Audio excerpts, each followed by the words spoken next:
Hello, hello, hello, hello, hello. Welcome, welcome, welcome. What's up, Equinox?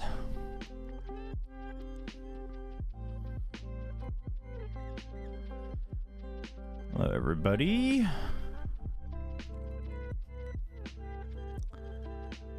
How we all doing today? Hopefully better than me.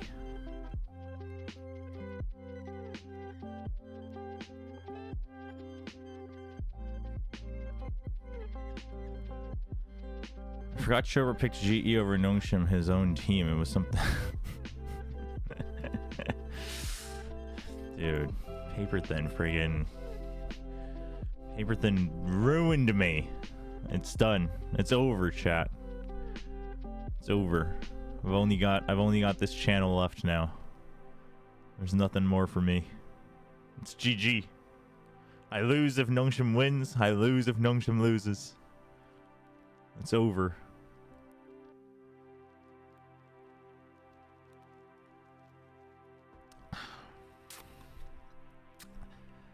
Oh, well.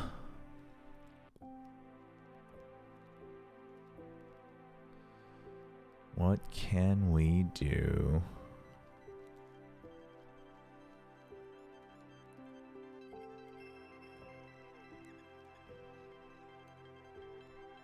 Morning, potatoes. What's up, Ronnie?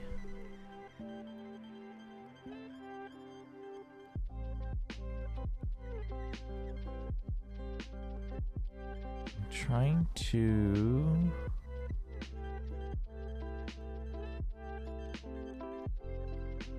Oh, RB running back's still kind of bored. It's not fully back yet.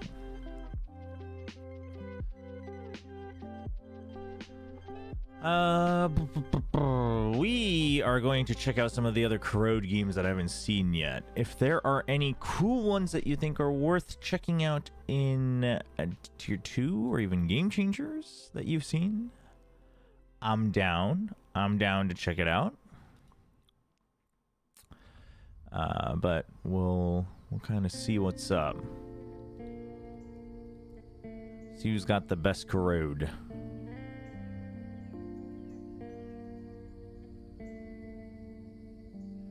Heard you ulted yesterday.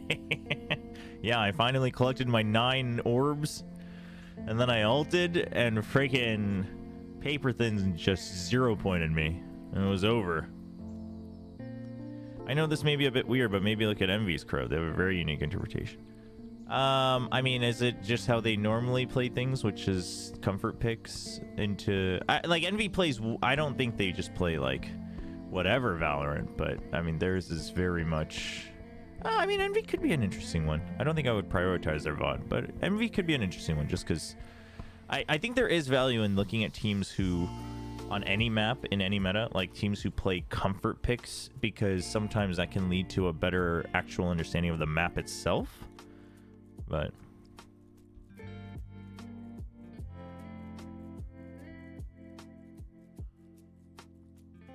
they play Phoenix and Brim. Brim?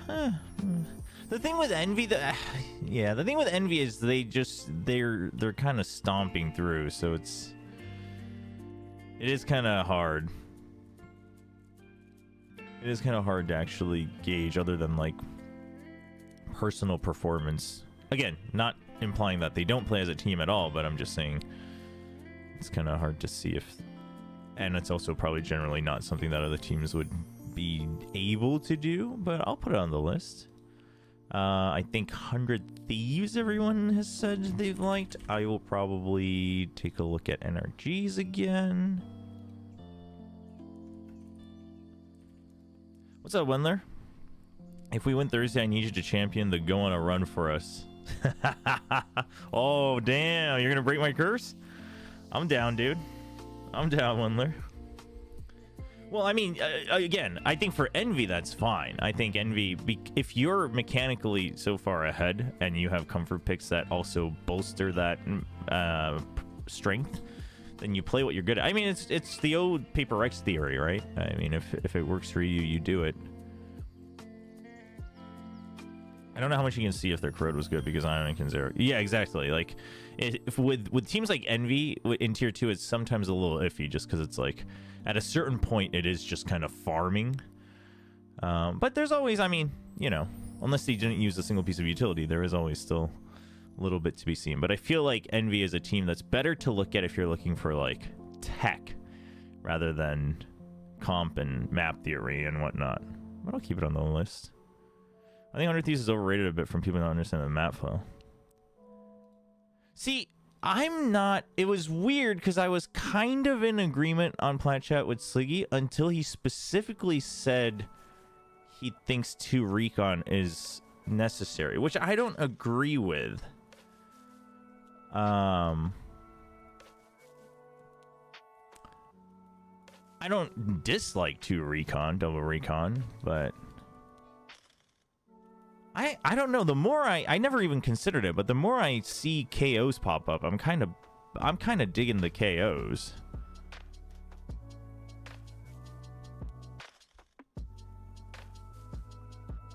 What's up, Jam Show?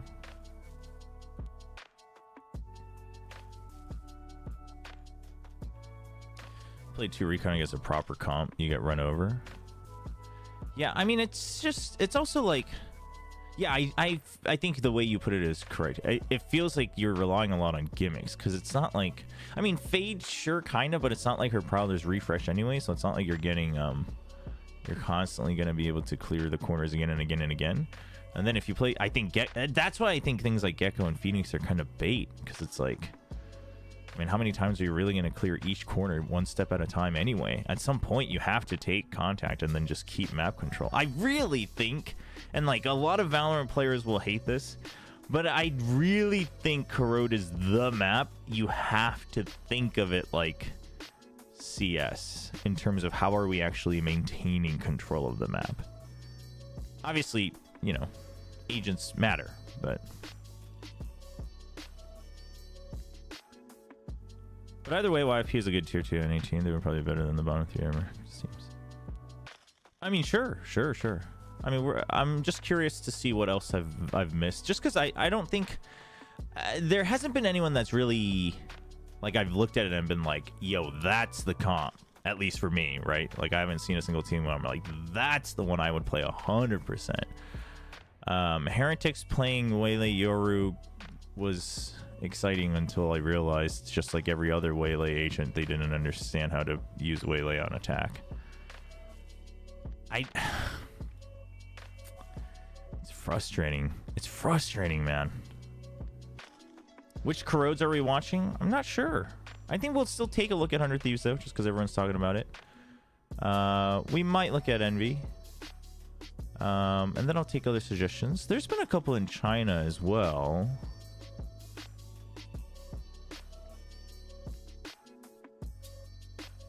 Oh, all good, Jam Show. I mean, you know, sometimes you come in, you want to get some information, you get out. It's all good. I was just saying hi.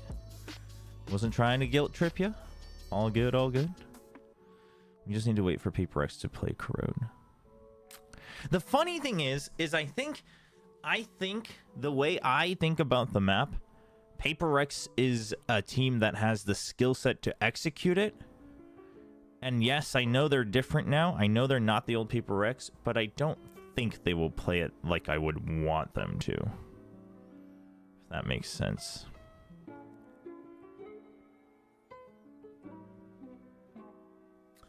Who's played some good Corrode in China? Any knowers?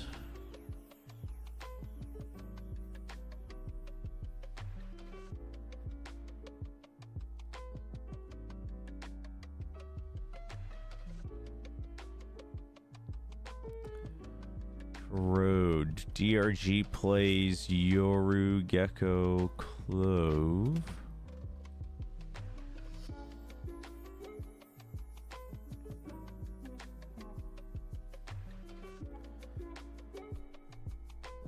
Yoru, Gecko, Clove. Right. I didn't watch that, but I remember seeing that. I don't know. I'm not big on the Gecko. I mean, Gecko's fine. Not big on it. Yeah, I mean, FPX is... I did watch their Corrode, and for whatever reason, I remember I didn't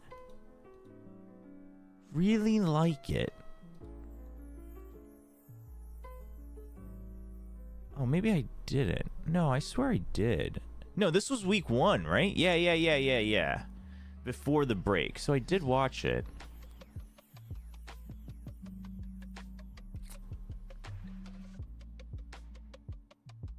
Yeah, this was the one where Autumn was, like, he clearly knew about the, like, how to peek over Viper walls and stuff.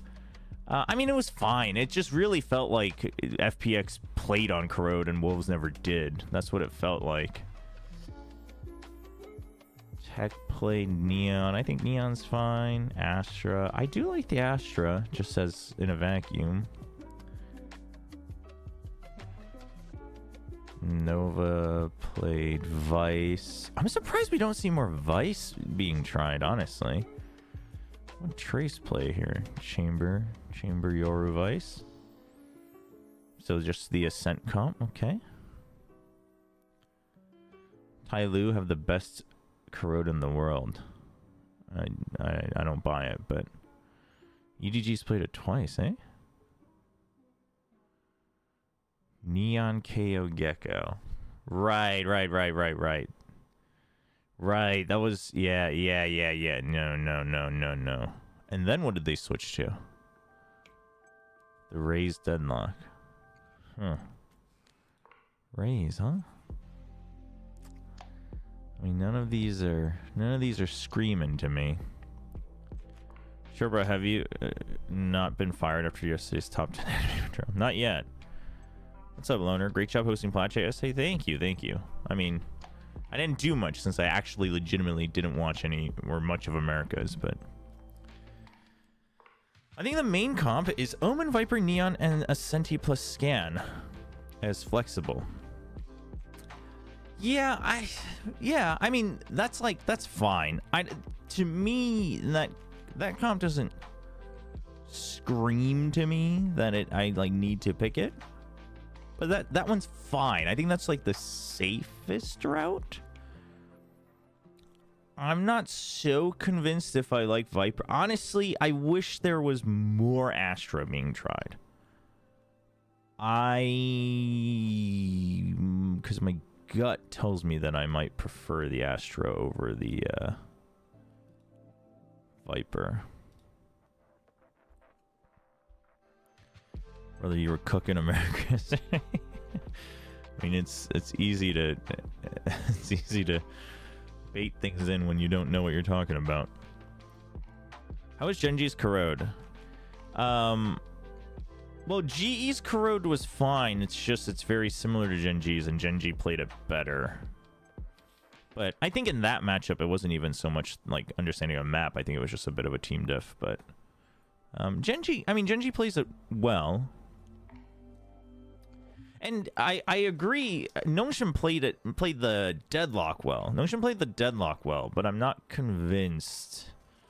I think that was more so RQ not being as familiar with how to play against a good Denlock, rather than like Nongshim really having a good grasp on the map.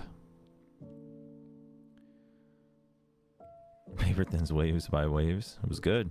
He came prepared. He came prepared.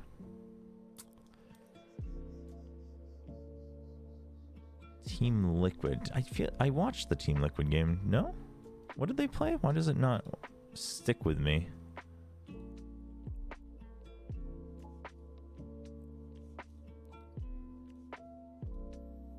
Oh no, they played the Gecko. Oh well, it was also against Navi, which is why it didn't stick with me, because it yeah. I didn't like it. I actually didn't like it. I mean, they played well, but I didn't like how they played it. It just, and this is not, because again, like, theory crafting and theorizing is very different from like actually putting it together and then also executing it. Obviously, several layers to that, but it feels like, I mean, first of all, there was a bit of a difference in the team quality here. So in the server, like, I mean, I think the Navi roster should be better, but so it's a little hard to tell. But it very much felt like Team Liquid was also just playing not so much gimmicks, but just the immediate low-hanging fruit, right? Hey, there's certain kind of cubbies we can bait, certain ways we can clear these corners, and that's understandable because it's very early on in the map's life cycle.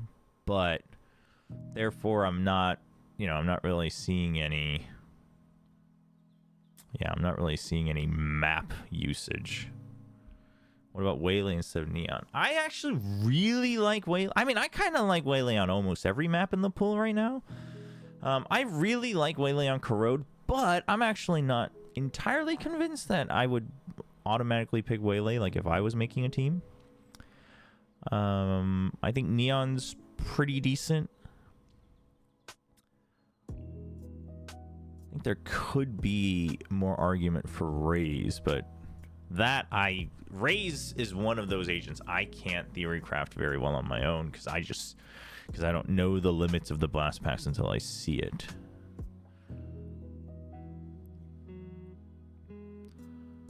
But yeah, Waylay's fine. But Waylay right now has a bigger problem of teams needing to figure out how to use Waylay on attack in general, which, and they might know in their heads, it's not easy to execute. I will say that. But I think once you get there, like, I agree with what Minnie was saying. We talked about it briefly, Minnie and I, on Plat Chat. But I wholeheartedly agree, because, like, I was talking about it too, and Minnie added on that he just thinks that once someone unlocks it, like, once someone gets it, they'll really peak. And I totally agree. I don't think we've seen anyone come close to it yet, but on attack.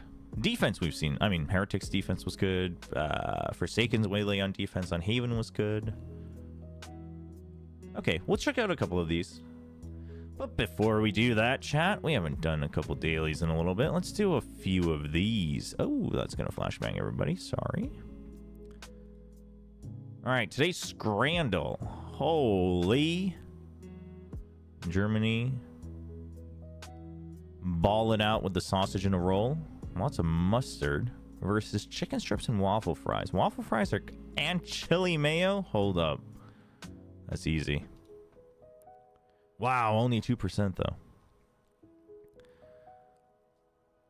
Chobra's belief in Waylay might outweigh Munchkin's belief in his Haven wall. Dude, I Sliggy defending his wall, man. I can't. Salt and pepper chicken loaded fries, 100%. How much in jeopardy is your Notion contract at the moment? Well, they got back to me about, I'm going to have a chance to, I'm going to be inviting Big Time and Pilsky to have some ramyun with me. And they were cool with that, and they said they look into the light stick as well. So, I'm okay for now, but they probably haven't seen the full episode yet. But it has been, the screenshot has been posted on the Korean forums, so we're counting down our days, chat.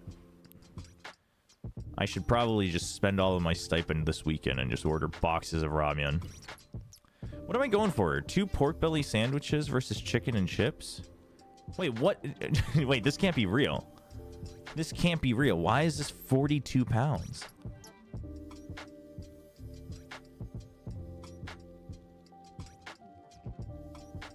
I mean, what do you mean, yep, the U.S. prices? I mean, yeah, U.S. prices can be expensive and stadiums are expensive, but it's 2 sandwiches and 4 egg rolls and chips. How in the world is that 40 bucks?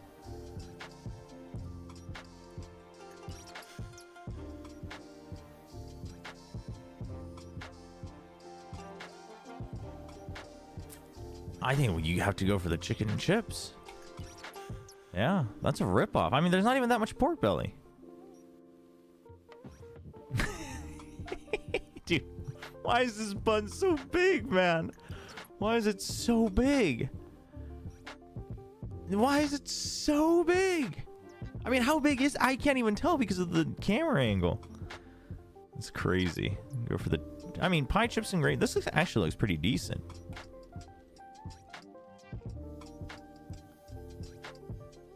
Whoa, someone just took like a friggin' microscope, took a picture of this jalapenos. What the heck? Jalapeno fried chicken sounds delish.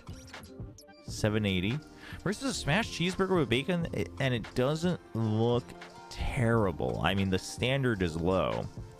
Oh, but this is from Brazil, so for, I mean, all things considered, we trust the flavor more than any of the ones in England.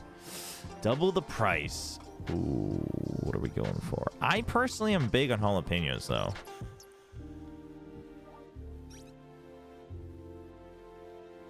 I'm kind of big on jalapenos, but this, I mean, the cheese is very well melted.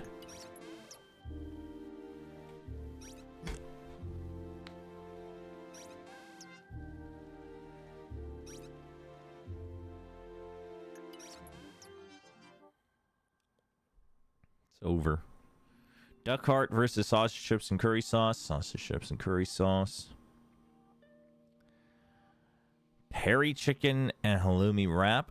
Looks pretty good. £8. Okay, but this one is half the price and comes with the beer. I don't even know what that is, but we're doing it. What? How? That's the first time a beer has ever lost. What?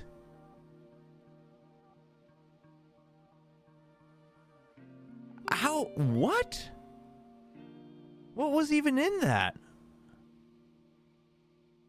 Oh my gosh.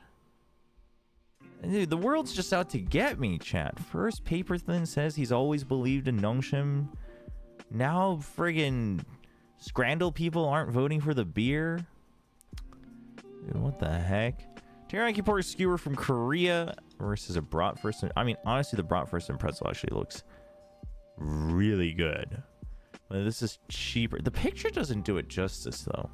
Also, why did they mark her out? What could possibly... Did someone throw up here? Why? What could possibly have to be... Oh, no, it's rope. The picture's so bad. The picture is so bad. It's teriyaki sauce. But the picture is so bad. Quivers, thank you. We just started, but get a nice stretch in.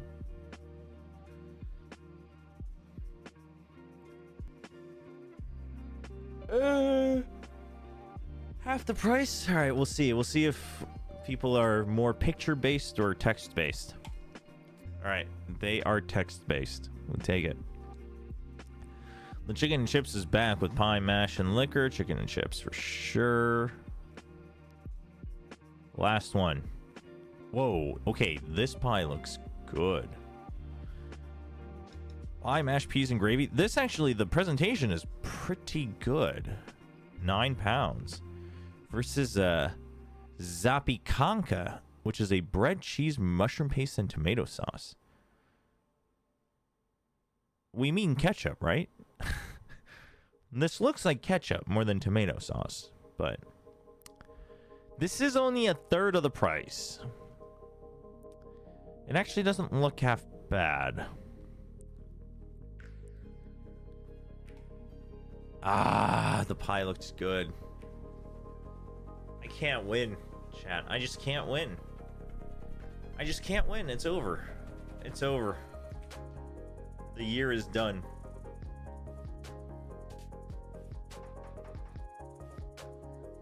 Jakarta inhabitant? Indonesian?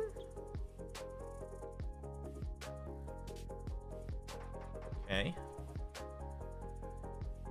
Ancient Empire. That's long. Let's come back to that. Days condition. Days condition. Woodworker's tool.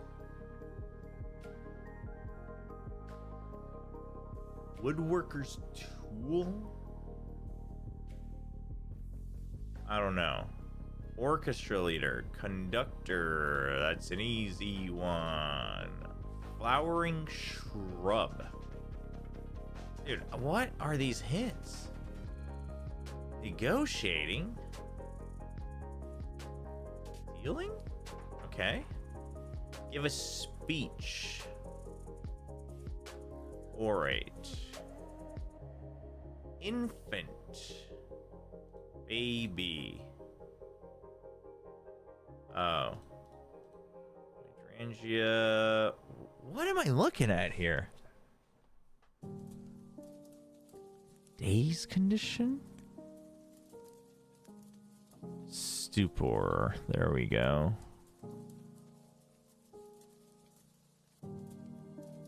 Huh?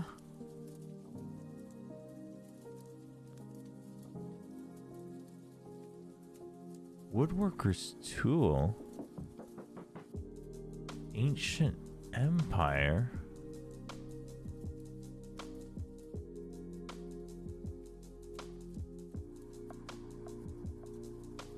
Why is it 4?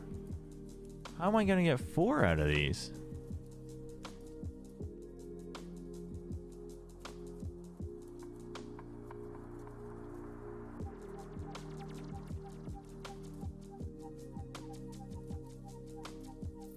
Oh, is it?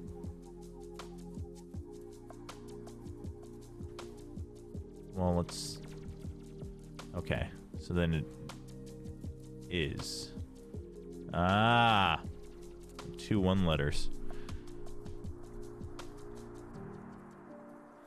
Samit Mandal, do you think some teams could purposely keep multiple comps for Corrode and didn't want to show comps because in the Discord G server there's news that MC has another Euro Whaley comp for Corrode? Well, I mean, teams can always do that. Whether the players can actually... I mean, Talon last year always had 2 or more comps on every map. But whether the players can actually execute the different comps on any given day is the big question. It's a risk, but you can definitely do that. But the thing about it is, like, if you have... But here's the difference. Like, for instance, if you have players who are very good on certain agents, right?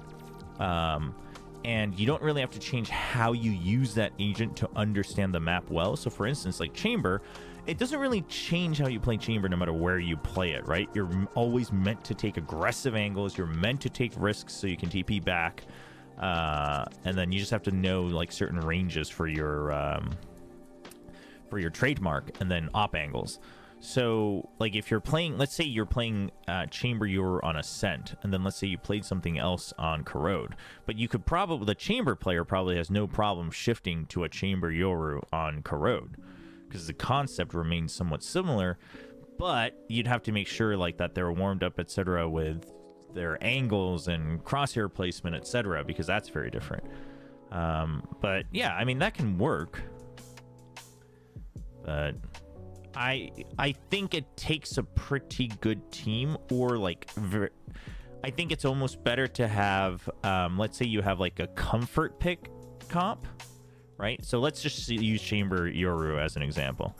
Let's say you have Chamber Yoru and your Chamber and Yoru are both very comfortable on these agents, right? Like you could always just be, especially given the metas that we've gone through, like the Yoru player is down to play Yoru on any map, and the Chamber players always loved playing Chamber. Okay, great. So, and then let's say you played something else. Let's say you played like a, let's say you played like a neon, and then, I mean, let's say they just went to a different one. So let's say they played Deadlock, right? Not that that's very transferable. The first week on Corrode. I mean, these two probably don't really have any issue. Like, as long as you have...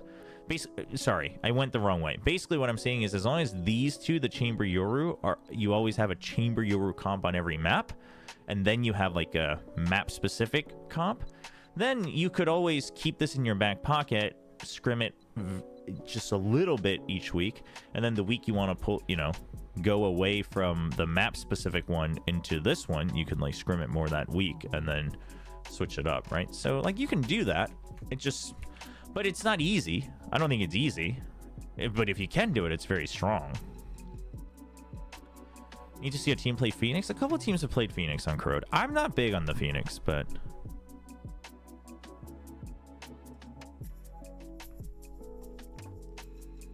Contexto? I don't think that's here, is it? Let's do... We'll do connections, and then we'll jump into some VODs. Oh yeah, the math one you said has a new puzzle. I guess we can check that out. Ooh, brakes, gas.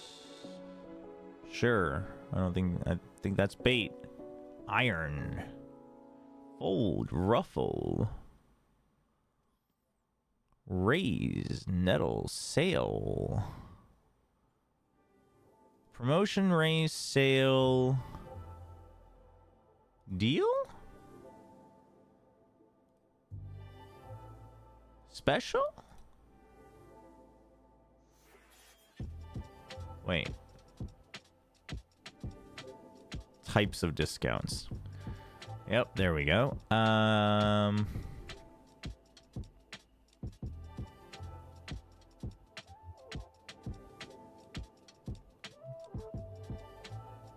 Poker. Okay. Call, check, fold, raise. Oof. What is this last one?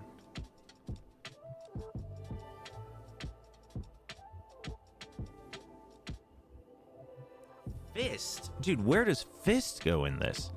Okay, ruffle, bug could go together. Gas, steam could go together.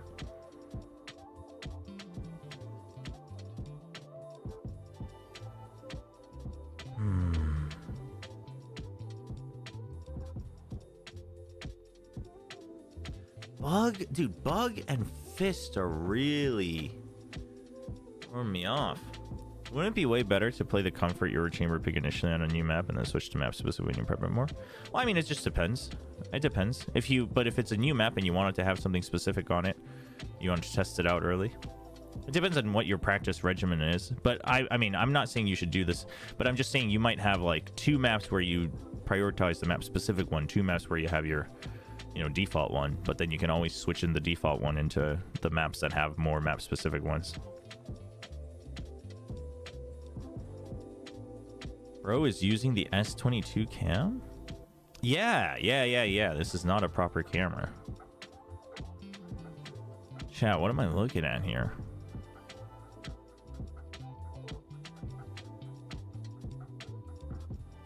I got perfect on... Wait, really? No mistakes? That's crazy. I don't think I've ever done that on connections. I'm pretty bad at connections. Wow, connections perfect is kind of goated. I respect it. This one is hard. I got it, though. Bug and fist. Okay, wait. Fist? Is there anything else that the fist could be? Do you think Paper X would pick Corrode since they're now playoff bound? I mean, I think they want to. I think they should. At least once. Like, they definitely need to get a game of it before champs, in my opinion.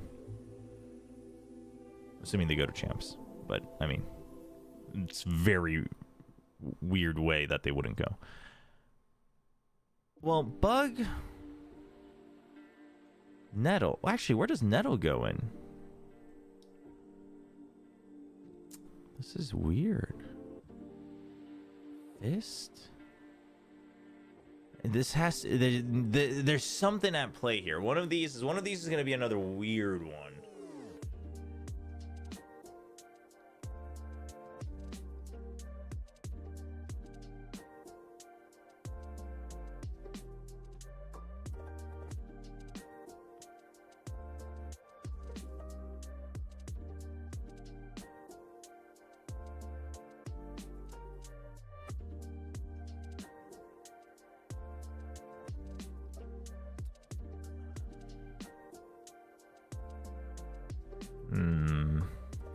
All right, what's the non-weird one?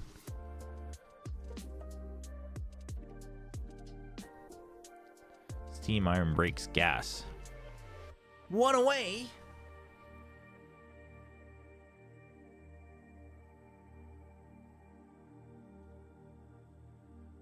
Iron? For what? I mean, I'm assuming we're talking about motor vehicles here. Gas, brakes, steam? Iron? I'm not knowledgeable on this. Am I missing something about nettle? Is there another explanation for the word nettle that's not... It's a plant, is it not?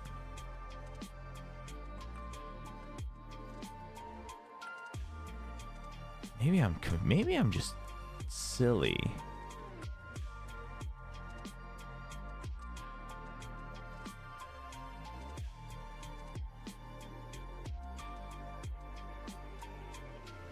Oof. Oh my. Things you can pump. Things you can pump. Brakes. Yep. Pump brakes. Yep. Okay. Yep. Got it. Pumping iron. Yeah. Irritate. Really? I guess you ruffle someone's feather. How is nettle used in irritate? Oh, because the plant irritates you. Never mind. Okay. Yeah. You know what? I should have gotten this. Well, I think I was so away from the starting point for both of these. Connections are hard for me. Do you really pump brakes? It's a phrase. Pump the brakes. Like, whoa, hold up. Pump the brakes. Yeah. You shouldn't normally have to ever pump your actual brakes on a car, but it's a saying in at least American English. I don't know about the worst English, but in American English. All right, let's apparently there's that new math puzzle, so we'll just check out what that looks like and then we'll jump into the VODs. What am I looking at here? What am I? Maze mode. Only math leads you. Keep it clean and fun. Sure. Maze. All right. Let's check this out. Oh, that's cool. So you have to get to the end number with a continuous equation. But I assume it still follows orders of operation, yeah? Oh, no, it's as you go. Oh, okay. Wait, okay. That can't be that hard. Excuse you, Chobra. What are we doing? Got my exam tomorrow. Oh, the day before. Hopefully you can get some good rest. Oh, by the way, Kami, I logged into my Steam through VPN. Does not change the region automatically, so I couldn't download Uma Musume. But I have an alternate Steam account that I've used for like different region pricing. So because of going back and forth between the US and Korea, so I switched that one back to US. I was able to download it. But then, unless I assume I'm operating the game through a VPN, it doesn't let me even operate the game. So that's GG. No horse racing for me.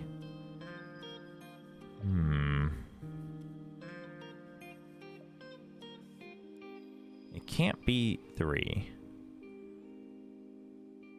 So it can be 9. So that would be 27. Oh, dude, going in reverse is crazy. Okay, 1 divided by 1 is 1 times 7 is 7. Plus 5 is 12. Times 2 is 24. Plus 9 is 33. No. Wait. Wait. Hold on. Now I don't understand. How does that... I'm so confused. Oh, the target is at the top. Oh. Okay. Okay. So that's 33. I multiply, but it would have been multiplied. So divide by 3 again, it would be 11.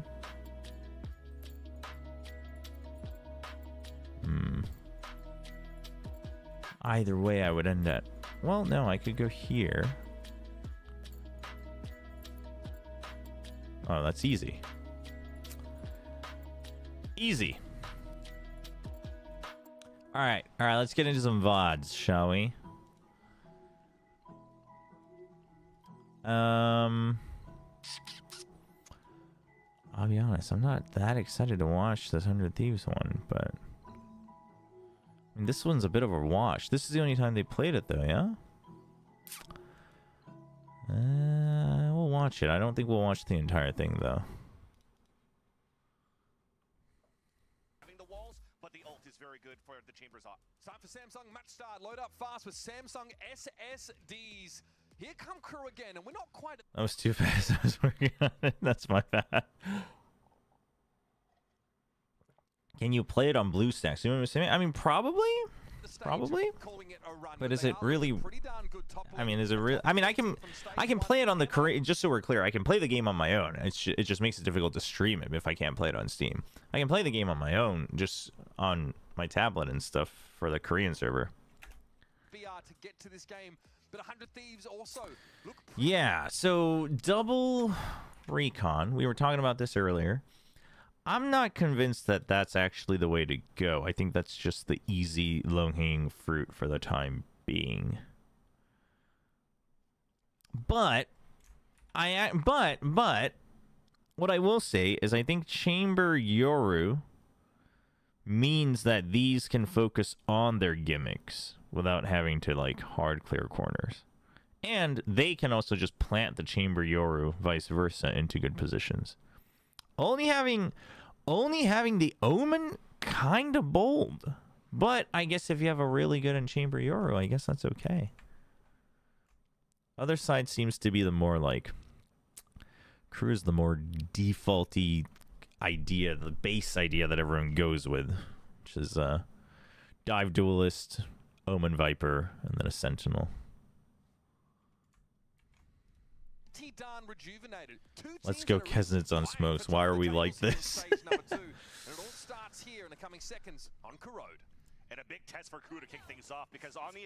Okay, so Yoru able to TP back. See, okay, so this is what I was saying. Like on pistol, it's one thing, but I just think double up here and 1-1 here it's just not it, in my opinion. In pistol, it's okay. We'll see if Cryo gets a shot. In pistol, it's okay, especially if you have something like a chamber, because this guy can support. But, like, if you're getting pinched here and here, and there's only one person here, all this person can do is run away, and then this person has to fight, like, 4 different angles. I don't know. I'm not a fan. The only reason you do this is because you actually want to, like, sit in mid, but it's, I don't know, it feels like with a Viper it's better. Cryo does get the shot. With a Viper it's better because if you have this wall, then, or I guess it usually goes like this, gives you a little bit more to work with without investing too much. But Dante so aggressive off the rip, but Cry's able to intercept in there with a headhunter. Crew though already taking up in A main. I mean, they immediately back out though. Okay. He's able to find two. Prowler follows up onto the site, and Crew are running in numbers. 100 Thieves have to try and filter into the back of the site here, but it's ugly, it's messy, and it's down to Kenzie, essentially stranded. We're not off to a convincing start on either team, but Don't hit your shots. I mean, Crowd could have disrupted there, but hey, Finn. again, you're running through a smoke. You don't know what's in front of you. And it came down to duels right after that because they see the Viper wall come up too, and the pivot rather from 100 Thieves to fight towards A. I think playing weak side A is you're just asking for people to disrespect your util. Retake opportunities can be challenging on some of these maps if you're fast enough. But I get it. I get why people start with more people in mid so you can actually push out. I just don't know if that's as necessary as you think it is.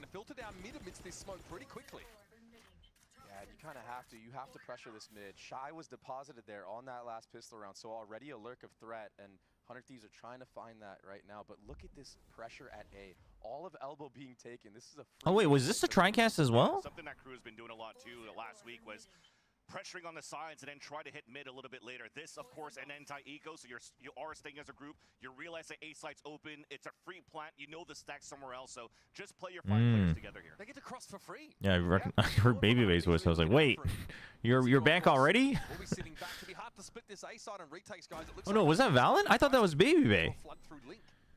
To be hard to split. Yeah. No one from. Know the stack somewhere else. So you are staying as a group, string on the sides, and then try to hit mid a little bit later. Okay, that was Babybay, right? Oh my gosh, all right. You were about to throw me for like a mental loop. I was like, hold on, there's no way I'm mistaking those two's voices. They get to cross for free. Yeah. No one from 100 Thieves really looking out for him. Mazzino, of course, will be sitting back. Could be hard to split this A side and retakes, guys. It looks like 100 Thieves might be priced into a flood through Link. Yeah, you want to try to do as much I damage as mean, possible right now, or just drop to the spike. But look at Shy; he's already wrapping around. He's already on here's the other thing: is that like, this guy's gonna be a menace in this entire series. if you We're gonna have take to keep mid, track of if 100 Thieves can kind of maintain this guy. let's say you have two people here, one person stuck here, right? And the spike gets planted here. At most, you have maybe one person who's pushed out.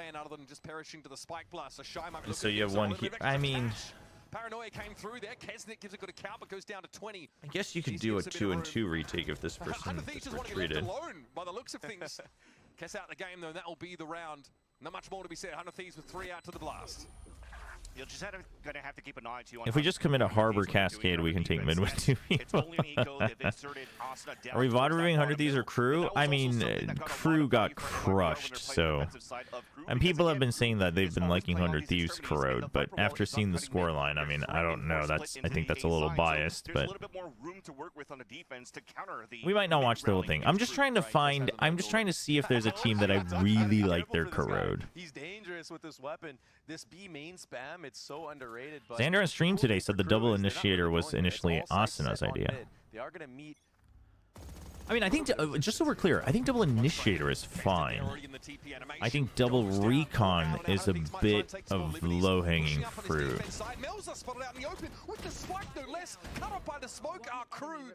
Completely stranded was Dante Deus.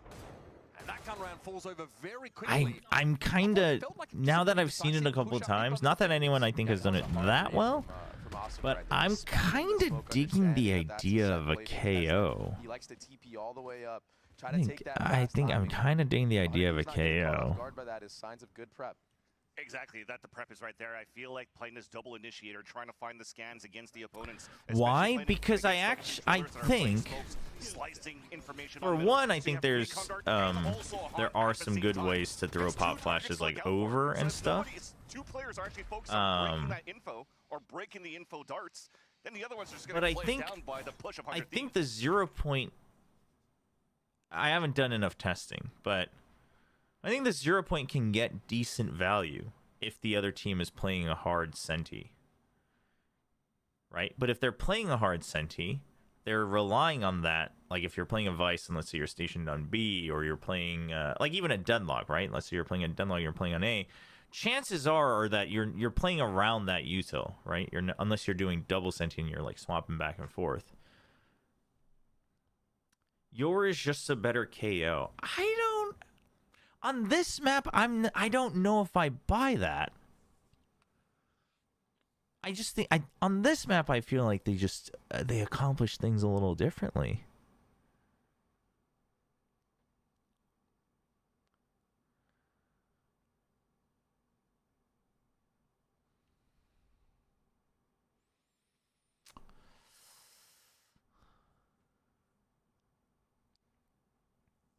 Because I think if you can learn your lineups well enough that you can basically negate, like on B site specifically, like wherever they're hiding, basically like here, here, or here. Like if you have just like 2 lineups that can basically get rid of the 2 big areas that they would be hiding in, I think that here's my point. The Yoru is generally good because you can bait out util like 1 at a time before you go in, or like you can, if it's a cipher, you can like ignore 1 trip on the way in with the clone, right? That's specifically what Yoru does really well against hard senties like cipher and vice. And then worst case, you can like TP out, you know, you can trip it and TP out. But that's if you're like working the site really early, right? Like on a bind, right? On bind, like let's say you take, you know, B main, and then you can just check, right? And like just make sure that they're occupied here and check for that. Or like on split, you immediately can check the entrance to the site.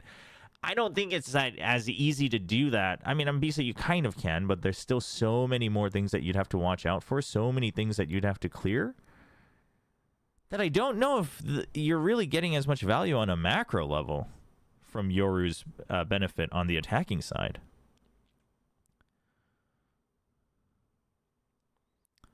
So I feel like if you're able to just have, and I mean, just because you have the KO doesn't mean you can't play the Yoru. You could play single duelist Yoru, I guess. I probably wouldn't, but so to me, if you can just use other util to take the initial spaces better, I think the KO might be better for a burst. But I haven't done like my own testing, right? It's just from a couple of the glimpses that we've seen where I'm like, oh, actually, you know, you fine tune it a bit more, I think you could get some good knife spots. So maybe it's just like ever so off that you can't actually.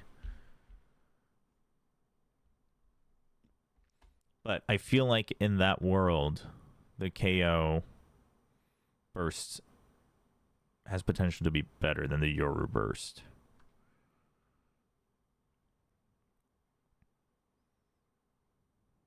But like, yeah, you can play Yoru. I mean, Yoru's fine. You can play double duelist Yoru. But I don't know how I feel about single duelist.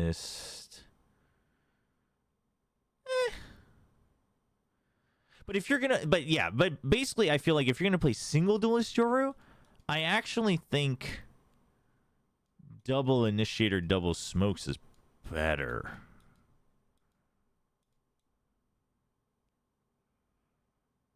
Like you might as well just go full, like icebox style. If Nongshim goes to champs, do you wear a crop top? Chat. No. I'll perm my hair. I'll perm my hair if Nongshim goes to champs. I'll perm my hair and dye it friggin' whatever. I don't know if I would go like full blonde, but I'll dye it noodle color.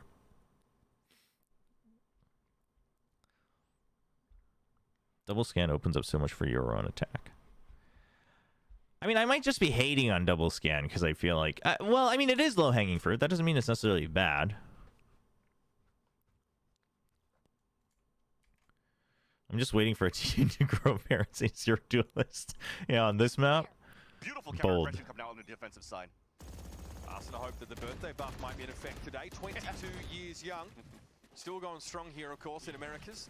And again, the plan seems to be the same. The kayak cut. There you go. Yeah, show them a picture of a kayak. Wow. Dude, these walls are so thin. Dude, look at all these bullet holes. This trending over towards A here for Crew. getting them caught out in the open. Hunterthy's more than happy, Dre, to take these fights straight down the guts. Yeah, the double scan just gives you so much confidence to pull through. And also, because there is no mid wall, there's less spots to hide from those scans, right? So you're just exposed in the open. You take that mid 2 area, it's just over for you. And we're seeing that right now, 400 Thieves. Not only that, but Kess held it down on Shy's lurk at B with the Odin. So now they know that that is a constant threat too. And the threat that they put towards middle for Crew is always like a stop and go, as you see. They make it up towards the A-Link. You need Melzer to really move forward there with the Fade. NRG, they need to try something for real. Well, they tried the KO. They tried the double initiator, double smokes, but they played Waylay, right? Which I'm okay with solo Waylay if you do double initiator, double smokes. I'm not a huge fan of it still, but to try to bait out some of that initiator utility and then go on the second or even third cycle, right? You cannot fall for this trap. That's where it gets difficult too, because the last round it was only one recon dart. There was no haunt. the Odin, you know what? The 100 Thieves Odin usage is really good. Ooh, huge gate crash too. Well, there's a salvo of stingers okay. waiting around the corner, and Kess just runs it down. Oh. EU though, clean as a whistle. 3 headshots, and he'll be happy enough to back away with that. It's just Kesnet inside the smoke. We'll deal with the encroaching shorty threat. And that means that Cryer and Xana now can split the map, but Cryer's already on a wrap. Did any of the Nongshim guys see you vote against him in Plat Chat? I'm pretty sure all of them have by now. The screenshots have made its rounds on the Korean forums. And I think that's because you have Okay, not even turning right before you cross the street is crazy, Kesnet. Initiator pulls through and gives you the confidence to kind of crunch the map there. And the cool thing is on one end you have a chamber just locking it down. You don't even care if they go to the chamber site. You actually want that. You're inviting that in, especially now. I believe Crow's going to be able to buy an operator into this. So I guess not as many teams have been really abusing the Odin.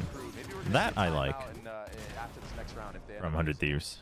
Nice shots, by the way. Jeez. EU's always been so good. EU's one of those players where it's like the team really isn't doing him any favors of like him getting ranked higher in people's minds, IMO. But maybe this will change now. Minus IGL Melzer split 1, come back IGL split 2, make champs for the last couple of years. That's the formula. Could be the run now for Crew in this stage 2. But here's that op being okay, so like this is an interesting one where I mean this trademark isn't saving you. This is just for later, right? I guess you're assuming you'll hear noise though, because they'd be very bold to creep in here. I mean, listen, what do I know? I'm just a silly little plat, but I mean, I creep in here, no noise all the time on attack. But because if they crept in here, you're kind of done if you're watching the main angle. If they keep distracting you with util, the Omen's not saving you because that's a deeper corner. This trademark's not saving you. But now, I mean, now they've reset. It seems like that was just for the very beginning where if it's a rush on main, you basically get the shutdown. How permeable that box is. A lot of this map is pretty paper mache to these wall banks. Yeah, especially on that B side. I mean, So you said 100 Thieves was the first team to Odin B. I believe it because I definitely haven't seen it until today. I mean, if you run into this blender, you might get cooked. Oh, no way. Oh, he's caught him already. EU is on one today. And also confirmation on Shy's position. If Fnatic could sign you, who would win? Boaster Big Brain or your curse? Oh my gosh. Look at that. I don't know if there was any call that made him throw the blind ult right. Do you think G has a good Corrode? I think G has a decent Corrode. But I like GE's Corrode simply because I think it shows that they understand their own strengths. And for a team like GE, same with a team like Nongshim, you know, any like mid-tier team of VCT, middle level, I think knowing your own strengths is much more important than picking like the objectively statistically best comp. On the site. Xenonose is going to swing this hard, but Kesnet is going to lock it down. Oh, he goes for it. Tough proposition for the man. Oh my god. Okay. No, he doesn't. Okay, jeez. You have $900 to your name. You have a VFL team? I do. I don't know if the command has been updated because I was too lazy to update it myself, but the mods did have the code, so I don't know if it was updated. Is this the T1 announcer Chobra who looks good in a red suit? I think you mean the Nongshim streamer who looks good in a red suit. On the side of Zix, focusing on their stage 2. Is the Vandal or Phantom better right now? I mean, I think the Phantom is still superior, especially on land, but Like they're really good at but working, like, and we're I trying mean, to if work you've more got often. a if you've got an absolute aimer, I mean, you give them the Vandal no matter what, for sure. It doesn't always work out in their favor. So if Crew is able to continue to thin out the defense and work as a death Is ball our on a strength lot of holding 2v1s, A site with the Viper? we're starting to see these results here in a tied game so far. All across mid there, it is Cryo can just stand out in the open, and Kesnet, well, it didn't really stand a chance, and that's going to hurt. It's a big part of your controller core taken off the table early in the round. I want everybody to notice the change of game plans that 100 Thieves have been showing. I mean, it's extremity control. That's in the true. round The before, Phantom and does now have better it's players first in bullet mid-fight. accuracy, The but constant I feel change of like pace and the switch up just leaves I feel like IGL if in a you're bit of you're like a blunder pure on aim guy, you'd what get so the defensive tilted the setup is moment you gonna get the do. And with 140. this composition for 100 Thieves, you kind of feel like you need to be proactive with that chamber sometimes, especially Whoa, with how dude, they lost kinda last close. round, getting mid-rounded so hard. And this is face up to 100 Thieves. They see two I mean, players being named. it's Crew bringing a couple this extra is gonna players end over just now. this When way, you've isn't it? got- With Crew you're never all looking actually straight getting down mid mid. You know control. if there's going to be a cross attempt. And Xander has always been smoking towards A main. But okay, so you know what? I will say this though. I will say this. I actually think double TP of some sort is really goated. I think it's very similar to Ascent in that theory, where basically if the TP guys hold mid, you have to use so much, especially with how many corners there are. You have to use so much util to try to catch them, and then they just TP out, right? So you use util, they TP out. If you don't like immediately scale on it, you don't actually get that space anyway because you don't know who else is where. So it really just pushes you into an ultimatum of like, just take the duel, and if they have a good Yoru and Chamber, you're kind of screwed. So this one, I mean, Crew's not really showing much signs of life anyway in mid, but I do think this is a tough comp for attack to actually scale up mid. But also, like, you can't go utilless on B main. So really, the only place you can get for free, kind of, unless they rush out, is A main. And then they still have double recon, so it's like they actually kind of win out in terms of macro util as well.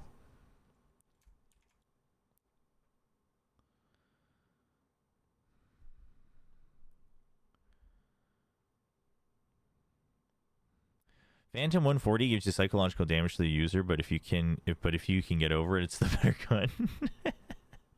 It is pretty devastating. It is pretty devastating. I mean, I'm a Phantom guy for sure, but it's pretty devastating when it happens.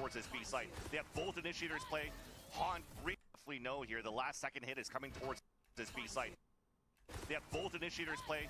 Han recon Okay, send the above wall smokes to try to over. fight back. Okay with that. Ooh, that's fast. Dante trying to run them ragged. In mid here again, 100 Thieves had to find a response, but Dante is a little too quick with it, and he's waiting for Xander to step up as well. Ooh, Viper's pick coming down, pre-plants here, Crew looking to stick it, and Dante's found his third of the round, running them into the ground. What a showing from the newcomer to Crew. That was absolutely massive, and I gotta point out the neon wall. You can't play default Fnatic style against your chamber comp, right?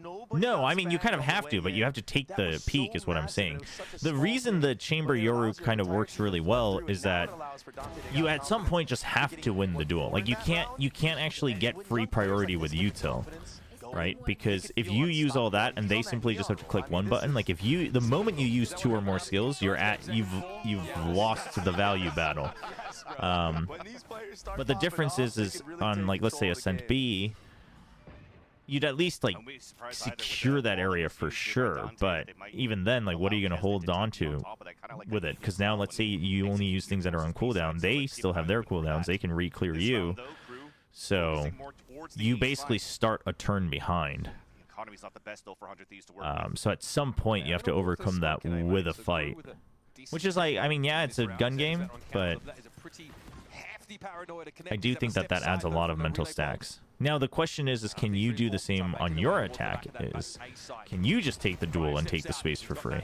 Hero rifle, and he puts it to great work. Mazzino already out of the picture here. He's going to have a little bit more, though, to juggle. Arsena tucked in that corner, but Cryo has really got this Vandal involved in the round. If I whiff a spray, I switch to Phantom. If I hit a 140, I switch back to Vandal. Make magic out of something. He should. It's good. It's good. Play to your strengths of the day. Call his team back, but it looks like Crew, they just want to run it down. Oh, to the Marshall of all things, Kesnit. Eats a headshot. And straight away, it looks like we've called a cancel on this. Kess will be the sole player over on the B side for now. So you were saying that 100 Thieves would struggle more when teams have more footage? All that quickly. But I think, I mean, that's assuming 100 Thieves can't change it up. But like, that's what I mean, though. Like, let's say if you start, if you have Yoru Chamber, right? And let's say the Chamber, actually, this TP is pretty good, but, I mean, let's say the Chamber is TPing here, right? And then the Yoru has Gate Crash, like, set up here. And they both peek out through mid, or the Yoru peeks out through here, whichever one. If you get util bombed, and the attackers take this space, but you still have 3 people left, so one guy's probably scouting here, one guy's probably somewhere here, so you can basically pick and choose. The Chamber is going to be TPing back here anyway, so you have at least one more person here or here. I mean, them getting... They'd have to, like, bum rush through another choke point. At which point, then you can just have other setups, you know, like trademark here, you know, smoke here, just to delay them and contain them. And then the Yoru comes in and helps push out A main. Or, like, this person, depending on what agent they're playing, scouts, and then they take B. And it's like... I don't know if that's... I don't know if they get easily, like... on the back foot. I think it just changes. It's like, okay, their first question gets answered, and then 100 Thieves has to pose another question. But still, if you want to invest it, I mean, and then the counterpoint would be that let's say you start util dumping on default every time as attack. Well, what if the Yoru Chamber just pushes out here, right? And then the Yoru stays here for another 20 seconds, and then the Chamber with this TP can then like go back and clear this. It's like you still have a lot of options. Secure the round win right now and break the economy. No, I mean, I don't think it's like a... I don't think it's a comp that... For instance, even on Ascent, I don't think it's a comp that every team can use well. Like, at some point, you just need to shoot well. So, like, I don't think it'll ever become the comp, even on Ascent. But I think if you're running it and you do have a good Chamber in Yoru, I think it does it a disservice to assume that once their initial defaults get read, that they would just... I mean, I'm just not convinced that losing mid is that bad as long as teams once then just adjust. Like, split mid is really important.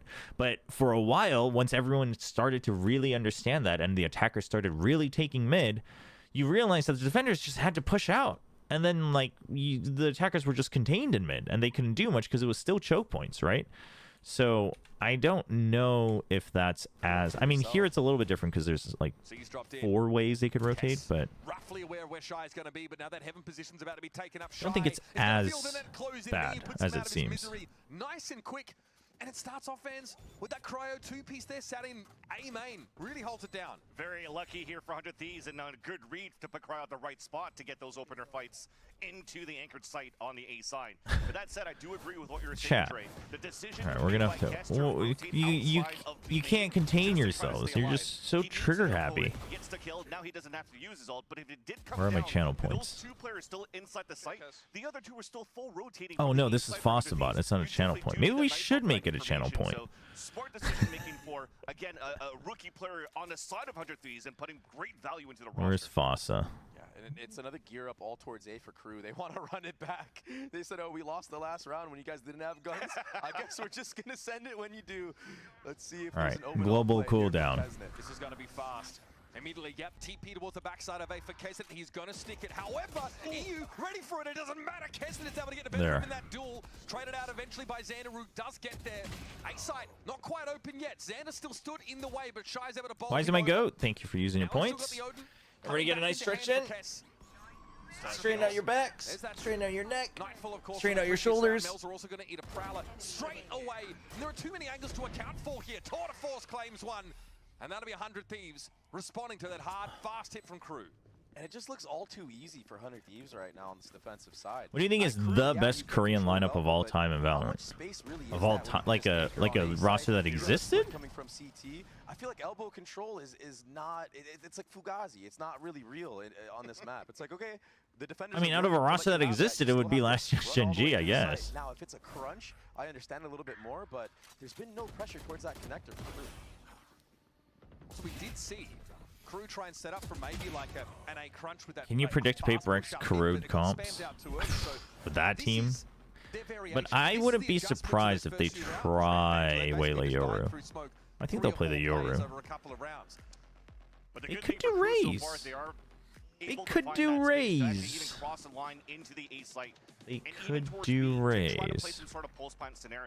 When they were playing last week against MIBR, they couldn't get any of the extremity control because they were also getting owned Paper X definitely do the zero duelist. I mean, yeah, maybe.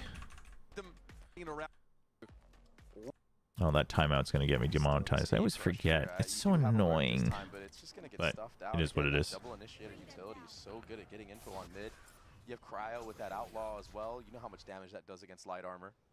Straight away, 100 Thieves again play for that mid control. In fact, asking more of a question than we've seen from them in previous rounds. Cryo sees the shoulder. Knows that's the lurk player. Ooh, that's a good play from Under Thieves. The trademark to kind of keep them at bay, so they think it's just the chamber. The Yoru's already there. That was good. So it's been difficult, though, for them to hold the pulse plan for Crew's side. You're already seeing 100 Thieves looking to pinch back from spawn and Cryo on a late lurk right after. So the noise Buzz, Mako, Stacks, RBS. I mean, that DRX roster was also really goated. But I think that roster had a very clear, like, a very, very clear weakness. Which was the moment the playbook was out, you ran dry, you were done. Whereas I would say while Gen G like fell very quickly at Champions last year, I wouldn't say that it was simply because of one clear weakness. So I would actually rate last year's Gen G roster higher. With the Odin. I set it up perfectly before the game even started. He's an animal with this gun. I don't think they'll try Raze. There are a load of half wall angles where sashing through will get you exposed and easy to kill. I mean, that's true, but it is Jing. You're starting to see it's almost looking like the gameplay here for 100 Thieves on the defensive side. I do respect what Crew's currently doing, continuously pushing and pressuring towards the A side because they're not playing against the. I do think a good Raze would be like killer against a team that is worse than you. And they also made an adaptation of going on this map because of the choke points. Perfect. They got the site, but yeah, the post plants are just not clean. It's not on the outside either, right? You're not on the edges of planning on the A site where you can play outside of A. They're forced to play deep inside. Ooh. Cryo has a rendezvous out there, pinged out by the Haunt. Crosshair placed a little higher. And now that spike trending in the B direction, but that's going to be held. Yeah. It was conditioning it to start things off there, but Cryo was already set up, and yeah, they're not expecting the. I mean, the one thing that 100 Thieves is definitely doing better than other teams is the Odin, for sure. How many rounds on attack do we get to see from 100 Thieves? Yep, done. The spike's loose though. Main. Yeah, everybody. Looks like the plan was to hit W and go for it. Aggressive opening here over towards the B side of the map, and Xander has already plucked Kesnet out of the midst. That's a lot of that storm util already handled. Big ping. But the Horde does confirm 100 Thieves are lingering here in main. Yeah, everybody's there. Yeah, you can't go back at this point. You got a full commit. Neon Waylay goes crazy. I mean, Neon Waylay can be good too, but if you're going to play the Waylay, you might as well play the Yoru. And they can definitely do the Waylay Yoru that they did on Haven on Corrode. I think it's pretty decent. Forced out to the extremities, and Arsen is looking for more. There's a swing from Azino. He is hitting those shots, and would have been up to Shy, but not much he could have done in that window. 100 Thieves. Perfect start for them here in the second half of Corrode. I'm actually quite surprised though, Dre. If you're looking at the Haunt that got information on 5 people on that ping, their reaction to players on middle, nobody was moving. How long is the timeout? They put it on like 3 minutes or something. You guys are just firing rockets everywhere, just taking each other out. Just fortify that B site, but honestly, Asuna played that so well. Tagging I think it was, he tagged Dante and elbow through the wall. Like, Dante didn't even see him on a screen. Got dropped down to 1 HP, and then he just wraps back sight. This guy is playing on another level right now. I don't know if it's because it's his birthday or what's going on. Yeah, birthday buff. But yeah, he's looking extremely confident. Do they have a tech pause here? Esports competitor age, you know what I'm saying? Yeah, for real. 30, Actually, of course, 30. Oh my goodness. Exactly, bro. Rough game to have a But tech at least pause to in. iron out what happens at the beginning of the round before the barriers come up, they're doing an excellent job. 100 Thieves, definitely, as we mentioned before, first time that they're playing this map on this split. Looking pretty good. Obviously, a bit of a pistol crew, love nothing more than... No, Jin can play the Neon. I'm just saying that I don't know if Neon and Waylay is what you need. They'll be doing it. Could be fun. You like that one, Dan? Yeah, I'll keep it coming. I just think comp-wise. I mean, they hear all these footsteps now, so it looks like 100 Thieves are just willing to fight fire with fire here. That's because something was talking about who would play the Neon. I mean, also Jing's Neon is. Feels like they spent the first part of the round just trying to find out. It's not a good Neon. He's just a really good FPS gamer. Like the story of this map so far. I mean, yeah, 100 Thieves had a lot of good reads because of their info on the defensive side, but they're also really willing to take the fights and take them confidently. I mean, they're hitting. I mean, that's what you have when you have a talented roster. Is they can always just turn it up. Is actually you'll get there, little bro. You'll get there. But if anything, like both teams love to brawl. Both The teams attack play as a team Odin. when they go for the executions and the The trades. attack And also the map feels Odin. fairly Okay. similar. Again, Bind is coming up next. Both teams very good on this one as well. I wouldn't be surprised now if they trade out maps going into the series for us to see Sunset. But 100 Thieves are very much like conditioned to crew taking that space in mid. Like they're obviously playing this double initiator stop. Oh, wait. Why do I remember watching that? He wasn't even pinged out by one of the. Did I watch a little bit of this? Bits of util on this 100 Thieves side. Just feels like this is the map for this to happen. Like these smokes. I remember that happen from top to bottom. exact You kinda just scene think you're gonna jump on the top of the someone ledge, try to find spamming the an timing where Odin player's through the gonna be. smoke. It's No, I think great. it was Estrella, Because you're actually. trying to hide behind the walls, but it's paper thin as well. You're just wall banging at the same time. So if you don't get kills, potentially you could still get some damage done, and that allows you to get some upper hand in the long game in the round. Flash in now, of course. Gate crash across the way. It's Arsenal got caught out, though. That was apparently a little telegraph. Paranoia. Oh, Cryer tries to respect it, but he's going to be near No, side. that's. Kesset can see him across the way. Wait, how do they win this? Headshot onto Kesset, Whoa, but he still wait, stands at how do they 35. win? Kesset will pick Oh up the pieces. my. From Xander, headshot onto Kesset, but he still stands at 35. Kesset will The pick up Odin pieces. is. I mean, the observers are going crazy, but the Odin. It's too strong. Advance warning, and we know what 100 Thieves do with that. They close. Nicely done here. 11-4. Just that supporting cast, the supporting utility. Yeah, the vice wall goes up. It cuts off. The patch should be tomorrow night, I think. I think it's usually Wednesday night, Thursday morning for Korea. Take that trade. Look at that. Look at that. But they aren't playing with a Viper. Yeah, 100 Thieves don't lose another round. So that's about all we get from this one. I mean, I think 100 Thieves at the very least has. Play this as slow as you want if you're 100 Thieves. I'm fine with Chamber Yoru. And they know how to use the Odin on this map. And if you're going to abuse the Odin, double recon. Pretty good. Felt like they use it well with the Chamber Yoru as well. It's not bad. I liked it more than I thought I would when I saw the comp. Now you're allowed. A range cannot be a kill. Okay. Yeah, like 24, a little more than 24 hours away. Okay. 100 Thieves. It's alright. It's hard to tell, though, because they just kind of win. So it is a little hard to tell. Envy. As weird as it gets, we'll check it out. Potatoes said it might be worth checking. Stacks a lot against Potatoes is oftentimes trolling. Like Roy pointed out, I'm but really liking we'll check it out. I actually love that T-Dog is on the deadlock because it's going to be really good for denying a lot of retake. So Envy has the Yoru, no surprise there, the Phoenix, and then the Brim solo controller. They have Cypher Fade. Honestly, the Phoenix, I'm not a huge fan on this map. I think it's a bit of bait, but that's fine. At least it's not solo Phoenix. But the solo Brim is kind of insane. What's the best Corrode you've seen until now? I mean, Gen G's, I think, but I think it's just a matter of them understanding their comp the best. Ability out of Envy as they make their way towards the B site. Inspired joins. Dude, where is Kane Zera's just out in mid with no TP? Why is Kane's... Now could be tangled up in a barrier and forced to be within the site. Landor have a setup. And they hope Oh, I mean... Inspire that stays put, backs against the wall. Envy will fight back in the biggest of ways.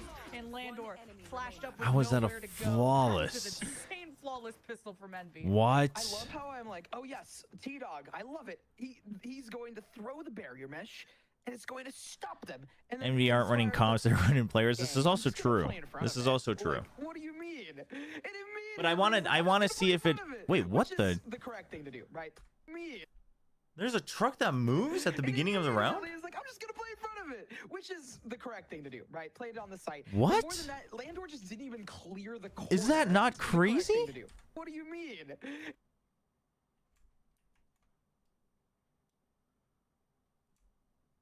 What the heck? And immediately is like, I'm just gonna play in front of it, which is the correct thing to do, right? Play it on the site. And more than that, Landor just didn't even clear. I mean, the surely corner. at some They point they didn't at least show anticipate a some understanding of the potential, map rather like, than just forward into them from one of the most aggressive friggin' rolling people teams. over. Oh my gosh, it's going, it's going, it's Not going. to be Where's it super going? doom and It's an gloom on actual Landor, shipment. but they're This is buying not a up ghost town, and we're Singers just out here again. having a little game of Valorant. Towards B might be the exact same look, and it is a worrisome look, Lemon. See if that. The real VOD review analysis. Again to try and trap Inspire, but even then he's got backup, he's got friends, Envy got camera. And The wall is a cool idea. Why did Landor ignore that complete right side? Just the invisibility capes from Envy or something else. Hey, it took blood, sweat, and tears though to get that round Throw done. a Sova dart, probably. It's like Ravenclaw versus Slytherin. Like, I mean, it's Yeah, the go to same customs thing and we ghosts and saw, Corrode, a lot of right? areas to Like, explore. I guess I'll be as Seems like it. justifiably frustrated There's, like, as Roy was supposedly by that the Landor basement that area, buying right? up into it. And it's a different look, right? Corrode's a little bit different. You're gonna have closer quarters engagements. But I'm just baffled by the fact that we haven't cleared the same corner, right? Chaotic tried to go for it. Someone tucks into the corner. You can maybe say the fact that it's a new map and they haven't, gotten into their regiment. But even These replays even are though long. they are a bit spread out, the spike is leaning towards the B site. Another key point in this is the fact that it's all pistols. We don't see a double up on the Stingers. So at least that adaptation is there in terms of the buys that Landor have. Dude, this brim is... last round. I was too busy malding to take note of the 3K. Brim. But Good timing on the he was Prowler, already doing though. some yapping in mid, and is going to rotate over 3 stack over at A as Landor be using their Viper wall just to make their push a little bit easier. Off the Prowler will be marking Ion. Gonna hold the corner, ready to play off a Kane Zera curveball if needed, but I mean, these are some trap plays. A powerful equation, but Chaotic's good for openers. But where's the rest of Landor for the trades? It's pretty toe-to-toe. 3 versus 3. It's rough. It is Envy with better weapons though, but Sacred recovers the Ares from Kane Zera, and now you got a lot more firepower on the post plant if Envy lets you plant. And look at that Ares making some noise, but Poppin's already in. Okay, the smoke dissipates, and Envy are good for trades. That was like a 1 versus really 2, calm though. 3 rounds from the Guardian.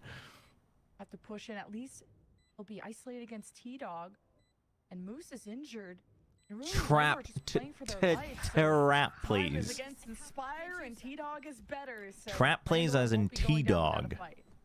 Not the most traditional way to pick up the 3rd round. Generally, we buy up into it, but still, nonetheless, Landor clenches it out. Big thing of note, though, we have some of that in terms of utility that's being utilized. So having the run it back just there and available, if necessary, is just Where did that even smoke more of a go? reassurance. Is that the one on B? Sometimes you just get caught throwing stuff. What? If deadlock utility that's being Oh, utilized. no, So they have having the run it back just there and haunt as available, well. If necessary, is just even more of a reassurance. It's a good lineup. Sometimes you just Assuming get caught. it does actually hit everybody, throwing I stuff. assume. And good heads Phantom up and play mid. from T-Dog. Maybe a little and finals Envy are cash even ball more today for looking end of to stream. lose Yeah, double maybe. point from I the was left thinking side. about winding down with something else. If And Uma King's Musume Air worked, I was wanted actually gonna West just York. You check could that make this out risk-free, without but VOD that's review, just but maybe a curveball play. it didn't. Sacred could be a victim. Yeah, we might. Got careful, I might just and play it's the some double block. Torchlight Sacred Infinite. takes a lot of damage. Could be teleporting out. Kiwi King's 2 and Air Last Epoch are made a getting pretty a shot when he UC started. soon. So that's coming up. A lot of Oof. mid-control Oh, here, and someone had and asked me that's earlier in a about, sense kind of not how this earlier, a map couple plays. days Similar to ago, the about split Fate cases, like, Trigger. you wanna have good mid-control That's and like you can the pivot into A or cel-shaded B depending on anime battle how much royale. mid-control you have to trip up I've the tried a defensive couple line. games of it. That being said, though, It's again, pretty Kane is the only good. one with a rifle. It's And there's a good refreshing. amount of utility still. Don't know how much longevity it has though. Turn around for Landor to But, tie things up, and it's if pretty they can good. do it flawlessly, But I don't know if I can, if my build up your computer economy, can 'cause handle when you're streaming going it right against now because it Envy, doesn't seem it's very well it's a optimized. marathon. Seems buggy Now as heck for me. Prowler, Gotta order my new Prowler, graphics that card. doesn't sound like Should do that correct, later so I'm gonna tonight. just stick with Landor on the See if site. that helps And fix Envy, some of the you issues have to with some of the break in games. using the run it back. But again, right? You pop that here, you don't really have as much Straft utility tat, help. Now, granted, Ion a does have mega two sweat smokes from Ollie and a FPS. stim. They're not looking to take the fight down. It's Wow, like they're just falling gonna- back, grouping up together and just Well, I guess you waiting, only have the hero it rifle, out. yeah.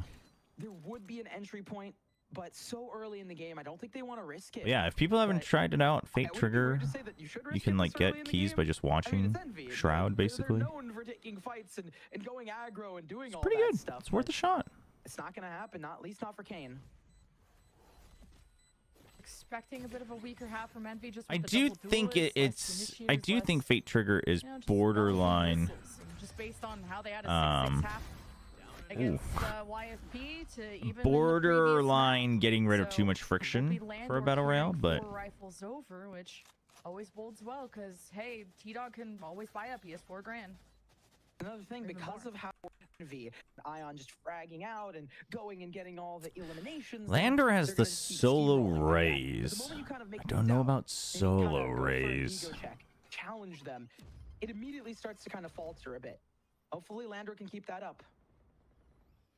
You can also get keys by just making an Landor. Alienware account. Hard Oh, to assess how did you're not gonna know break that. into B and what the There setup you go. is from Inspire because it just gets so scrappy once Landor do get into B. So they'll leave the sonic sensor behind and start really activating some lurks, which looking forward to seeing what Sacred and Whoa.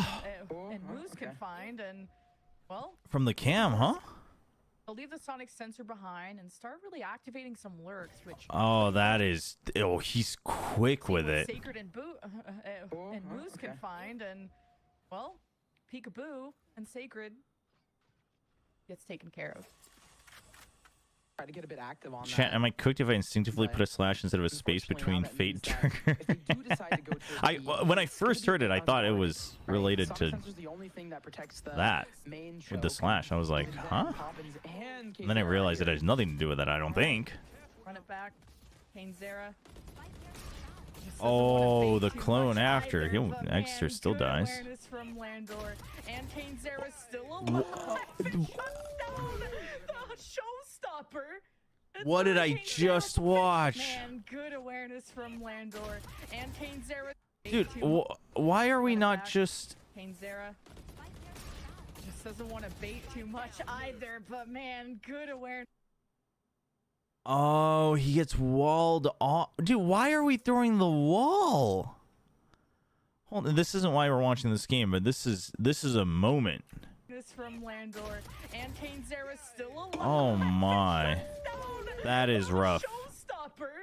It's You guys want to go? Walking straight. Have you ever played Chain together with your wife? I'm pretty sure she would go back to actually hating games if we did that. It's a matter of them getting those rifles.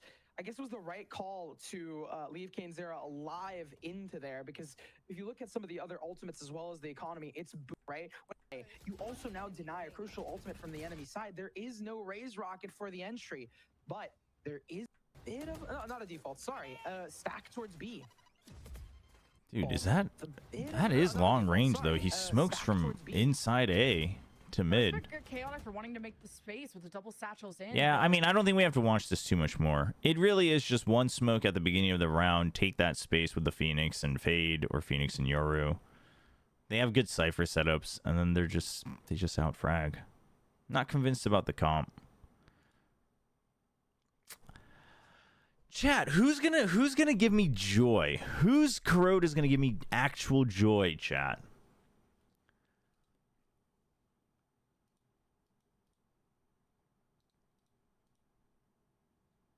What about Peak?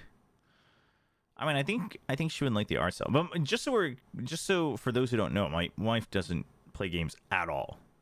So she struggles with the basics of any. She struggles with the basics of Little Big Planet. So I think any game beyond that is the frustration will get there first. She's not that interested in learning them other than just because I work with games.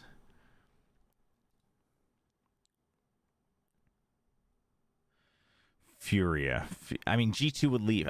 I'm talking, no, out of the teams that exist right now, give me a team that's going to give me joy. Heretics was close. BBL played, what did they play again? Oh yeah, they played the Solo Phoenix, which I don't like. Don't like that one. Not a big fan.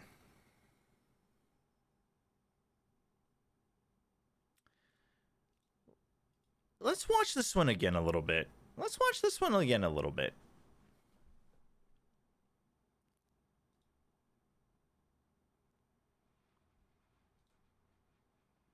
I mean, yeah, not. So I think with the way Kiko can play the Omen. Hands down. Hands down. I mean, how'd you get married then? Your whole work was about gaming? Well, just so we're clear, she disliked games. She had zero interest in anything America or English. And I still got married, so I'm just goated like that. was spot on too, so it's gonna be nice to see that. I mean, I ask myself that question all the time. I'm always like, I always do find it very amusing where I'm like, what exactly was it about me that you did like? Because everything core about me you didn't like. He's always looked exceptional on a map where I feel like it is pretty solid too. Sure, I think it's Chobra at the gym during that time. I mean, that's also true. Previously, I was quite diligently working out, but I wasn't like, it's not like I was buff. I was just healthy. Slow approach, and again, no surprises. Navi did. Oh, actually. Angel did. There's something about this battle this map, bro. For that, man.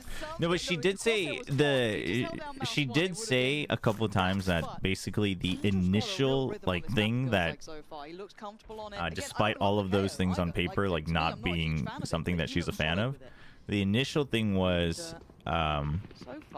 she felt that I was very understanding and courteous, and then also even though it's gaming, because she works in broadcasting as well, so she was like, oh, like, he's very understanding of this work, and he actually, like, he's very good at his job, and, like, I can talk about that, and he would understand. So, that was another thing. 10 seconds left. You're almost expecting another Bro turns haters to partners. Yeah, I'm just like Boostio, for real. Plug that gap. Angel found the open up. Bad stick now. I thought you beatboxed. Yeah, our first date. I was like, would you like a beatbox? Beatbox with my mouth full of pasta. Touch further back, but it's fine. Alex in the meantime does take away Nat, so now bring it down to this 1v2. Kiko, an exceptional player, but 2 to find is difficult, and they're playing deep on this. I quite like this, playing off this kind of doorway plan. Have you ever lived in the US? Oh, I lived in. I was born in the States. I was born in the States. I am super American when it comes to my accent. Gonna see the barrel, but it doesn't really matter. At this point, Na'Vi handling it very well. I gotta get like you. I'm gonna find someone who hates me fundamentally in Punish those rotations. Look, this map we know it takes 1,000,000 miles to get yeah, that isn't exactly the pro life tip that I would give, but towards the other side of the map, taking that mid control. It's brutal to handle, but it could suit them beautifully. Well, I think we saw Na'Vi do very well. Was kind of actually almost bait out. To be fair, she was shocked, like when we got married and moved in.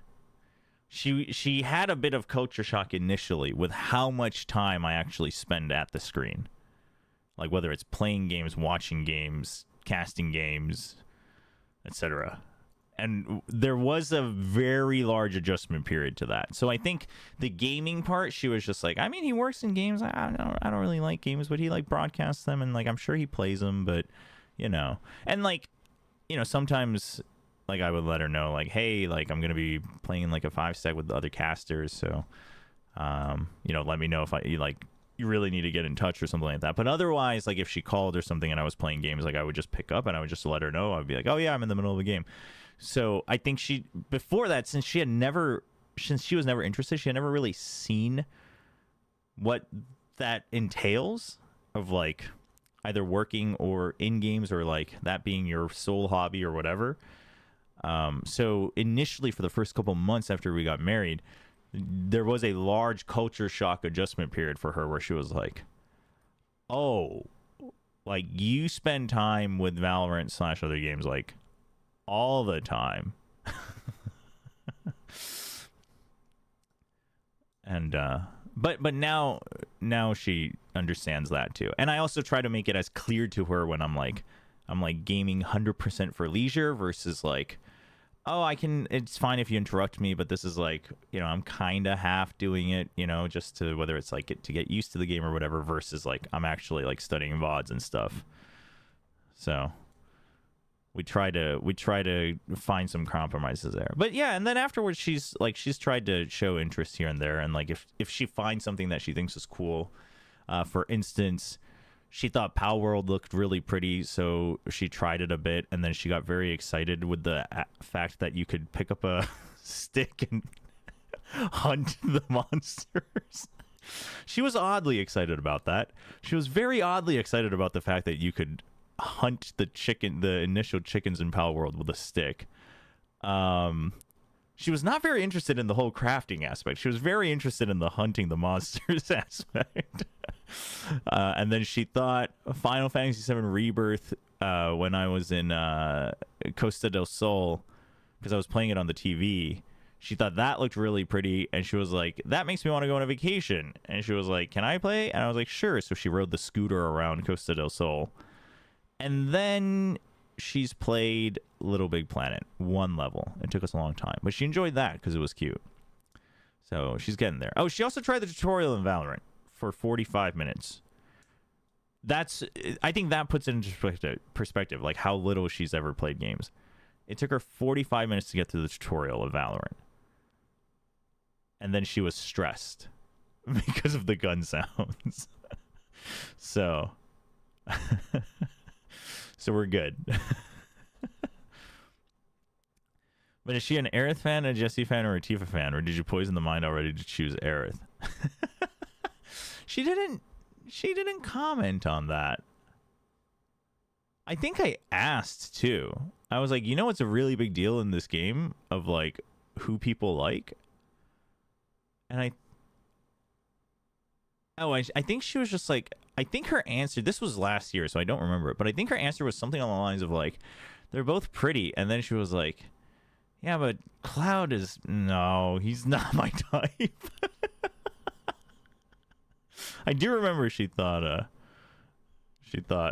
Cloud was not it. There was a tag for your life, it would be enemies to lover.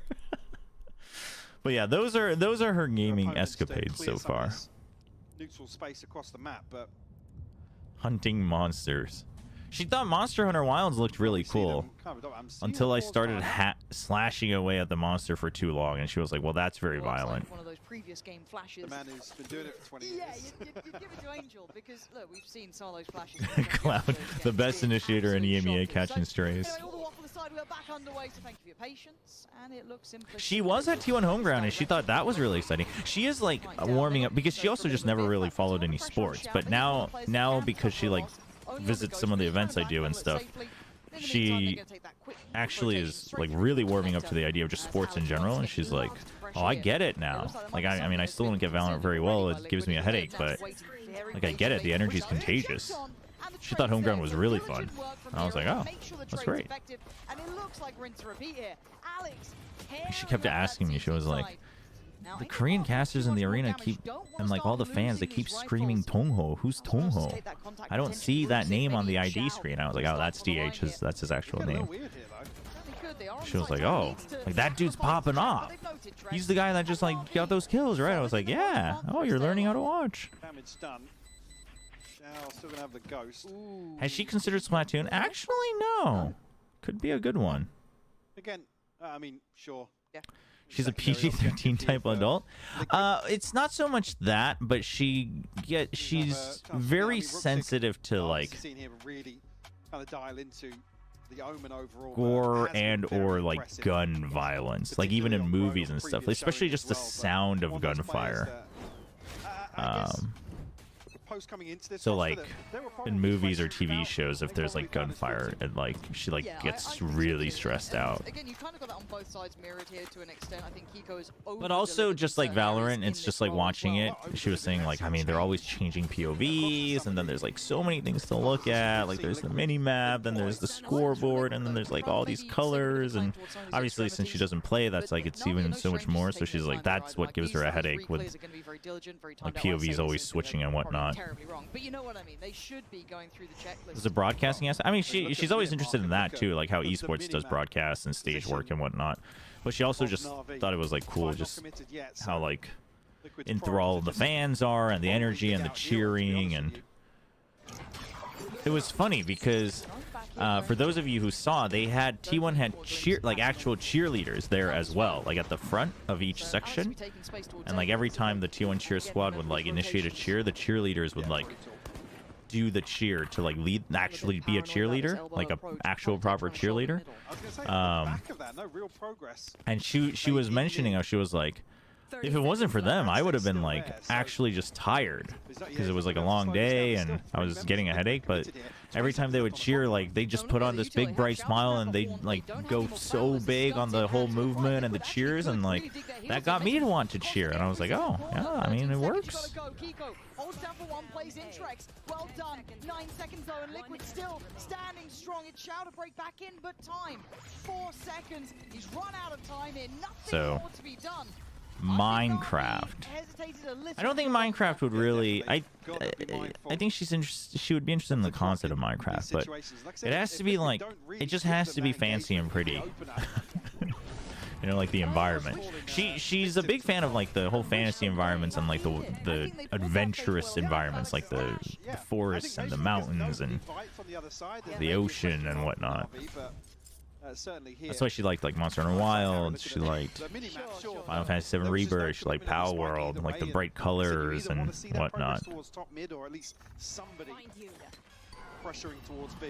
Minecraft with mods. I guess so. I guess that could work. Pretty early on. I like to see a little bit more variation to it. Chad, how do we feel about the gecko? But at this point, they're now. I'm not. I mean, I might. I'm trying to stay open because I feel like I might just be a hater. I mean, I actually like Gecko as an agent, but. Still not forcing the issue. But am I in the wrong here? Am I like the only one who thinks this? Am I the only one who really thinks Gecko and Phoenix are kind of bait on this map? Like I said, minute mark. Still no real progress or commitment. It's the best flash initiator to play, but it's still bad. And this is the question about the knife. Really, is the value there? What does it really tell you in terms of that placement? Gecko is for teams who don't know what to do for a second initiator. Huh. It does then boil down to Liquid having to have just like Reyna. Guess as to where they want to be. We should make a comp of all the agents that are basically the second of their job for teams who don't know what else to play. No, Liquid are just going to sit on the sides at this point. They've done their posturing in middle. They don't need much more. Paranoia's there, 25 seconds. Kiko's going to note this. I think he's seen Alex, but Alex wins out. Kiko gets a little caught in that scenario, but Panatek still. I mean, the thing is like, Gecko. You got to pressure the site here. Panatek give an individual fights, and he comes alive. Does very well to buy some time. The plant's in play in a 3v3 now. Gecko. No, maybe I'll come around on the Gecko, honestly. I mean, Gecko on his own, definitely not it. It would have to be a secondary initiator, or like with a Yoru. Yoru always being considered a half initiator. That's position towards elbow has been here. Yeah, Gecko Dizzy can go through the porthole. I mean, the porthole is Gonna find one. And that's a gimmick for sure. I mean, it's now down to Xiao. Your wife sounds wholesome. She is quite wholesome. She's very wholesome and But again, I think we need to kind of look at this tempo just like overall, bright because they're energy. walking into, I don't say a Animal blind side, Crossing. but Yeah, they're I leading think she at could like something Animal like- Crossing. Stack sides. I think there's I think she'd enjoy like watching Animal Crossing, like people stream Animal Crossing and stuff. what did it hit, but again here I think there's maybe a little bit of hesitation from Nats in elbow. Reyna, Jet, Gecko, Viper, Chamber. No, Viper's too good. Yeah, Clove. Reyna, Jet, Clove, Gecko, Chamber. I guess Gecko early on allows for a lot of info gathering while people don't know how to read pressure around the map as well. Right. I mean, and like, again, in the early part, that's fine. When I say bait, I don't mean that it's like terrible. I just think, again, it's like low-hanging fruit. Really nice idea. But once teams know how to play the map, I feel like the Gecko gets denied a bit. These little kind of pocket plays, these small little trap plays, and it does show that Liquid have definitely been putting this in the wheelhouse. The Patitech Dizzy. What, of this round? Idea. Peel away a little bit. A beautiful clutch from Xiao, regardless. Oh, this flash and He hasn't used it yet. It's a really nice idea. It's a shame it wasn't rewarded more almost. That's what I want to be seeing though. These little kind of pocket plays, these small little trap plays. And it does show that Liquid have definitely been putting this in the wheelhouse. Is this the one where it doesn't tag anybody? Just tucked into Is this that one? corner created by the wall as well. Having wishful thinking that his teams learn Crow, we don't have any more Gecko. Actively clearing with the fragment in mid, so I know exactly where you are. I mean, I basically think, here's where I'm getting at, right? And I don't mean to say that I think there's not a single good comp or anything like that. I don't think that's true. I think a lot of these are workable, and you know, while they might not all be the best, if your team's good at it, that's fine. But basically, what it feels like to me right now, our teams are playing comps that like you're focusing on one aspect of the map, right? You're like, okay, how do we fight mid? And it's like, okay, this is how we're gonna fight mid. I mean, which is, you know, that's where you start when a new map comes out. That's fine. Like, you think that's the most important, you focus on it, and then you fill in the other slots. You know, how do we retake A or whatever? And like, that's fine. I just feel like we're just there. Because that's what I mean by bait, is that like, okay, that's great. How else are you going to play macro on this map? How else are you going to gain control and retain that? At some point, you're going to just have to take so much contact through like 60 different angles to get to a site and do anything, right? On the retake, you're going to have to just go through so much to do that. So like, give up on this, you know, you're going to have to do that somewhere at some point. So let's think about like, all right, are we a more mid-focused comp? That's great, but then what's our contingency for like if they fight back on mid with our VODs? Then how do we take main? How do we pressure that? And is mid really that important? If we give up main entirely, is that? And if that's going to be the case, do we have to play a hard sentinel? Does that make us a lot weaker on attack? It feels like we're just not at that stage of asking the questions yet.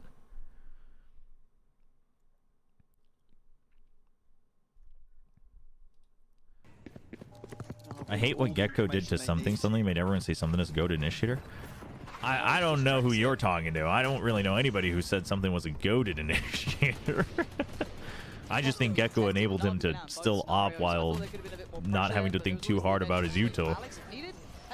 I forgot who said this, but someone said this map is defender-sided until they lose one player because of how big it is. Do you think that's why having 2 TP agents who can get away scot-free is good here? I don't know if I've said that specifically, but I would agree with that statement. Is that why 2 TPs is good? I mean, the 2 TPs helps shore that up even more, but I wouldn't say that's the core reason 2 TPs are good. The double TPs are really good on maps that have just like really tight choke points in general, right? And that's like the only ways to get map control. Obviously, every map at some point you have to enter a choke point to enter the map. But is that like the only way to get control of the map is a different story. So for instance, let's take Bind for instance, right? Bind, you've got B long here, and then you've got Hookah here, right? And then you've got A short here with the little box. And then you have showers, right? Oh, there's a little extra wall here. So yes, at the end of the day, to actually enter the site, it is a small choke point. But for instance, even this one here, you can, if you have dive, you can go into lamps. You can immediately go behind the box here. And then if you just take B main control, B long control, you already get a lot of map control, a lot of map pressure, because this now adds pressure onto here at the same time. So even though you haven't actually taken control of the actual choke point to enter the site, you can start working the map a lot more through that. But then you compare that to something like Ascent. Well, I mean, we can just look at it with Corrode as well, but it's like this itself is a choke point. This is a choke point, and this holding this doesn't really do much for you unless you've cleared all the util here, right? Holding this doesn't really do much for you because they have so many different angles they could be waiting for you here, and you have to come into the tiniest choke point. Then you have even smaller choke points to enter the same area, and then you've got more choke points, another choke point. So these are things on both attack and defense where now if you have double TP, you can basically force a fight near a choke point or through a choke point where either they have to duel you and you hopefully win because that's the whole thing about your composition, or they have to use util, 2 or more, where you just have to click a button, you come back scot-free. Now you have a timing because they lost a turn. So like that's the core concept of when there's a lot of choke points. But on stuff like B, it's like, okay, I'm gonna push out aggressively here and the chamber TP's back. They don't actually like, they use, let's say they use 2 util, but they actually now just have control of this because it's wide. They're not really stopped anywhere on B long, at least up to garden, right? So you actually just gave them that by TPing away. So I think crazy stats, Angel and Shout. I think that's the core aspect. How many is that? Have you seen? We just watched the 100 Thieves one. The only thing I was really impressed by was the Odin usage. Otherwise, again, that doesn't mean it's bad. I'm just looking for something that really shouts to me. But otherwise, they also just diffed crew, so it's kind of hard to tell. They got to remove Split and Bind to add Breeze and Abyss. Have the biggest map compilation of all time. I think we probably have been casting together longer, yeah. That's the next Toasty, how long we've been casting together in days. Wait, 1895? How is that over? No, that's exactly like 5 years, no? Oh, I guess it's a little bit over. I mean, if they were playing since the beta. Okay, Viper's Pit, O towards A, so commitment towards that. Just, again, I'm just keeping my eyes on the positioning here. Trek's kind of no man's land, and it looks very direct from Na'Vi. Maybe expecting this play up on the extremities, but also when you're going to hear that Viper's Pit, you kind of want to approach it in a similar essence. Now, these side takes were actually very nice if you looked at their previous game. Now, yeah, but no, but the release date isn't today, like this day, though. You're not seeing something. And teams were being formed like as it was getting released, so I think it's probably just curious to see the that. decision making here, particularly towards mid for Na'Vi, considering the placement of this pit. Now, I'm seeing Angel. Well, I mean, were they on a team together? I think that's the more important question. Get out of my way! They're just looking to overwhelm I guess him. with the ult from Xiao, and he's still got a Prowler descent, so they can just hunt him down. Still got a snake bite here, so they can't really. Okay, Within the current agent state, what would be the meta comp on Breeze? It's not happened. Trax is going to find Ruxic, and Na'Vi might have blundered on this one. In Alexis stream, did he get caught with the 30 rifle there? seconds left. I'm not sure. I mean, Euro for sure. This is now getting really weird. Yeah, Trax knew about it. This is not a great round. Nats has done enough by sheer presence alone. Shouts through, Angel's here in the pit. One enemy remaining. What a That's round. what I'm seeing here. Now, he was able to stall them out. Liquid going to make it up to 2 here, but again, Never shot. I mean, because look at the investment. The only thing. I think Cypher would still be good on Breeze. Yeah, I mean, freebie for Trex. And also here, considering possibilities. You could go no Senti. You could go Vice as well. God, yeah, it was everything. Ooh, and see it fall so flat. That's not a nice feeling. I think Vice and Cypher are both okay, but I think you could go no Senti. Correct quickly from that, because that is an opportunity for Liquid now to start picking up that mantle. No Whaley Yoru. This time they're actually starting to show a Whaley is okay, but I'd have to see how much ult coverage you get. Paranoia as well, similar pathing coming out from Alex, but real good, but couldn't make anything of it just behind. I mean, honestly, chat, on second watch.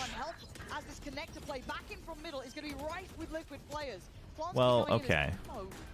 And then they just all get in for free through the literal tiniest choke point of this map. Na'Vi under pressure, playing on the side, not the idea. Now these corners not looking so clean as Camo. Yeah, this is the one where I said, like, Camo's clearly done his work on this map because of his crosshair placement. Ugh, I mean, that flick is something. Camo, ultimate online now for him. I was going to say, this is the first time we really haven't seen much attention towards, or commitment behind mid. Yeah. I mean, once Liquid had got the rifles in hand and maybe get a feel for, they hadn't figured out from the footage how Na'Vi are approaching. First time we see someone actually commit down middle. Now, it's rewarded here. Patient though. That one just too far. But they still check Xiao, super diligent. And Trex also Good from Xiao. There's the Haunt deep. Kind of makes him a little bit lackadaisical. There's still Trex and Kiko on this side of the map. Kiko not clean today. Normally you'd almost back him on that every single day of the week. The guy is sharp as hell, but Liquid keep them further afield here. That's better. That's the man you know. Waiting on the rest of this. Kiko starting to get into control. One enemy remaining. One left to find now. Here. Keeping my eyes. Gecko. Him to put facility problem. There's normally depth and layers to it, but just trying to get Trex comfortable, get him into Oh, that I do hate the 2-1 start though. Yeah, that's not a. That's kind of nuts. Not a fan.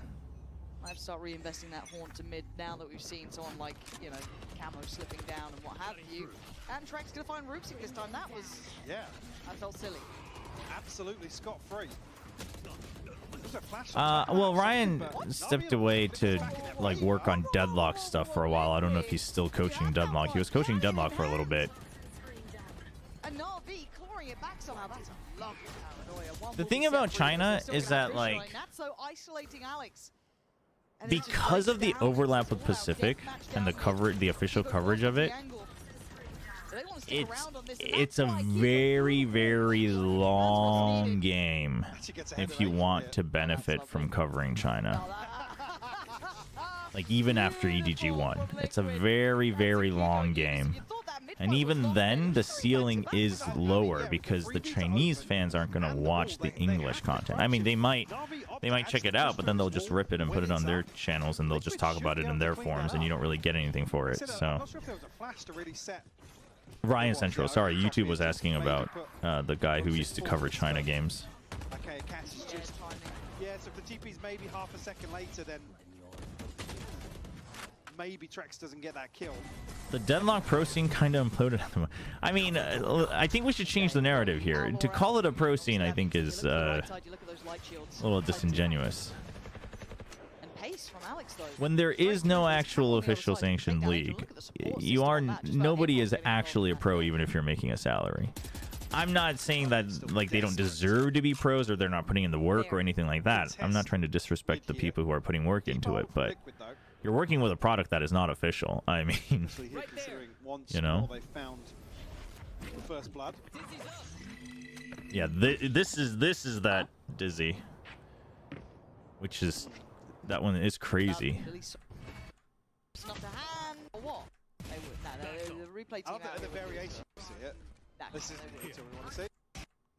Wait, don't they show it in the replay?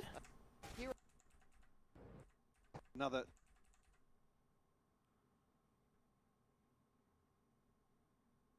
Nice positioning from Liquid, even with the ult and the dash in, everything. I disagree with the official body equals professional. Well, there has to be some form of an official body, though, right? For you to be a professional athlete, you can say you have a professional job, like an influencer is a professional job, but like because just because you competed in Twitch Rivals while you have a salary doesn't imply that you're a professional athlete. I think that's like, you need to have some form of, it doesn't have to be the publisher that's running it, but there has to be either a league or consistent tournament system or something. Get a little cheeky with a TP from Ruxick, but 20 seconds left now. Going to be forced to hold on to these rifles. Again, right place, right time for Liquid as well. Big investment from Na'Vi. 10 seconds left. I think as well, even though it's Smash Pro players get athletes for a grassroots scene. Okay, but Smash Bros is a weird one where it's technically grassroots, but also not at the same time. Like, I would consider Smash Brothers to have a circuit of its own. It's not completely centralized, but I would say that it has a circuit, right? But also, just so we're clear, Smash Brothers is an official game that's released. Deadlock is not. You know what I mean? Like, you can't. It's just not a product. It's not an actual product yet. Like, you can make content with it, and you can have competitions, and I'm you know, I respect the people, but that's my point, is that, like, there's been, the reason I think the narrative here is important is because people are like, yeah, I mean, like, they're just not supporting the pro scene. I'm like, the game's not out. Like, you chose this. You're meant to grind away if you want to get ahead of the game this early, which is, I respect it, but to imply that, like, you're not getting the support you deserve is a little disingenuous. But I would, personally, I would consider that Smash has a circuit. I mean, circuit might be the wrong word, but... Yeah, I think in this round in particular, difficult for... No, I mean, I assume it's gonna come out when the patch comes out, which is always middle of the week for UE5. They were previously. Slow creep up now, though. Yeah, and it's weird because obviously when I play this game, it feels so...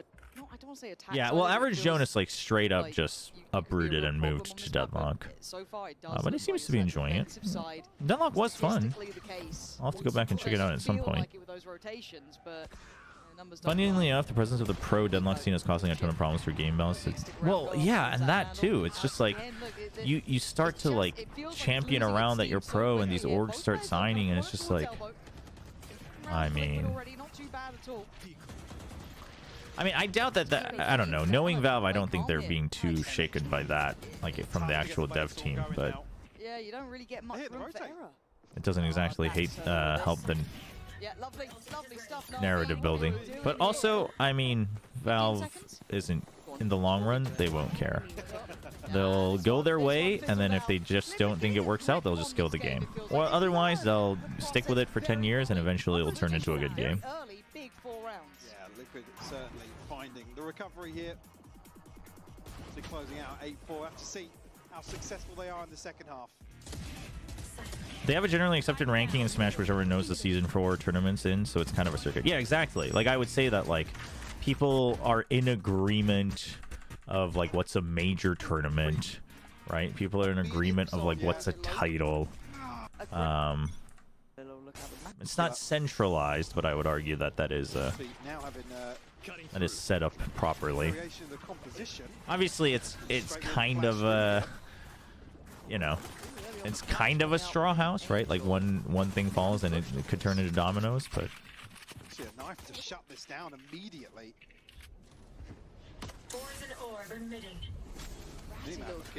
Very populated here. Yes, it is. And Hero's got his rat traps down, but it doesn't seem to matter because Panitek's already killed him. Sight now swarmed. Liquid take control here. You're looking at the fight back from Na'Vi. Tempt them closer. Well, hang on. This pop in the pistol, but... Yeah. Poor Happy, man. I'm a big fan of Happy. I hope he finds success as a coach in Valorant. They want to do any more. They've got a sheriff on Ruxick, but it kind of does come down to Alex to do a little bit more with this. Unhappy. I've never been rewarded in this spot. No. Once in my life. It's not a good spot. Oh, that's a pixel. Hello. He smacked his head again. But, oh! Alex has hit a banger. All right, Alex is better than me at Valorant. Who'd have thought it? Yeah. Does make good value of that. You can see that Liquid are kind of capitulating here, right? Held off a little bit, looking a little bit fraught, a little afraid of the edges, but ahead of that. Oh, got the The dinks. step out. Oh, I mean, the second, yeah, that Angel's able I'll find you. to reset Liquid early on in the second. Where is that gecko dizzy going? Reset Liquid. Is that early on in the recoverable? second half is still Mid 4 rounds to the good. Hold on, I'm looking over at the minimap. Wait. Oh, he just sent it forward. Wait, why does it look like? Oh, he bounces it off the Early on in roof. the second half is still 4 rounds to the good. Oh no, he's taking the ult orb. Never mind. Nope, I'm just confused about everything. He does. It does look like he bounced it off though. It worked out well. Just picked it up. Pleased to get the kill. Now, sadly, beyond Well, he that, died, it so. is a hero round. Line up, send him into the next. Na'Vi round by round getting a bit closer here. Well, a little variation on the trips as well there from Hero. So He's been doing his homework. yeah, he's definitely. Well, I mean, Liquid in general have to. No, it's Axe careful basically. How they approach it. I mean, if you've played Dota, you'll instantly recognize like, oh, this is taken from this hero. Yes, Obviously, they're not one-to-one because it's a third-person shooter, but if they want to kind of bring that back out, that's certainly puts a bit of a flag in the Yeah, I'd love to see actually how the Caesar's thrown over the top as well. Yeah, he'll never do it again. No, no. Shown it once, that's it. You don't get the. is it not just Darius? Yes. So what do you have to say to that? What do you have to say to the insta-kill ult being referenced as Darius here? See over the top of the smoke as well, so that's looking to punish. Why can't we ban the Riot kiddos? Fastec going to invest here, trying to catch it. Oh my gosh. Could be an issue, but he can't get there in Forsaken's time. crop Carol's top got is the live section up. now. That value of the Yoru In is chat, looking solid. you have a Opportunity. choice. You have a choice to The operator choose which applies content possession pretty far you off fill now. your brain with. Soon, Just letting you Osman's know. gonna Shift away. Well, I didn't attribute Gunblade to League. I'm just saying that's where I saw it first. RV to You know, now I know. Like, I mean, not even now. Like, I figured it out a long time ago that they didn't make it up. It's just that's where I first saw it. reveal. And look how off-site they're playing. Get a as little well. fruity with it here. In the post-plan, I still like this. This wrap up towards heaven, they've done several times now. I It's mean, you have a actually choice, nice. chat. Nats still Whether being I will elusive respect from that CT. choice or not is a Not the different same story, combination but we saw on the other side, but it's just down to Rusik, and it's gonna be hard now. One bullet in the rifle has to hit the reload, and time has pretty much gone. He wants to keep the rifle if he can. But again, you look at those post-plan positions, Mike. But yes, it would be the ult is like Darius. Playing up towards that kind of heaven But it's side much as well, closer to Axe not from just in Dota those because of like the other players aspects with of it. their kit. It's nice to see they've definitely done their time in this map. It's the focal point, really. I mean, Forsaken's getting built. I mean, he's hitting the gym. He's keeping up with it. Safe from elbow. So it requires, I mean, you never want to tuck into that close cubby on the choke, but now as we see, actually, yeah, this is the close corner, but now we're seeing his position up towards heaven. Okay. Maybe a little safer for Na'Vi, but Camo. He's seen a lot. He's seen a ton of lot bodies. people. Nice little smoke Liquid's for still him. going off this. Oh, the trip! We've been talking about these. Seen a ton of bodies. People. Nice little smoke Liquid's for him. still going off Oh, the the trip is good. We've been talking about these little setups that Hero had, and he's done nicely on that. Gets the reward. I don't think that got cleared previous to now. What? Nicely on that. Gets the reward. I don't think that got cleared previous to now. What? We are seeing some madness here. P out trying to The gecko? draw the Where's eye, this in but this they're one? still here. Yeah, just a Azek still needs bounce. to get away if he wants to. Get the upgrade. I don't know. I was keeping an eye on it the whole time. It's better than I thought the first time around. It's better than I thought the first time around. But honestly, like, comp-wise, in theory, even though if they didn't execute it, I like Heretics' comp. And then I'm okay with Team Liquid's comp.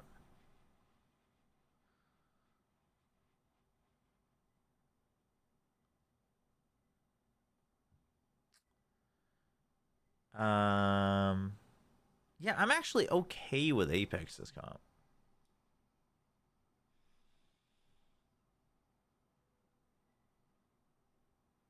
Which is not the same. Oh, Gentle Mates does the I mean, Viper's just too good, man. Make Viper bad again. Make her a niche pick again. I'm so sick of it. As someone who used to main Viper.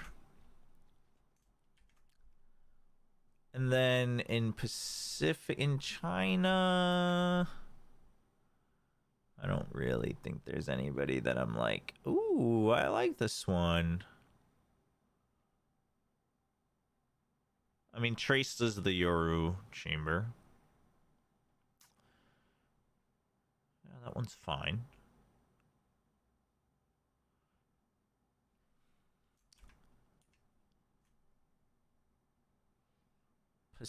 Oh, we don't have Pacific up.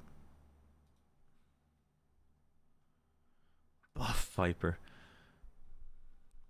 Would you play Fate Trigger? I have tried it a couple times, Pingu. I don't know if my current setup could handle streaming it, though. I could probably try it once I get my new graphics card. I mean, I could probably stream it if I put it down to 1080, but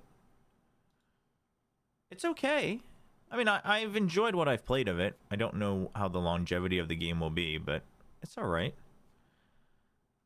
And then, I mean, in theory, I really like Deadlock. In theory, I like the No Shims comp okay a bit. But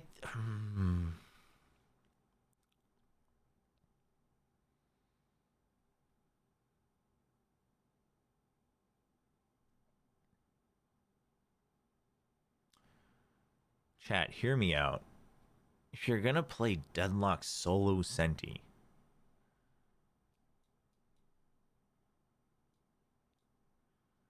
why not the Astra over the Viper?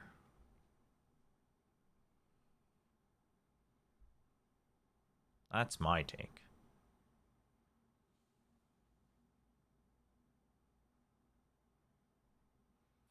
And the Sage comps are decent. Genji's comp is okay. The Neon Sage, Fade, Viper, Omen.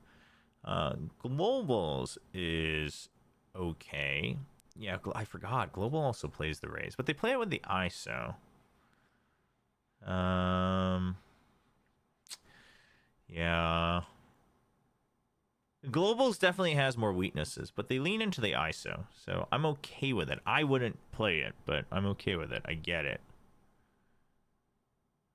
And then Talon played the Cypher Lock, but we had some question marks about it. And then DRX, they changed their comp for Team Secret, which is much better.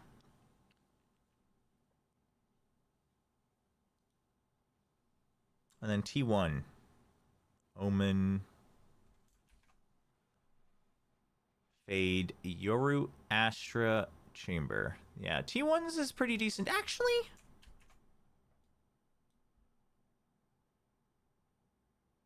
huh. Yeah, I'm okay with that too. That's a pretty good, I mean, they kind of dumpstered him as well, so different idea, but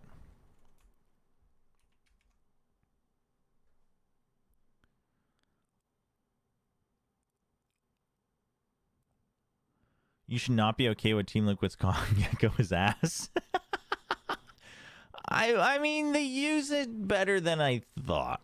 I don't know if I would play it. I might try it though. I might try it in a scrim, like if I was a team. Once I've seen them do it.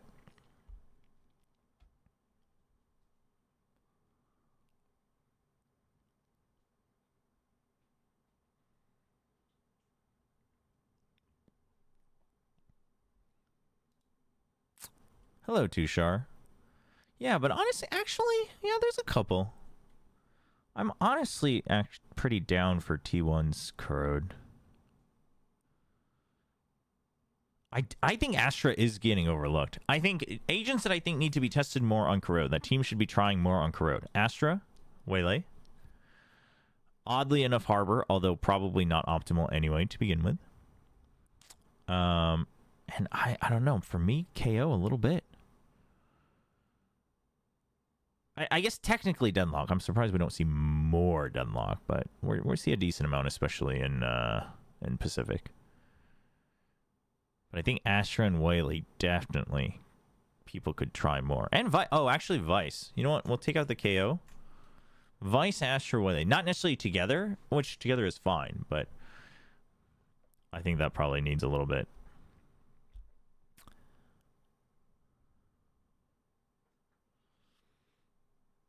I'm kind of worried for Paper X this map. Well, after all, they lose 2 of their... Well, I think they'll play... I think they will play Corrode. They left it open, but they left it open for map 3. But they should be... They're safe for playoffs now, right? So I think they should, like, purposely pick it. I think they should purposely pick it. I think you only play Astra double controller, and most people would go Viper instead, although I think I might prefer Astra Omen to Omen Viper. I mean, Viper's just so strong right now, but I think Astra, if you're going no Senti or Deadlock, I think Astra being that, like, really free lurker is very powerful. Like, literally Meteor style. Because Viper, you're not as free to, like, lurk around all across the map, because you don't have as much self-serving utility. As a solo smokes, I mean, Omen's just so strong, but depending, like, if you're playing double Senti, I think Astra pretty good.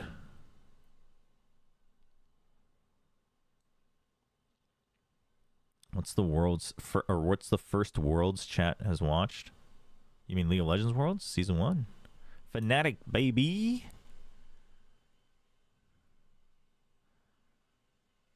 I think Paper X are going to copy their Lotus comp and play it on Corrode as well. Yeah, I could see that. I could see that. For teams like G2 and others who will eventually secure champs qualification, is it worth to save standard strats and really go hard experimenting? I mean, yeah, I don't think it's worth it to save strats, especially when it's like it's another month away anyway.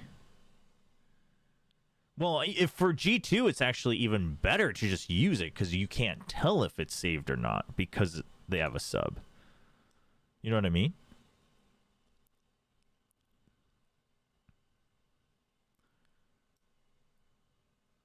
So, for me, I would say that yeah, but I think you have to at least try things at least once. So you can, but that's why it's important to have layers, right? And I think we're seeing, basically, I hinted at this a little bit on Plat Chat yesterday, but I think we're now finally 5 years in, which is about when it happens for a lot of games.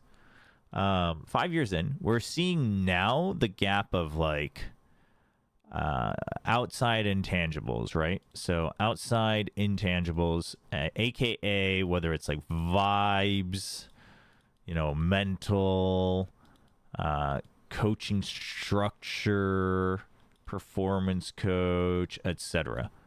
Right? We're seeing that come through.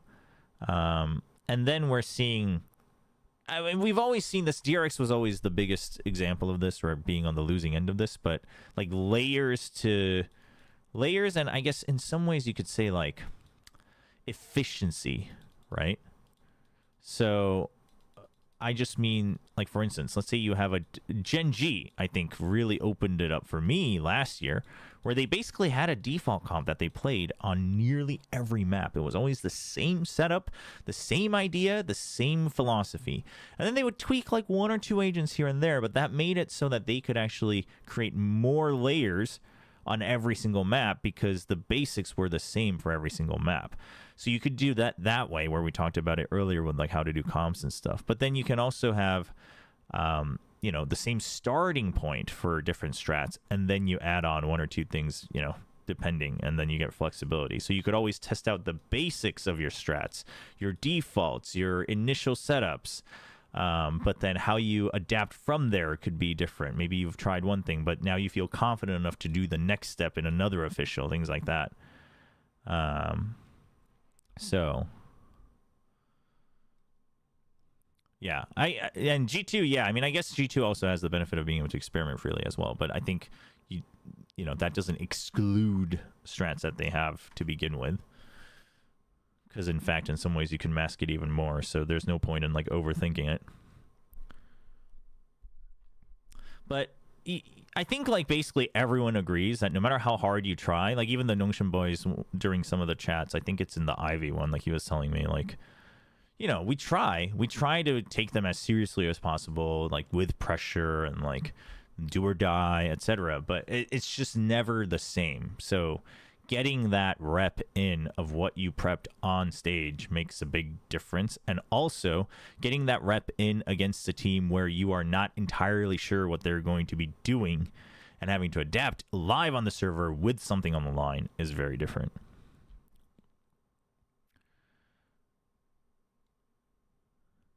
Paybreaks are doing the same thing as Gen G. If you think about it, raise Yoru every map possible and put Jing. Yeah, I mean, for sure. That's why the Yoru, being able to finally learn the Yoru properly has been huge for them. And generally, like, when a meta gets fixed, that is what most teams do. But I think Gen G did it in a way where they had these comps that were, on average, I would say B pluses. But they were good enough to cover that. Like, their comps were always good enough, but they were talented enough and skilled enough, and then they would add so many layers to it that they could upgrade those to anywhere from A to A pluses on any map.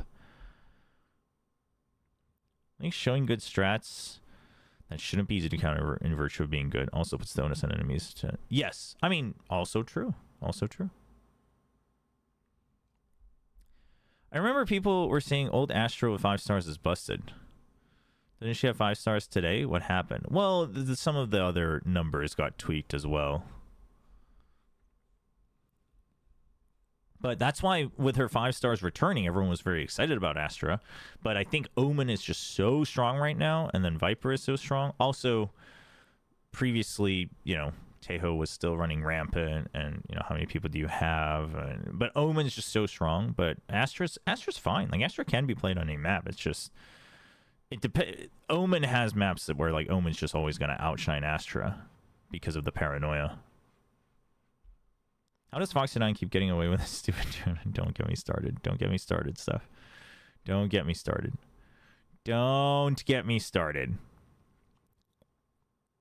But here's my point, though, chat. I always say this. Foxy9 could just be the greatest C-site player ever on Haven. It's fine if that's true. I'm not saying that can't be true. He's very talented. I just want to know if it's true. I just want teams to, like, actually try to punish it instead of just being like, we'll just swing him, I'm better. It's like, okay, we found out enough that most of you actually aren't that much better. So now can we get some actual teamwork to try to punish this guy? Because, like, we haven't seen that. You know what I mean?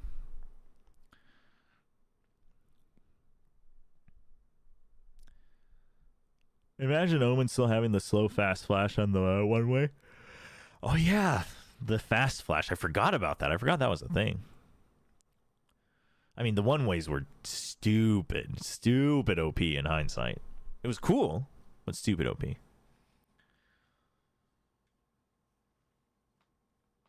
Ugh.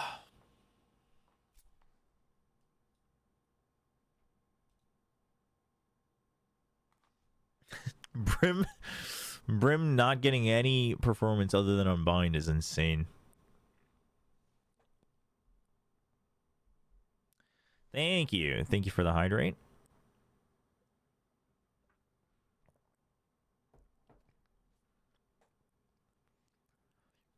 Well, Fracture doesn't exist right now. Checkmate. Checkmate atheists. Where's your Fracture now? Honestly, I'm kind of down with the map pool right now. Just get this out. I don't even hate it that much, though. I'm just kind of bored of it.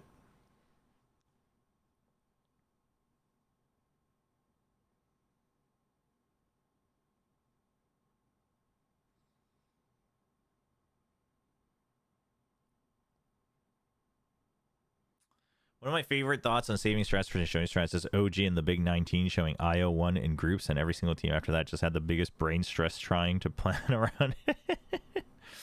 Yeah. I mean, it's the same thing with SPG, Nongshim. Like when they were SPG at Ascension, like leaving Ascent open against a team whose best map was Ascent, knowing that if they were able to win that, the only other time they might have to play it is if they somehow drop to the lower bracket, and then they might have to play it in the grand finals.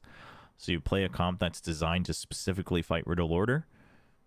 And then you win it, and then even though they don't first ban it, nobody's picking it anymore. And it's like, it's a pretty big advantage. What teams Corrode looked the best? So, rank them? Ugh. Like in terms of how they actually performed on it?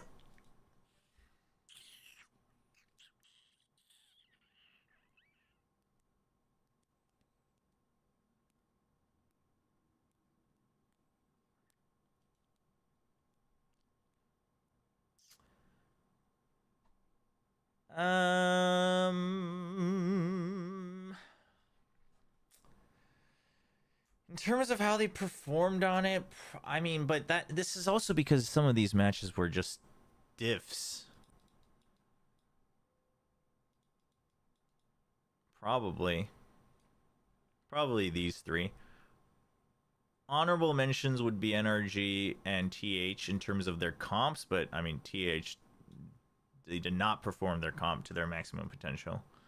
And NRG, I'm curious.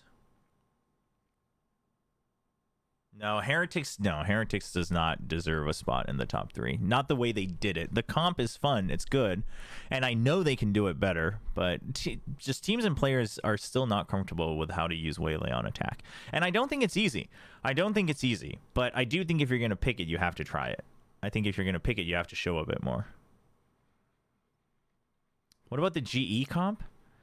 GE played it well, but I think Gen G, I mean, they were a bit confidence stiffed against Gen G as well, in my opinion, and maybe a bit of a skill gap. But also, I think their comp is much more susceptible to, like, crumbling than Gen G's. So both comp and how they performed. But I don't, like, their comp isn't one that I would ever, I think, play, unless my players, like, couldn't handle the other comps. G comp versus Heretics? Oh, comp-wise, I really like Heretics' comp. Nobody's just really impressed me with how to play Waylay on attack. I feel like there's probably somebody who's playing it well in Tier 2, though. You know what? I haven't seen Sentinels as Corrode, actually.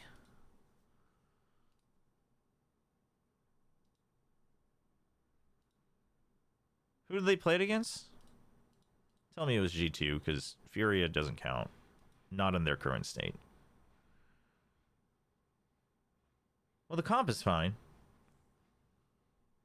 Let's leave this on the screen for a little bit. See if that makes me change my mind. Versus Sentinels. You can load up fast in game with Samsung SSDs. Let's get ready to get things underway, Mimi, because this is an absolute banger. We are packed here in the Riot Games arena. Yeah, our two best teams playing Corrode to start, and it's no surprise that it starts in mid-second. Going up quick. Always a fast fight. Second might get pinged out by this dart, though. And on opposite oh, sides, dude, Jog still sticks around. First. Sentinels on the board early, but G2 are still posturing in this. Did he not have a TP? He had it. He just wanted to get a cheeky kill. Sides of the wall. It comes down. Second strikes first. Very bold. On the board early, but G2 are still posturing in this space, calling in the reinforcements. That'll be Jonas Api supporting down long, but Zekin is on an absolute warpath. It's not ending. This is actually a nice pistol from Sen. Find a couple of kills on the other side, but again, there'll be Sentinels in control of the site. Yeah, the trade's good. Did you watch DH's moves? DH is very good. I'm quite excited for DH. Really good, Mr. Will. Shrewd 2697, thank you for the 200 bits. Sen's attack Corrode actually looked really good, Mr. Will. I mean, the pistol already, I'm kind of liking the pistol. I am liking the pistol. It has been a drought. I like the Nongshim Corrode. I don't know if we've ever had a 30-year-old rookie before. I think I might just be jaded because of how that match ended. Yeah, that was a really nice round from Sen. But I, for some reason, don't have the best memory of their Corrode. Ivy's Deadlock was good. I do think it could be even better, but I'm pretty sure he has more up his sleeves. I mean, I think the Neon's fine. But I do think if you're going to play Neon Deadlock, you might as well play the Fade, is my thing. And I get it. Like, I'm actually all for, like, going the Gen G route of, like, same comp, same agents. Let's get you guys, reps and iterations. But, I mean, Fade for Sova. It's not like RB hasn't played Fade. And also a fight over into B main at the same time. Sentinels keeping the No, I pressure mean, up. Deadlock had decent value, but I do think it was partially RRQ not knowing how to play around a good Deadlock. I also do think if they did play around it quite well, Ivy would have even more. Ivy's really good at Deadlock. So the Deadlock's fine, but I don't... I'd have to watch it again because the map 2 and 3 were where I was just like, oh, nope, we lose. But I don't have a recollection of them playing the map well. I just have a recollection of Ivy playing it well. Once again, Baby Bay falling down this time early on into the round. I don't think you have to start saying once again at round 2. You can wait a second to dog on him. I mean, look, if Baby Bay was up here, he would call it honestly. I think we can do the same. I cleared that with him in advance, don't worry, but it will be Sentinels making quick work of the second round. Yeah, so Corrode, the name of the game is these mid-fights early on. If you're playing, honestly, either side of the map, and you don't have that space, your rotates late round gets so brutal. You're either running all the way back through CT, adding probably 10 seconds, and it's even MIBR in Valorant? Yeah, especially when it comes to, I mean, but the thing is like with MIBR, I don't think we can know. I don't think you can know. If you don't have any mid control, I think there's no way for you to know why. I saw a little bit of Cortezia's interview translated, not the full thing, but you know, it sounds like Artisan was like, if we're gonna play double duelist, like I don't want to be calling as the secondary duelist. Understandable. So that's why Verno's IGLing. I mean, worth a shot if you think the double duelist is more important. But I mean, there's so many layers to that, right? Is it just the comms? Is it an experience issue? Is it a confidence issue? Is it the comps themselves? Is it, you know, too many voices, too little voice? Like, we just, you have no idea, right? They do need to, like, I think, have an honest talk about it so they can figure out what, because they might not even know exactly what the issue is. But Trent, even though he's low, is poised and ready on the angle. Alan's low too, but there should be some easy trades to get here for G2. And still a lot of You didn't understand the context? DH's moves are not Valorant rated? Oh, did he do like a dance or something during the fan meet? QT sees the gun, but Trent will see him first. A 3K and G2 on the board. 22 brings and helping a little as a secondary caller. And I think from our time working with him, we can attest that he definitely brings those strikes. Yeah, he does. And word on the street is he was flying as well. It's a good haunt. It's the good lineup. Jogamo taken down so low. Damn, that gets Jogamo as he comes out. Gets spammed down. Slow things down, but still takes space in Valen in trouble here. Again, still alive and has support. Okay, so I'm okay with going mid-heavy on the default if you are just going to fast pressure this a couple times like this, just like they did in the pistol.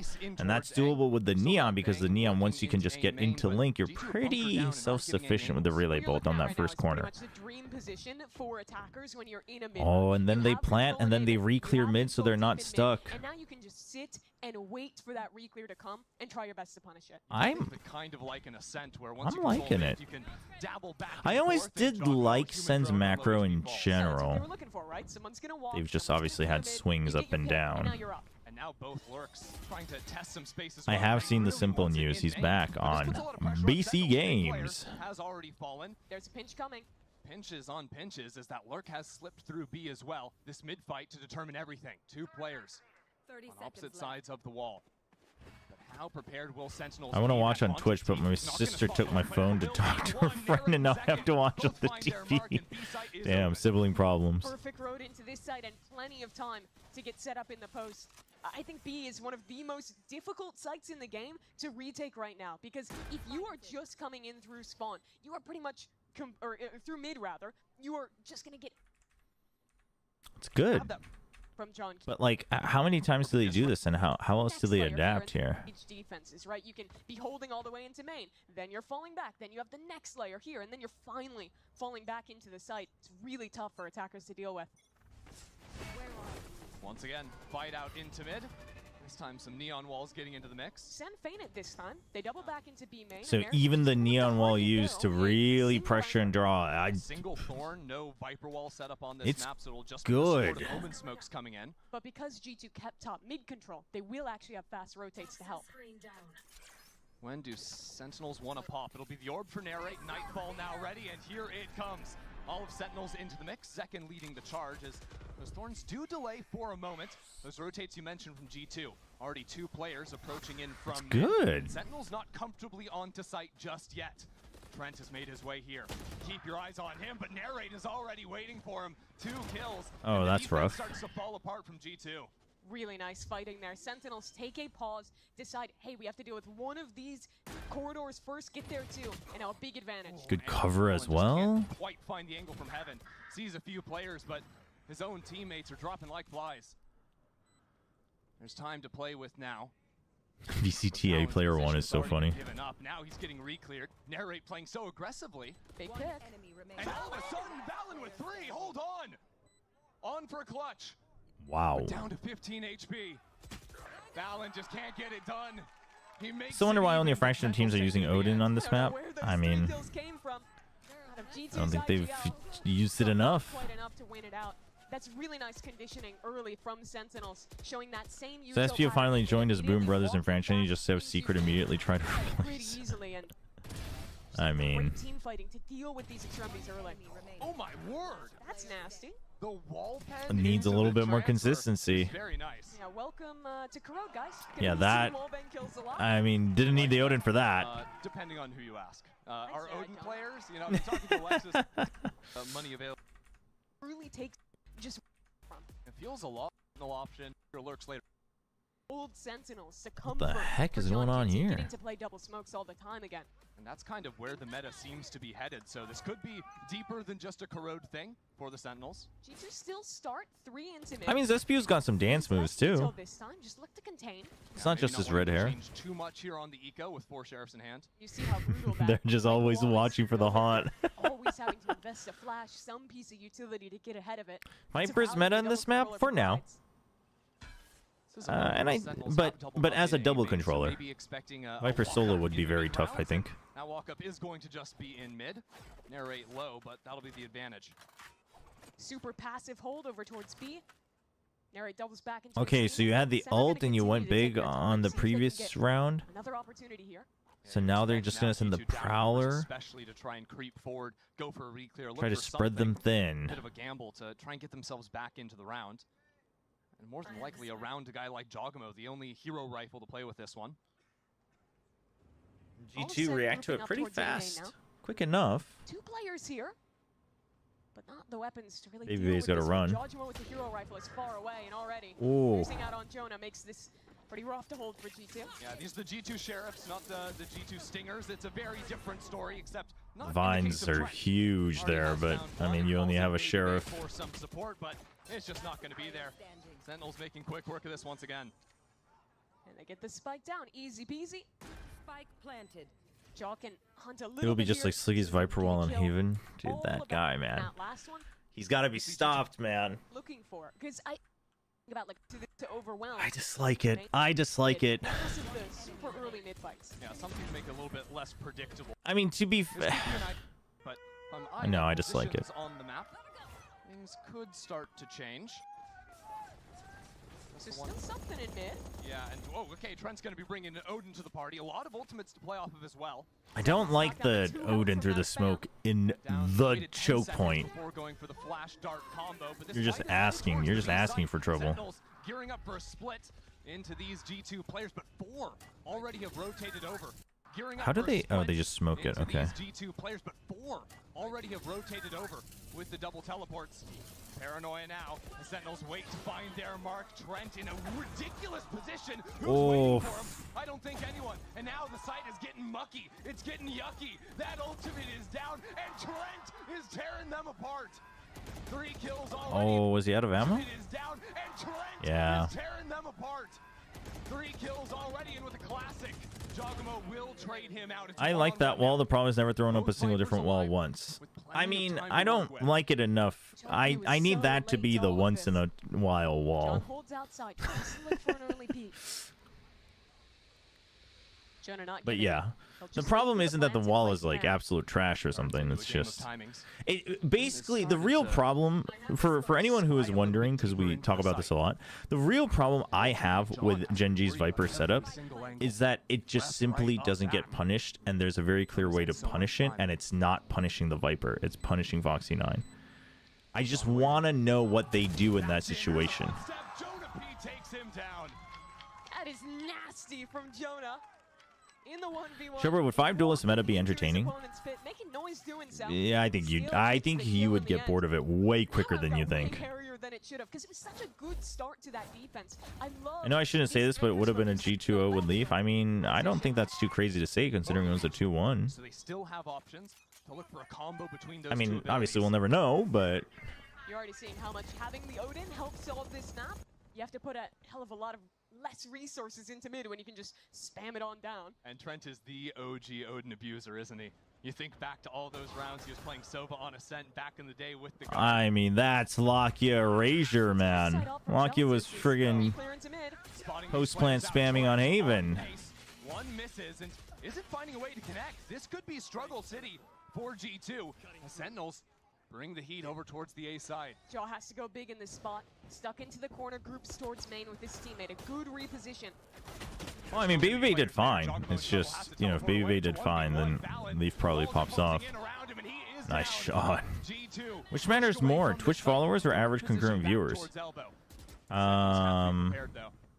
Average concurrent. But those kind of go hand in hand. Could we get another? It'll be Trent.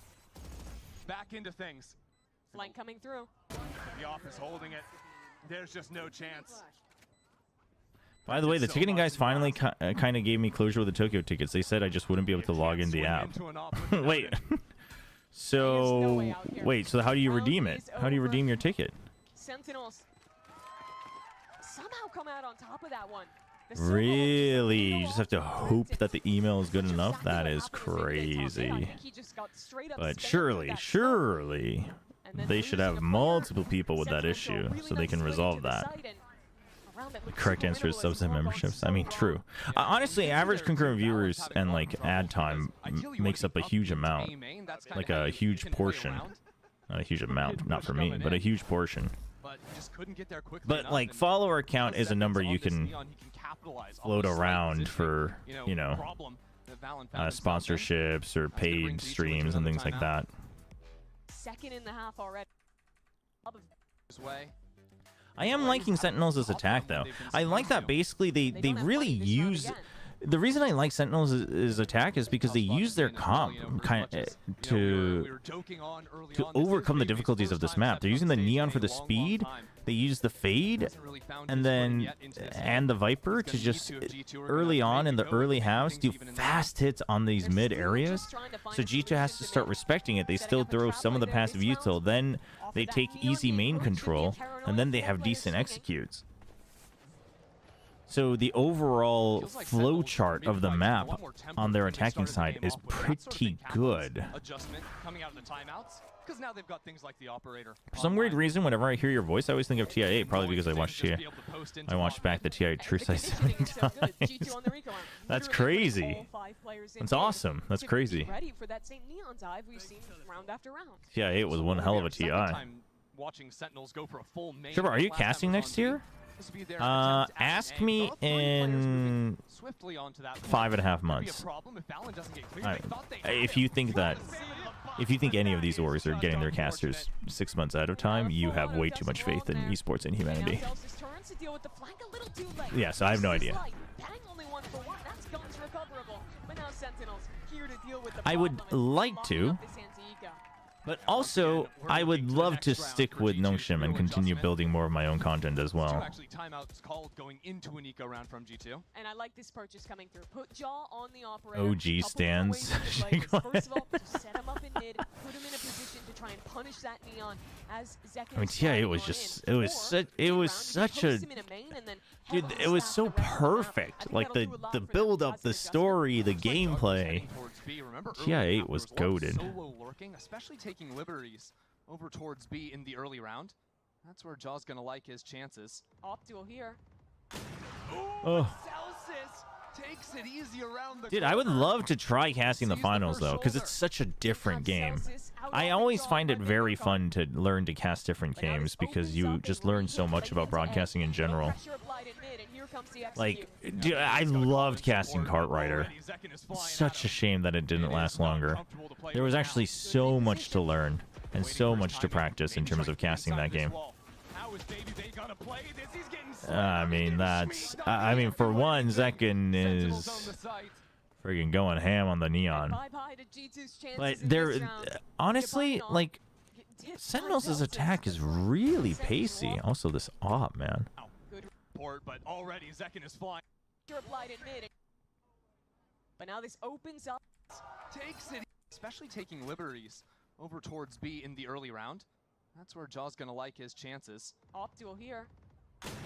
I mean, that's a nasty angle. Around the corner. But it's like, it's such a progression, right?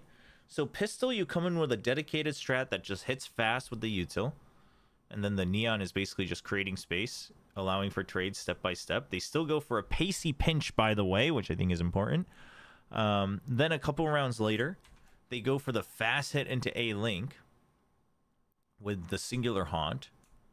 Then once that's done, they throw a fake on there, take fast B main control.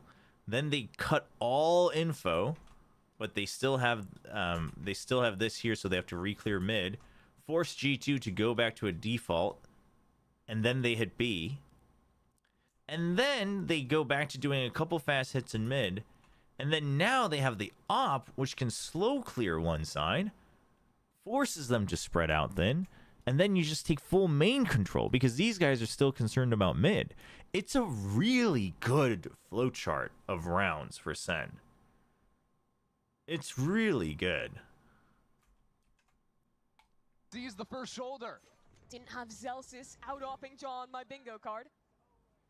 But now this opens up a Perfect? What do you mean perfect? Not for LGD. Well, because it was LGD, it made it even more perfect, to be honest. It is not comfortable to play with now. Good reposition. Waiting for his timing. Maybe trying to get inside of this wall. How is Baby Bay gonna play this? He's getting slid on. He's getting schmeeked on. He can't do anything. Sentinels own the site. You cursed Nongshim, though. Please go back to casting. Chat, just so we're clear, Nongshim, from a very objective sense, Nongshim is doing okay. Like single-handedly, not only You have to give me 2 years to see if it's really me. But he's also It's the first year playing in Tier 1 ever. Dealing with that early mid fight. I don't think G2 has actually managed to win that space pretty much ever this half. No, it's been a drought for a long, long time. Still realistic for Nongshim. Well, I mean, it just comes down to this match. Literally, if they beat GE, they're like more or less locked in for playoffs and Ascension minimum. But it is also G2 coming in with a substitute at a last minute. Sentinels. I mean, listen, I don't think it's doom and gloom. I just think the RQ one was one where I was like, okay, the best teams of Pacific, the gap is there. In some ways, I would also argue that that's good news for RQ, like RQ fans, because I do think that that game like really solidified that they were back, and I think that's for them to be back this early in the season, I think is huge.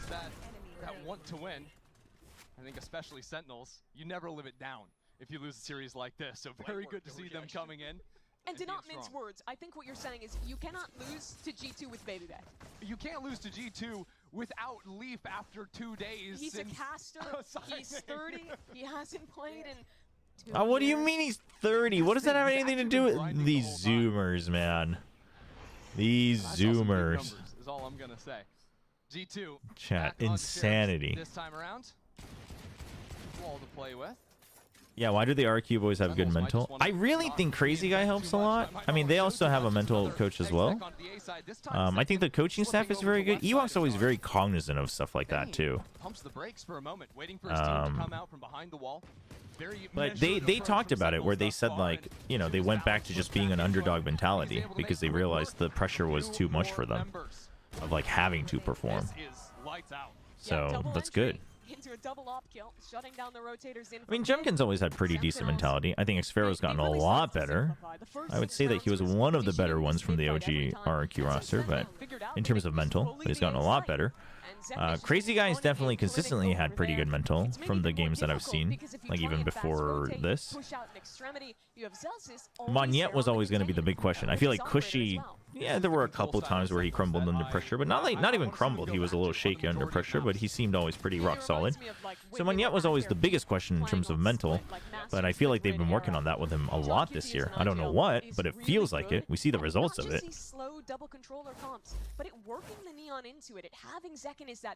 Yeah, but Crazy Guy, I think, has a very big impact on this team. Like, the atmosphere, the calling, all of it.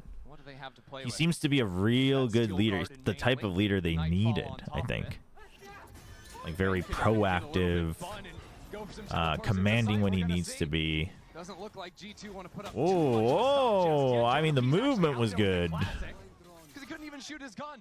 And now, Bang has ulted back up into spawn. No one's waiting for him. Dude, Sen's attack is pretty good, chat. Can only approach in through mid. I dig it. I dig it. Get 100 Thieves out of here. Trying to stall out as long Put as Sen on there. Nightfall to try and counter out this utility being thrown in from G2, and they haven't made any progress into the site. It's retaking through one corridor because they have no way to get out. There's a crossfire. There's an No, you're right. You're right, Shrewd. There's just nothing you can do. They put down a smoke. No. 100 Thieves. They just farmed. They just farmed a map. Worthless. Sentinels take I mean, Sentinels might have farmed Baby Bay, but. That is wild. I love what we're seeing with Bang. Has there been a VCT that won without a weak link? The old Fnatic, I would say. I mean, I think all in all things considered, I would say. Suddenly, G2, despite having a somewhat winnable retake, they're just locked out because they're only coming from one direction. Last year's Gen G, maybe not. Off of the chaos of all of the fights, the scraps at start of rounds, these post plants as well. They are looking. If RQ lose their next 2 games, Nongshim need to beat Team Secret in round differential. Huh? Nongshim, what do you? Wait, what? Oh, you mean if Nongshim loses here to GE? Wait, no, the next 2. What? I'm so confused. Lakia, no. I mean, Lakia was definitely a bit of a weak link, but I would say that that could be circumvented in hindsight with like his util, etc. But I would say like Texture wasn't as rock solid last year as he is this year. It's a really and things like that. Defense where at the start of rounds you want to be using your neon teeth. Just saw the clip of you trying to plat check guarantee global Chobra. That should be a sub alert. Paper thing. That should actually, yeah. Yeah. They put it up as a short. That's crazy. Farming clicks through me losing my job is insane work from plat chat. Already showing his hand a little bit. The emotes are going to take a while. The emotes are going to take a while. Oh, let me actually give you an update on that. The emotes are going to take a while because I'm actually going to be working on just like a full-on branding package. Like not anything fancy, but just to have like a good foundation for everything moving forward. So I'm going to put emotes on hold until I do that. Like custom designed emotes. We can do like a couple fun 7TV emotes and stuff. I've never heard the Riot Games Arena that excited for 2 kills. Baby Bay. But they're fans. The first 3 rows love Baby Bay. They want to be as close to him as possible. But yeah, I'm gonna do that, and then once I have that, I can get a couple more emotes. So that will emotes will probably come in the fall. We'll see. Almost caught on the reload. Basically, if it ends in a 3-way tie with RQ, Team Secret, and Ocean. Oh, you mean if RQ... just don't let this and Chobra Dagger die. Chobra Dagger is crazy. I do like the Chobra NAAPM. Wait, I'm so confused. If they lose the next 2... What? Is this assuming Nongshim loses or wins against GE? They really have to slow things down, play a full control. Aren't you like 36? I am 36. I'm not even like 36. I just am 36. Lakia and Simon have some parallels. They actually do. They actually do. Oh gosh. I would agree with that. That outlaw has now been recovered. G2 want to excel into A, but because Sen have My mic is always really low on plat chat, and I don't know why, because I actually turned it up to 100, but it's not low on my stream, right? I do think I have to change the compression settings a bit, but I think it's something to do with how I'm connected through the setup.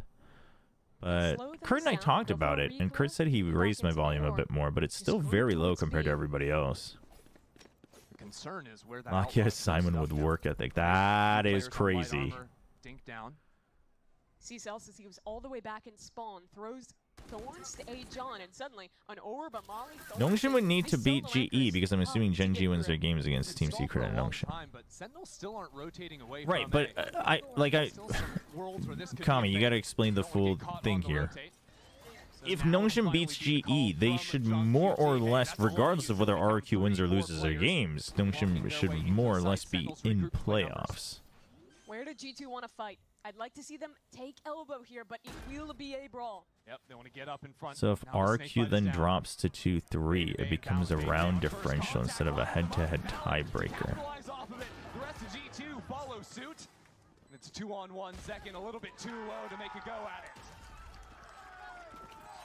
So a bad start to the round. Oh, because RQ would have lost to Secret, who would have lost to Nongshin. That's the style you need to see. Slow down the pace. Don't let the Neon run all over you. Take your time. Take map control and make a confident, informed decision. Exactly. And I see. As well, because they're playing the Aura instead of the Neon. It's I mean, hard for them to yeah, I don't know if that's happening, but overplaying on one side of the map. They can't have that same level of reach that a Neon has sprinting into a site. Yeah, I guess so. I guess it could happen. A lot of rounds end like that with these really chaotic retakes. G2's team fighting is going to have to take a step up from the first half. A mess of smokes thrown down into mid. Yeah, it's map differential first, actually. Oh.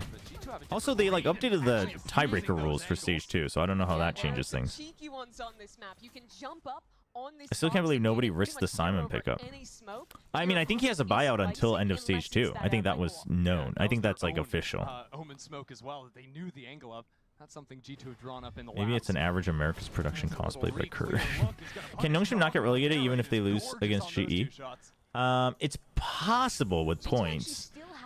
It's possible. Throw down a smoke before Valen decides but if they if they beat GE, it's more or less locked in that they don't get straight relegated, that they go to Ascension, even if they don't make playoffs, because then they would have a 3-point, they would run away with 3 points ahead of GE and the others, and so then even if they won the remaining 2 games, they couldn't possibly get through unless they actually made playoffs and like went on a run.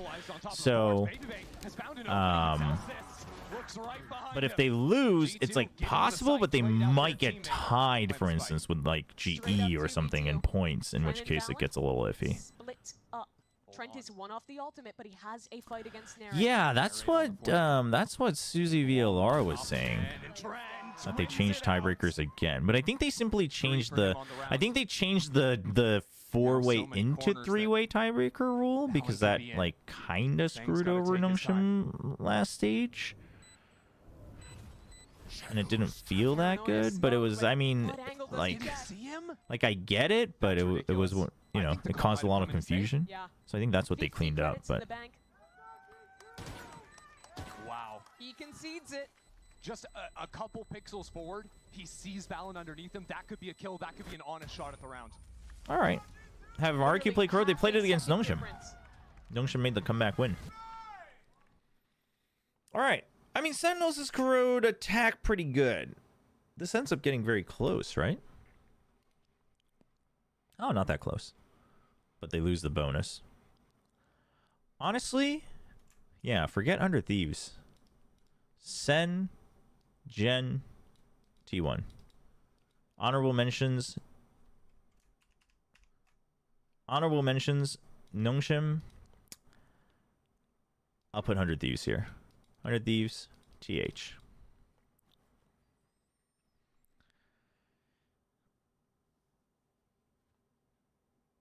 Oh yeah, they added the if 2 teams are clearly better within the tiebreaker gets broken into 2 groups. Yeah, something like that.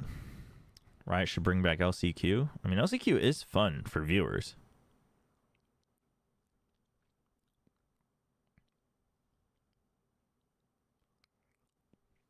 That is true.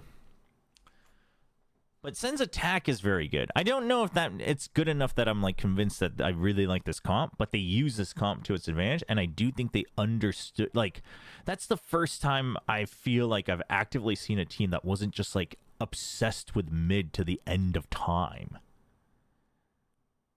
which is very refreshing. I'll have to rewatch the Nongshim RQ game at some point, but we're not going to do that today because that's very emotionally taxing.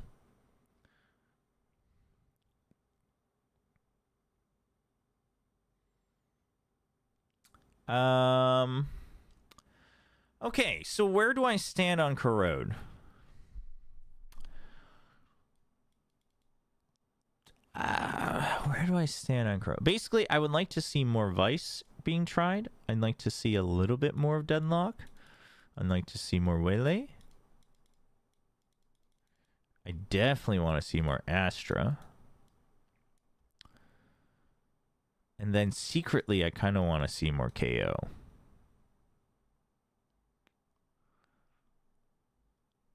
Comp-wise, I mean, the thing is I think in our current patch, we do have flexibility on all maps, and a lot of it kind of depends on like for instance, if you're using the Waylay, I think there's certain comps you kind of have to lean into, whereas if you're like prioritizing the Yoru, things get a little different. Obviously, you could do both.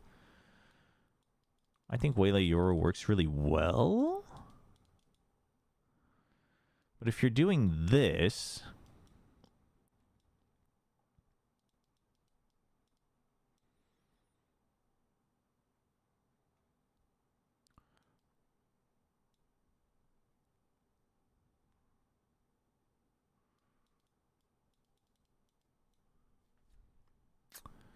or Deadlock, from what I've seen. Honestly, Waylay Yoru Deadlock is not bad. Or even Sage at that point. But the thing is, if you're putting a Sentinel in, like, you really can put whichever one. It's just kind of changes. But if you're going to, I think Deadlock and Vice, it can kind of affect which duelist is better. Like, if you're playing Vice, I think you might as well actually play a single duelist and play double controller. But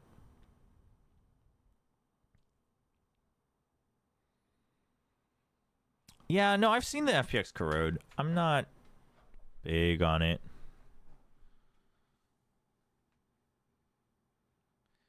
The first team that pulls out the Harbor Tech on Corrode is gonna Maga room because no one else knows what that agent does.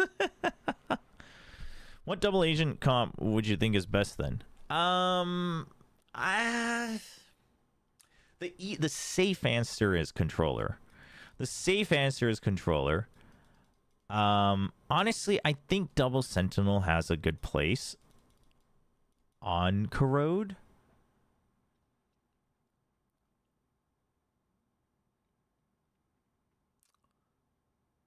It has a good place, but B-side is not as good on attack for double. So your attack kind... Well, actually, you could just shut off mid, I guess. Yeah.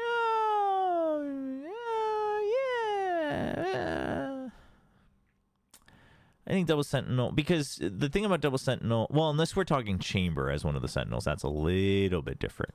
But if we're talking like Vice Lock, Cypher Lock, I'm actually not convinced. This might be a map where it actually flips and it's like your defense is even better with double Sentinel, but then it's like, do you really need to double down on that? I think double Duelist was okay as long as one of them is a Waylay or a Yoru.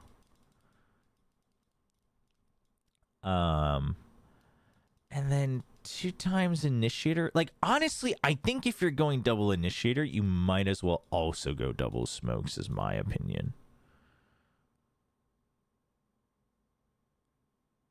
I think double Scan is really low-hanging fruit. And then at that point, if it's not double Scan, unless you're counting Yoru as a Initiator in a double Initiator comp, like Breach, there's too many corners. Well, I mean, maybe the Fault Line can cover them, but obviously Breach just in general, not the best agent right now. Gecko. So then, which is why I kind of want to just see more KO.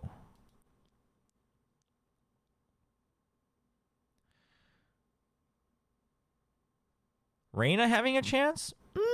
Yeah, Reyna could actually on this map. Reyna could have a chance on this map, honestly. But also, if you're gonna play the Reyna, I think on this map you might as well just play the ISO.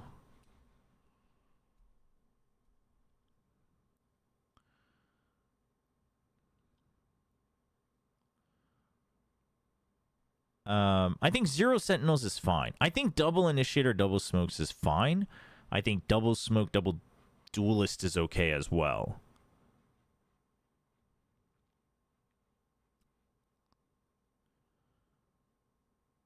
Okay, but okay, not more KO because you had to watch Angel play KO is, I mean, that's just not fair. That's like saying I don't want to watch Omen anymore because I had to watch Stax play Omen on Lotus when they've never played it before. Like, that's not fair. That's not fair to KO. I really think KO has a place on that map, chat. Honestly, I am kind of digging the KO, man. Everyone keeps saying Yoru's just a better KO, but like,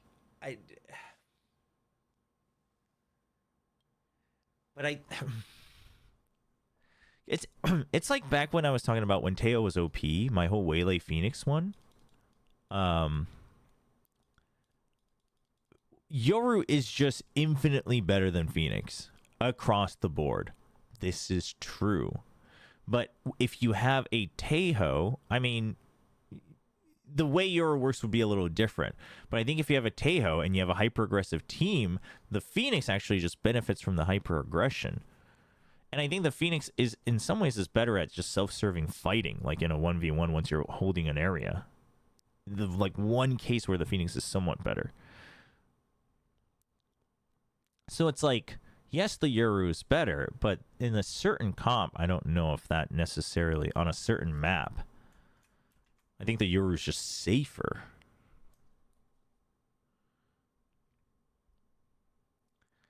I don't know. I like the KO.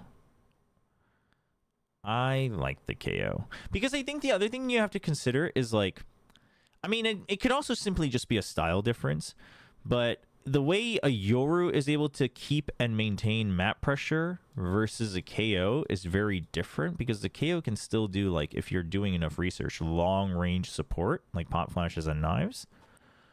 And I'm thinking that the burst from the KO is better on attack. Or even on a retake, but more so on attack. Has anyone played Killjoy yet? Actually, I don't think so. 아, 오늘 뭐 카스 뭐 조금 봤어요. 뭐 애니메이션 같은 거 바꾸는데 그게 뭐 읽어보니까 좀 긴 작업이라고 하던데요. 그래서 사실 뭐 그냥 약간의 급발진 반응들이 아닌가 싶기는 한데. By the way, stream till UE5 drops? Wait, it's not tonight though, isn't it tomorrow night? The Fnatic Lotus comp could work? What, you mean the Raze, Fade, Omen, Viper, Senti? This one? I mean, yeah, the thing is like the Fade, Omen, Viper is fine on Corrode as a core. It's fine. I mean, I think that's the safe. I think that's safe. I don't think that's low-hanging fruit. I think that's the safe idea on Corrode.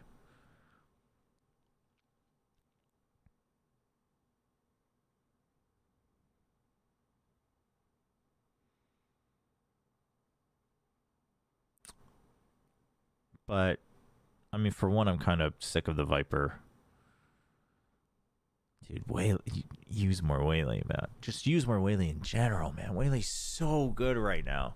In a team setting, Waylay is so good. She's already so good in solo queue. She's only better in a team setting. But people are not using her to her potential on attack.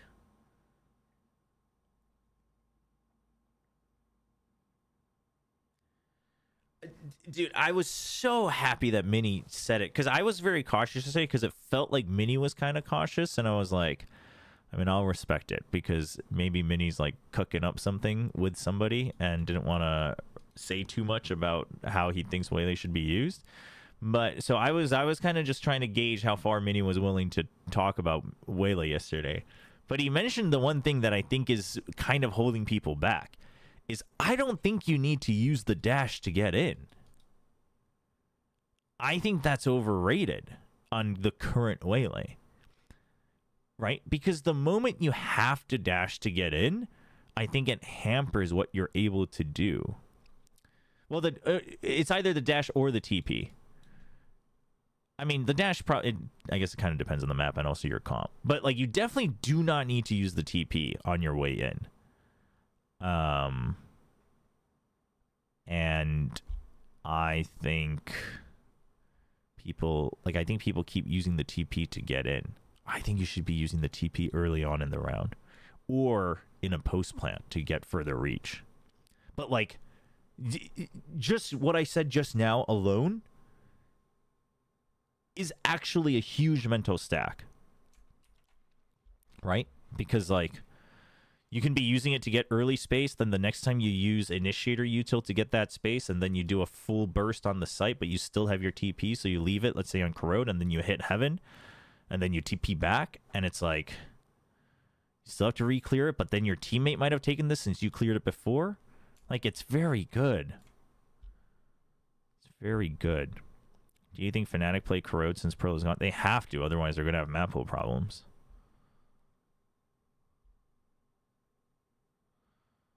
Then what would the dash be for? The thing is in my opinion, again, it kind of depends. If you're, it depends on the map, but if you're like the only dive and the map requires a dive, then yeah, maybe you have to save the dash to get in. But you can use the dash to get verticality afterwards and then use the TP to get in and clear, right? A site for entry. You could not use the TP. You could use just the double dash to get in. You could use the dash on an execute at the start of a round to take out a key member on a default.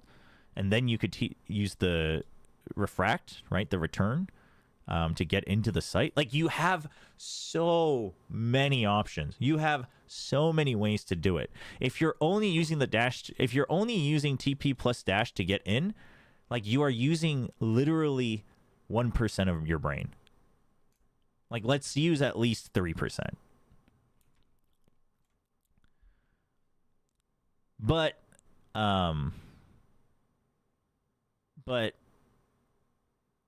the dash generally, obviously, good for getting in. But you don't have to always pair it with the TP. You shouldn't have to.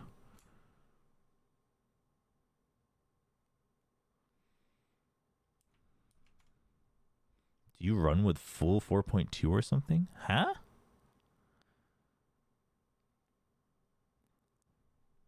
Oh, you guys are asking each other. PaperX has the best Corrode. I know the future. 근데 현역 맵들 대회 도중에 패치. 아 근데 그 부분은 사실 저는 밸브는 뭐 예전에 R8도 대회 막 그냥 매치 중간에 패치됐잖아요.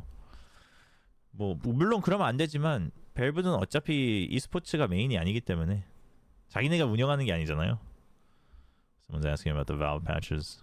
그래서 뭐 그거는 이해는 안 되지만 그래봤자 어차피 돈을 더 잘 버는 거는 밸브이기 때문에 맞는 선택을 하는 거다라는 생각을 합니다. 저는.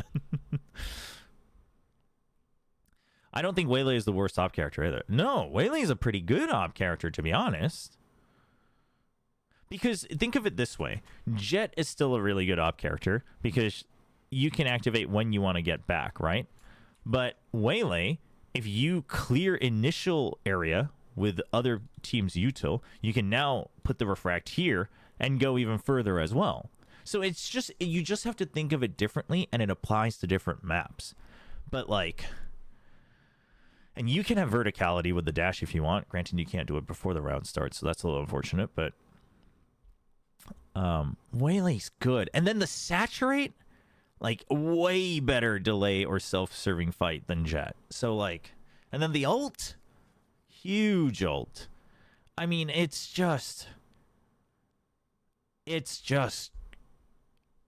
good, man. Waylay's so good right now. But the problem is you need someone who doesn't have typical dive duelist brain. And I don't mean like that they're not thinking. It's just that they can't be too wired into typical dive duelist. Like, you need someone who is more of a chamber ISO type person. Ooh, there's some good... I was actually experimenting with some saturate lineups this morning / last night on Corrode. There are some good saturate lineups.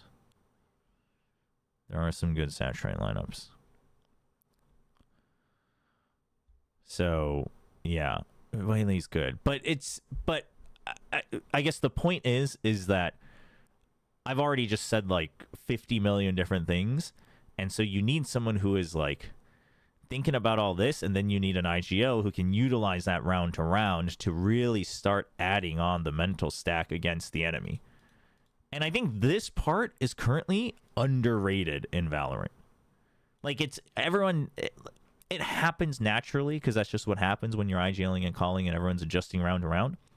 But I think purposely being aware of, like, not just like I'm going to throw a fake so I can, like, unfake it the next round, but purposely being like, now you got to think about this. Now you got to think about this. Now you got to think about this. And, like, adding on the mental stack, I think is going to be another level that gets unlocked in the next year or so.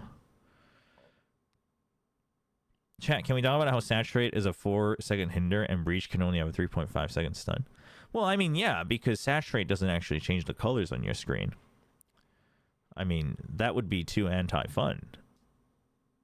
Changing the colors on your screen for more than 3.5 seconds sounds very anti-fun.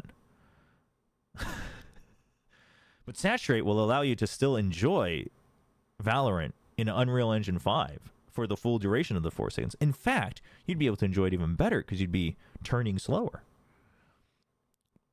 See, Valorant is out of soup jail. Wait, I saw that some people said they translated that and there were still like different weird contingency fine print though that you couldn't actually fully watch party it. No?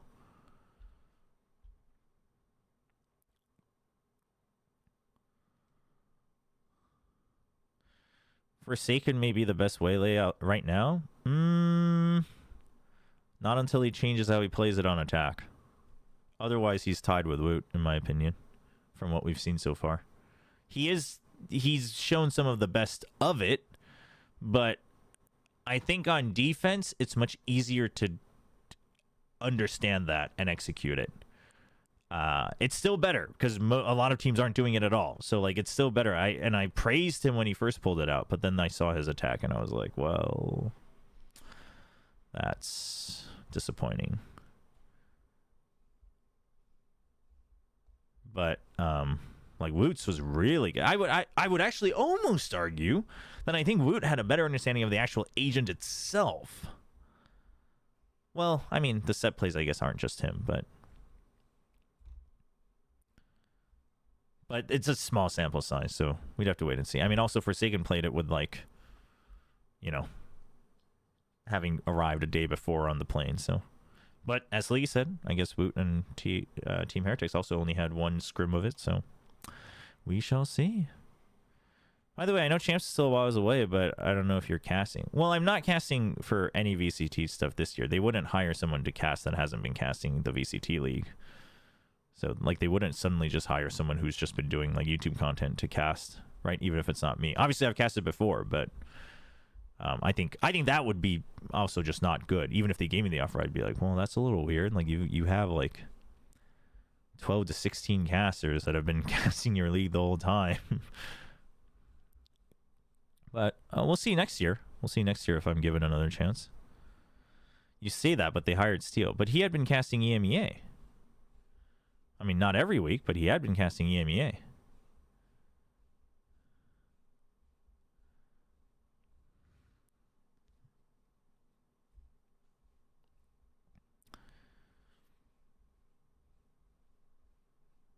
아, 들었어요. 팔콘즈 탈락 들었습니다. 아까 안 그래도 트위치에서도 얘기하던데. So yeah. But yeah, hopefully we see more Waylay. I think Waylay is OP. Not OP. I think Waylay is very good. Very good.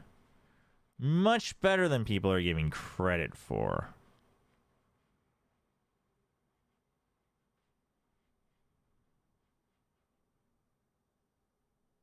Where did they... Oh, right, on the bind. It wasn't good. RQ has played it on Sunset. Yeah.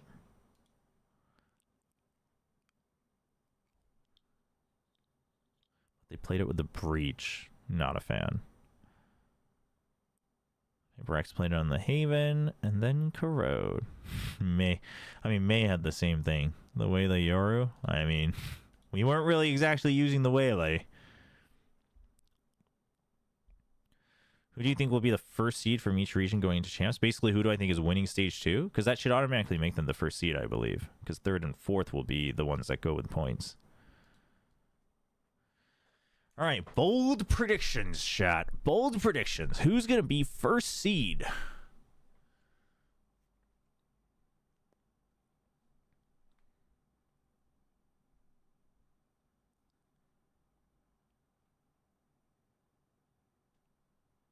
We'll come back to Americas.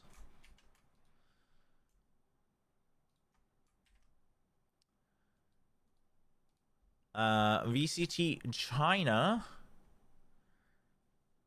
I'm going to go with FPX. Big Brain Berlin is back. And Pacific. Pacific is tough. Pacific is tough.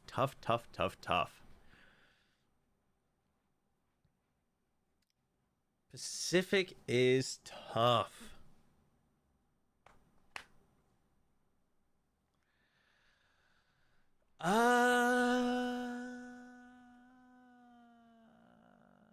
First seed?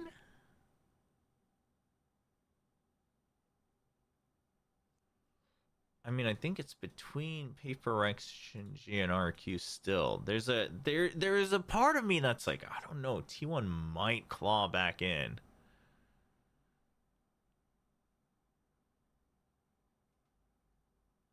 DRX? If I'm gonna give a punt, I'd give it to T1 over DRX, I think.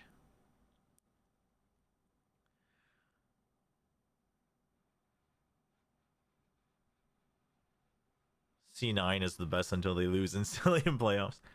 DFM, chat.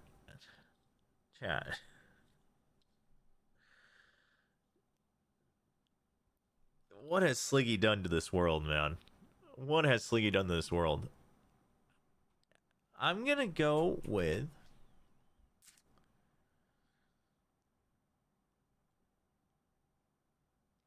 Oh, this is tough. I'm going to go with Paper X. Paper X for Pacific. Paper X for Pacific. FPX for China. You know what? Let's just write it here. Bold predictions. Do not misunderstand.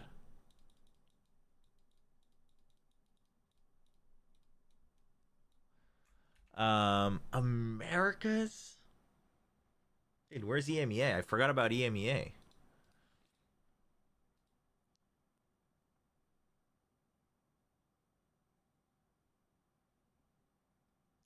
Dude, I'm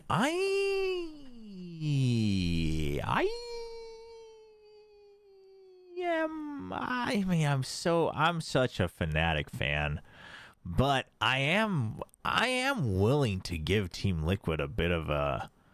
I'm willing to go for Team Liquid since it's a bold prediction.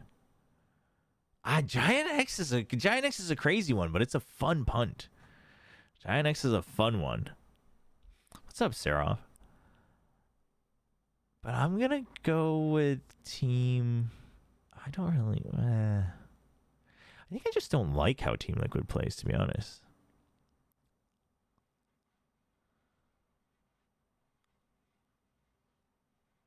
And then Sentinels.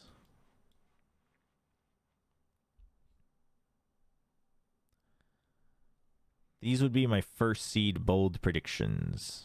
Some of them not as bold. I was gonna... It was either Sen or 100 Thieves for me. It was either Sen or 100 Thieves, but I would go with Sen.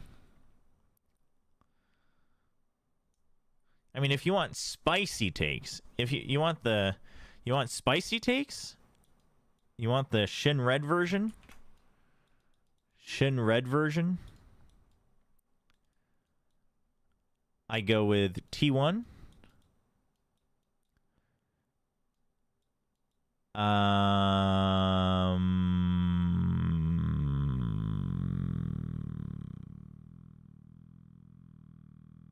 go with Heretics. Well, China, I already was a little spicy.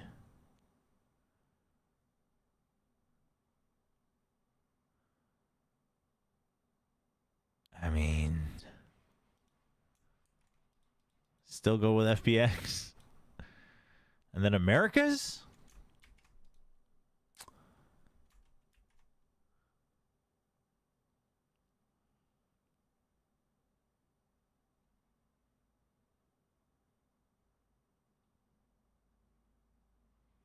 Yeah, I'm okay with... I'll go with NRG. That's the Shin Red version.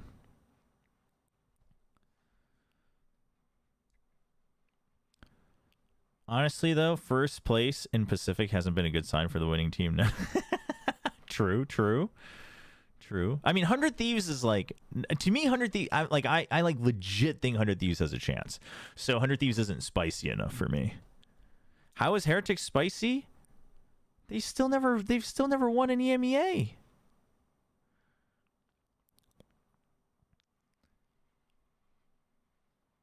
I don't, Giant X isn't spicy. They're just an underdog pick in my opinion. In EMEA, who else would be spicy? I mean, Vitality would be spicy, actually. You know what? You're right. No, you're right. Heretics isn't spicy. You're right. Heretics is actually just regular Shin Ramyun. No. You're right. We go with Vitality. We go with Vitality for EMEA. China's the only one where I'm like, nope, I'll just go with FPX. Yeah, but they almost lost to Mates. Heretics almost lost to Mates. Let's just be very clear about this. I mean, Gentlemates gave them friggin' 10 tries to get back into it. I mean, Mates are good, but they can't close out a match, you know, in any case, which is unfortunate. What about Trace? I was thinking about Trace, but I actually haven't watched any of their matches in Stage 2, so I do not feel safe doing that. I mean, I think FPX is like... FPX to me is... within China. Within China is like a safer version of Talon. They're always going to be spicy, but they're also always a reasonable pick.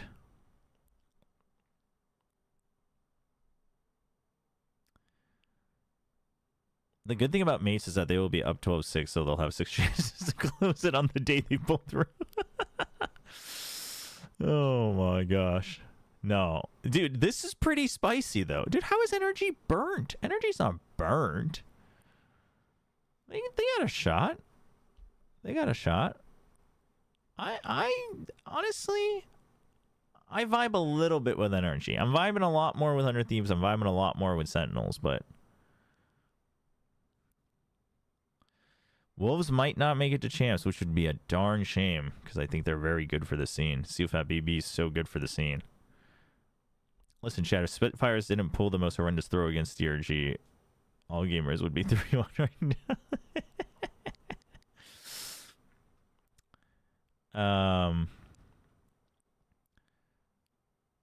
I mean, C9? C9, I think, you know, they'll just win in groups. They always do.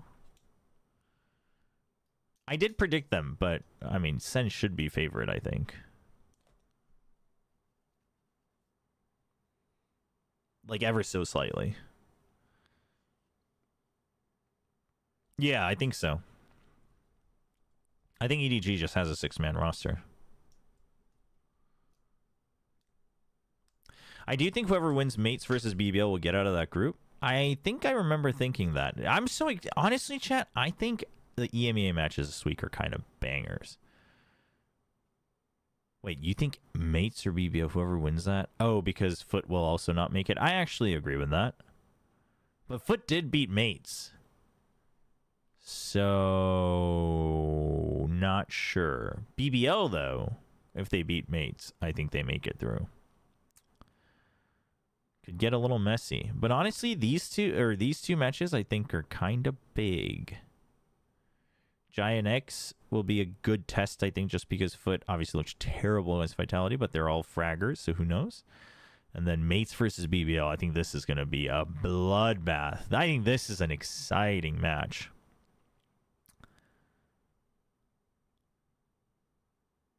My bold take for stage 2 overall is that C9 will make champs. That is a bold one. That's a bold one.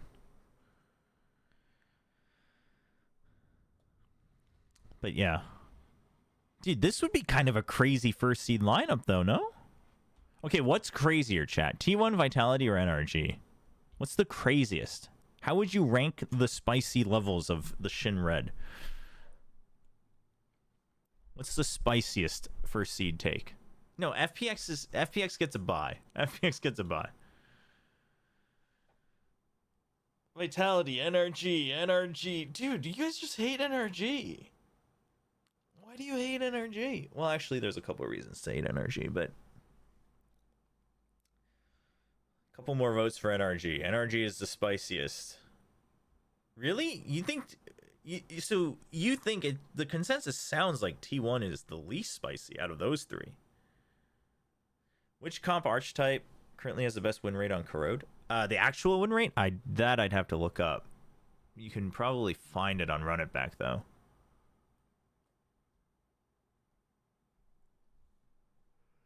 Really? You think so? Some of you are actually getting back on the T1 train. Wow. T1 is not that spicy. You don't think T1's spicy? You don't think T1 getting first place above all of these teams is spicy? Damn. That's bold. That's bold.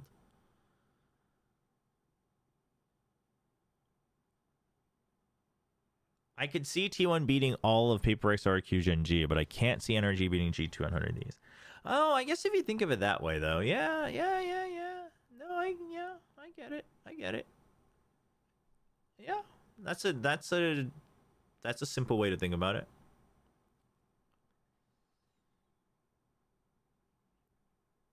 EDG is not locked for champs. I don't think.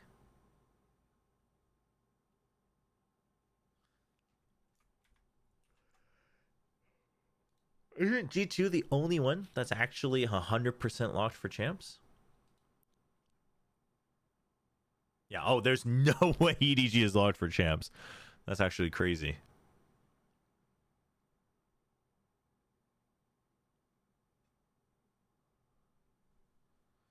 Yeah, T1 is very talented. That's true. Chat. Can we do it? Can Nungshim do it?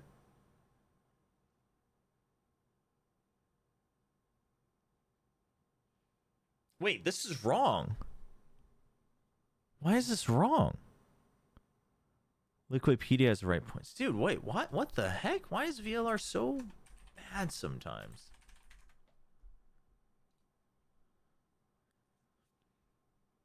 I mean, Liquipedia has always been goated when it comes to points and such, though, so...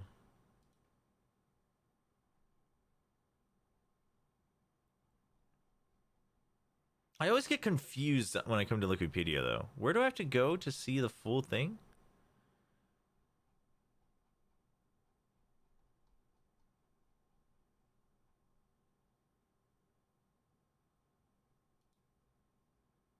Here we go. Championship standings. Oh, 4 points too. Dude, DFM is on the rise, too. DFM is on the rise, too. Okay. Okay. Hold on. Let's think about this. Zeta has Paper X and Boom. Zeta's not beating Paper X. So we're fine from Zeta. Team Secret has RRQ and Gen G. In theory, we should be fine. There's no way they're beating both of them.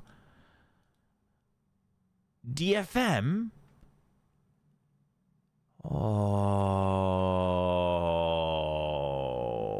DFM's a little worrisome, but I think T1 should be ramping up and they should still beat DFM. But DFM could win out. DFM is definitely winning this one on paper.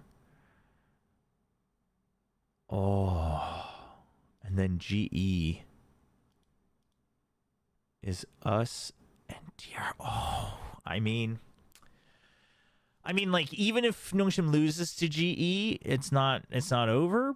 But like, so basically, yeah, literally, if we beat GE, we're like in for Ascension. If we beat GE, we're in for Ascension. Boom should pretty much be in for Ascension as well. Well, no, because unless, like, let's say if us and DFM make it to playoffs and somehow we get third and fourth, then Boom would get actually pushed down. So that would be tragic. But they should be okay. Bro said us as if he didn't just predict GE. I mean, I'm not seeing my paycheck from GE, so I'm still us with Nongshim.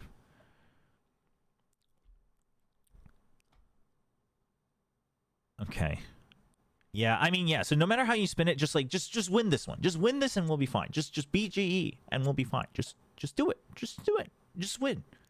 There's just two choices. You win or you lose. It's not that hard. Just choose winning. It's a very simple choice.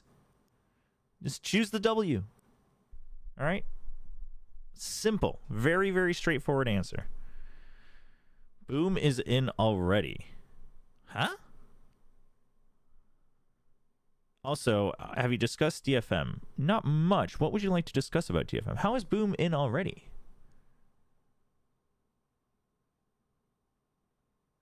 Third and fourth get 4 and 3 points. So if any of these teams make playoffs and go to third and fourth, Boom is not in. I mean, I guess it's the same for Nongshim too. Even if DFM doesn't win in the groups, if they make it to playoffs and they go all the way and Nongshim doesn't, then I guess we get pushed down, actually. That's true.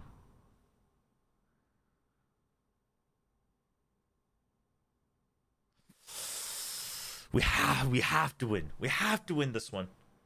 We have to. Dude, DFM being the potential runner was not on my frickin'...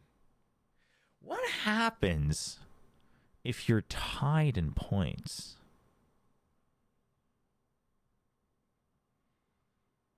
Final standings from stage 2. Just beat GE. Just beat GE. Just beat GE.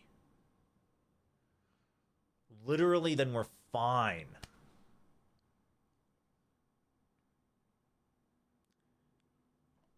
Just do it. Just do it. I mean, I was thinking if we were going to talk about DFM going on a run, I'm pretty sure they've doubled their wins from last year. I mean, I don't know if they'll go on like a full like run, no stops, but I mean, DFM should be making playoffs. The only way DFM... Actually, this is a do-or-die match. Chad, if DFM loses to Boom, they might not actually make playoffs. That's actually crazy.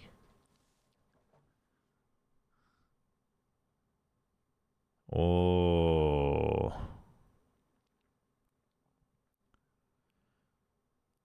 That's actually... They can still make it off of map diff. Not if it's just a two-way tie. If it's a two-way tie, it's straight up head-to-head. Doesn't even matter about map diff. Because if DFM loses to both Boom and T1, but if Boom is beating DFM, they're probably beating Zeta, then Boom would just have the head-to-head over DFM. I mean, I guess there's a world where Talon's also 2-3. Yeah, I mean, at that point, like, DFM would have to pray that Talon is losing to both of these teams, I guess. So you create a three-way tie.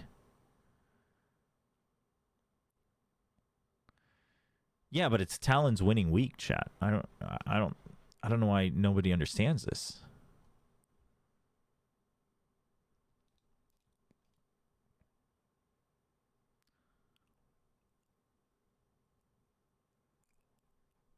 Do they have the updated tiebreaker? They do not. They do.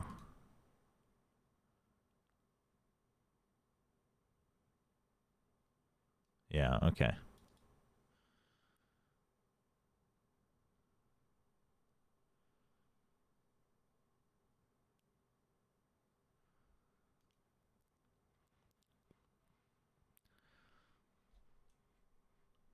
Yeah, I guess it could turn into a three-way tie, even if DFM loses.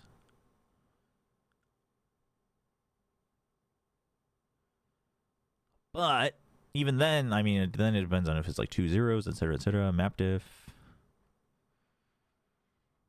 Yeah, could get dicey.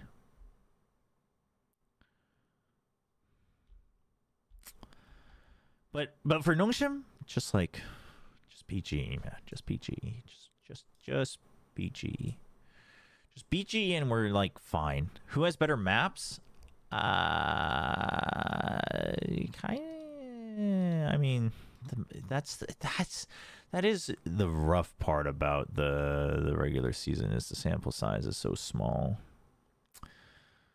But I mean, GE, excellent icebox. Corrode probably willing to float. Lotus, a questionable comp. Not questionable. Not optimal comp, but pretty decent. Oh yeah, they did crush our Q on the Haven. I forgot about that.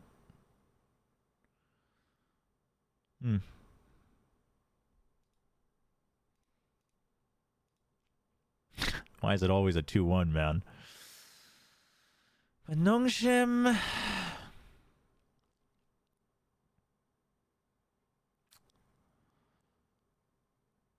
I mean, I would argue that GE has a slight edge on the maps, honestly. I actually...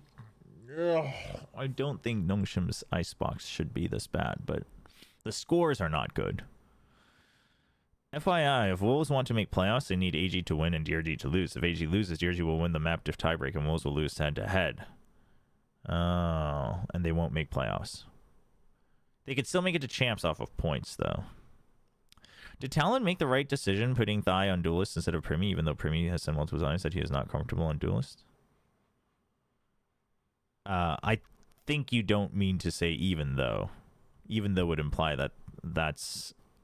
you're saying something opposite, but I mean, if Premi doesn't feel good on Duelist, I think if he's your best aimer and he doesn't feel comfortable on Duelist and playing the role and fragging, then I think you put him on a role where he's comfortable fragging.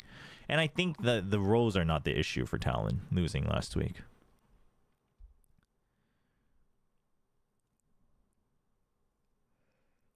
We know RQ were just Sam. I mean, I predicted GE that game. I mean, I don't think it's even jet lag. I just think GE, you know, they knew what they were doing. Came in with a good plan. Thanks, Flankin' Fred. Appreciate it. Makes sense. I feel like it's more important to have a shooter on Senti than on Duelist. Also true. I think it's more important to have your, or not even Senti, but like your second line of attack and defense.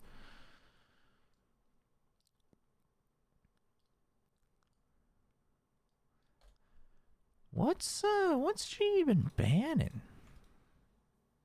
Lotus, Sunset.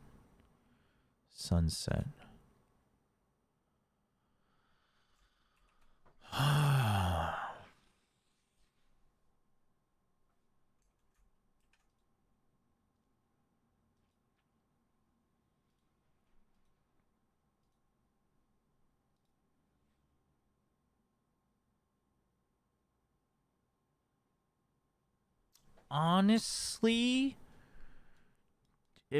I mean, unless your Sunset is so bad, there's a world where GE might even have it as a pocket pick for Notion, but GE probably bans Ascent first. Chat, what happens? Well, I know what happens. If Nongshim doesn't ban Icebox first, TME's going to fly out here and relegate them himself. But, I mean...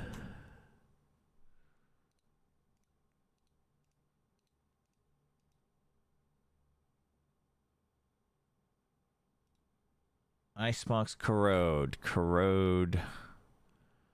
Haven, Sunset, Bind.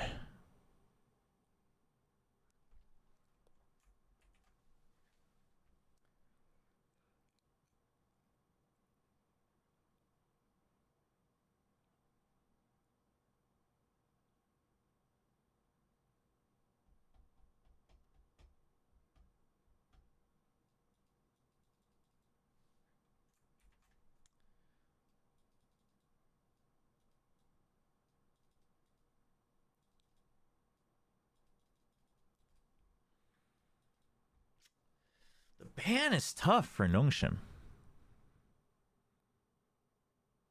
The ban is tough.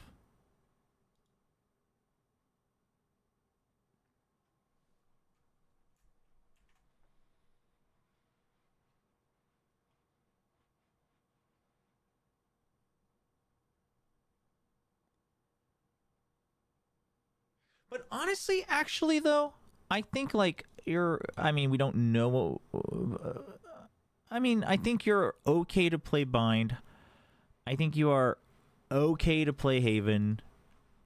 I think we're okay to play Corrode. Lotus is a bit of a question mark, simply because even though it's nerfed, the Tejo might just be such a deal breaker for Nongshim to play against. Icebox, statistically a bad pick. Oh, and then I think we're good on the Ascent. What am I missing, chat? Sunset. But Sunset would be a big question mark. Honestly...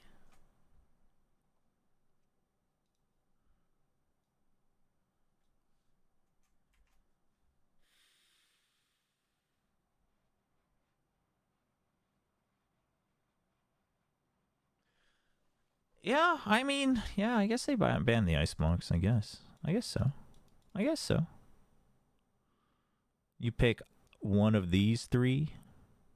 Actually, any of these four, depending on what you prepped, I guess. They pick one of these three, unless they have something counter-prepped here, or a surprise pick here. Yeah,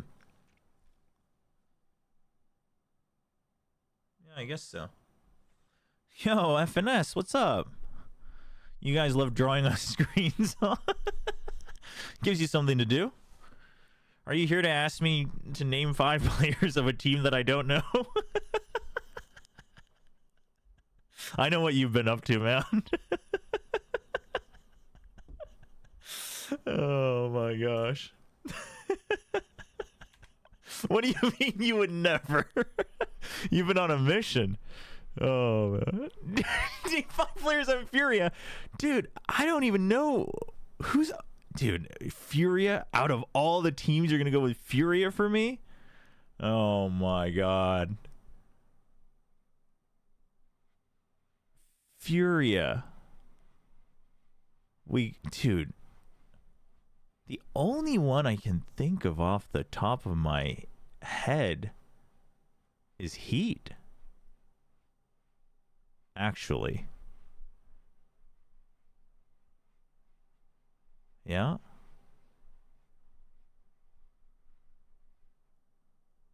That, I mean, I could definitely name at least one more of 2G than Furia.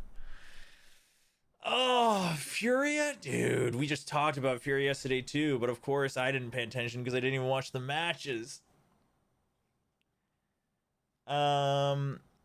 Furia. I mean, if we're counting basic heat. Well, I mean, I guess if I'm counting basic, I guess I can't count Adverso, huh? Dude, I would have to.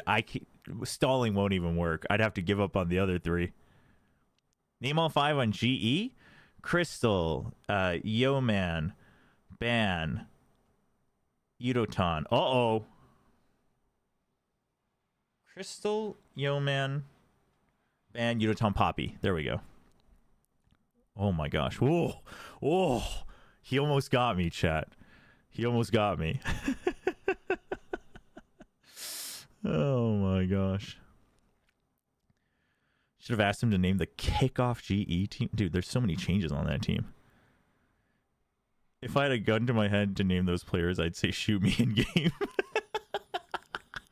Really? GE? Oh, come on. GE deserves a little bit more recognition now. GE deserves a little bit more now, man. No, Fury is a good one, though. Fury is a good one. Dude, what are the... Who... Dude. Poor Fury. Wait, that's not even fair, man. They don't deserve this right now. Oh, Tui's! Oh, I like Tui's, too. Oh, my gosh. I'm cooked. I'm cooked. Oh, my gosh. Oh, my gosh. I mean... Paula and Urango, I mean, I would have never been able to get their name right. But Tui's, I should have, man. That's messed up. That's messed up for me. Oh my goodness. He got me, chat. I even saw the clips going around and I was like, I don't know if I could do that if I was a Ras. And I was like, but I probably won't be. Got me good. Oh my gosh. Oh my goodness. Do I think NRG beats Lev? I'm kind of big on the NRG right now. Chat was just giving me crap because I picked NRG as my spicy pick to win stage 2. I mean, I do think that's spicy, but I haven't watched the Lev games closely enough. But I think so. I think so. I think there's a very good shot. Does FNS know one Nongshim? Ooh, that's a good one. How many Nongshim players can you name? Whoever wins that game wins this group fully. Yo, oh, you think so? Over 100 Thieves? Oh. Don't ask me, bro. I created the game because I can't name anyone anywhere. All right. The Squid Game method of running the game.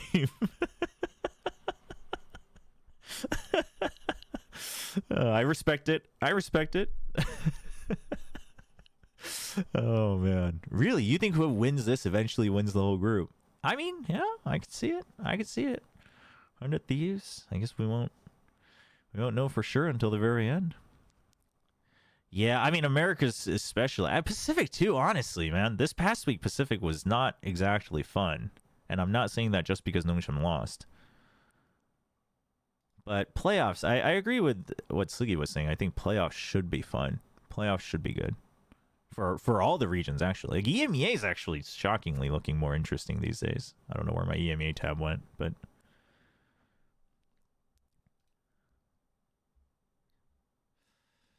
Yeah. Who do you think's winning Americas?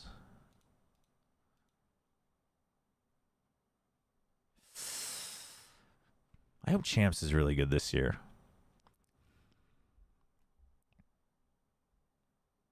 Coin toss. Cloud9 finally does it. Ooh. I mean, honestly, I'm down for that story. I'm down for that story to go into Champs 25. That'd be sick. That'd be a sick story. We need a good story to go in. We need a really solid story. None of this like, the good teams are good and the okay teams are okay.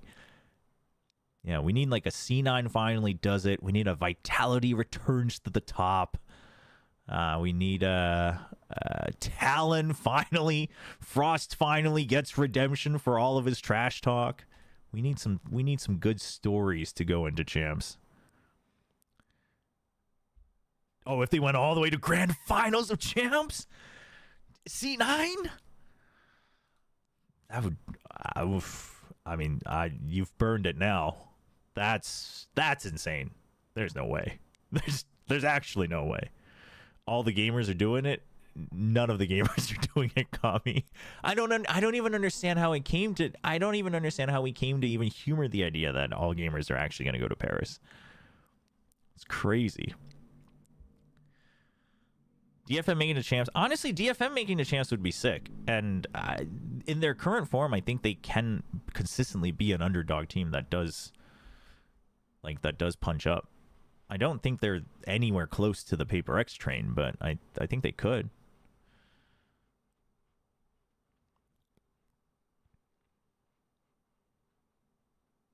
Saying all of this just for C9 to choke playoffs again. But isn't that the beauty, though? Like, I feel like talking about C9 finally doing it is just...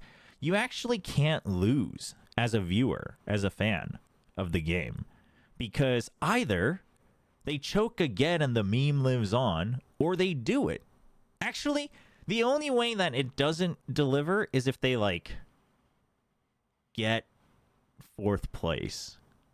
If they pull a DRX, that would be tragic, because it would kill the meme and it wouldn't pay off. Thing is, this is the choker's year.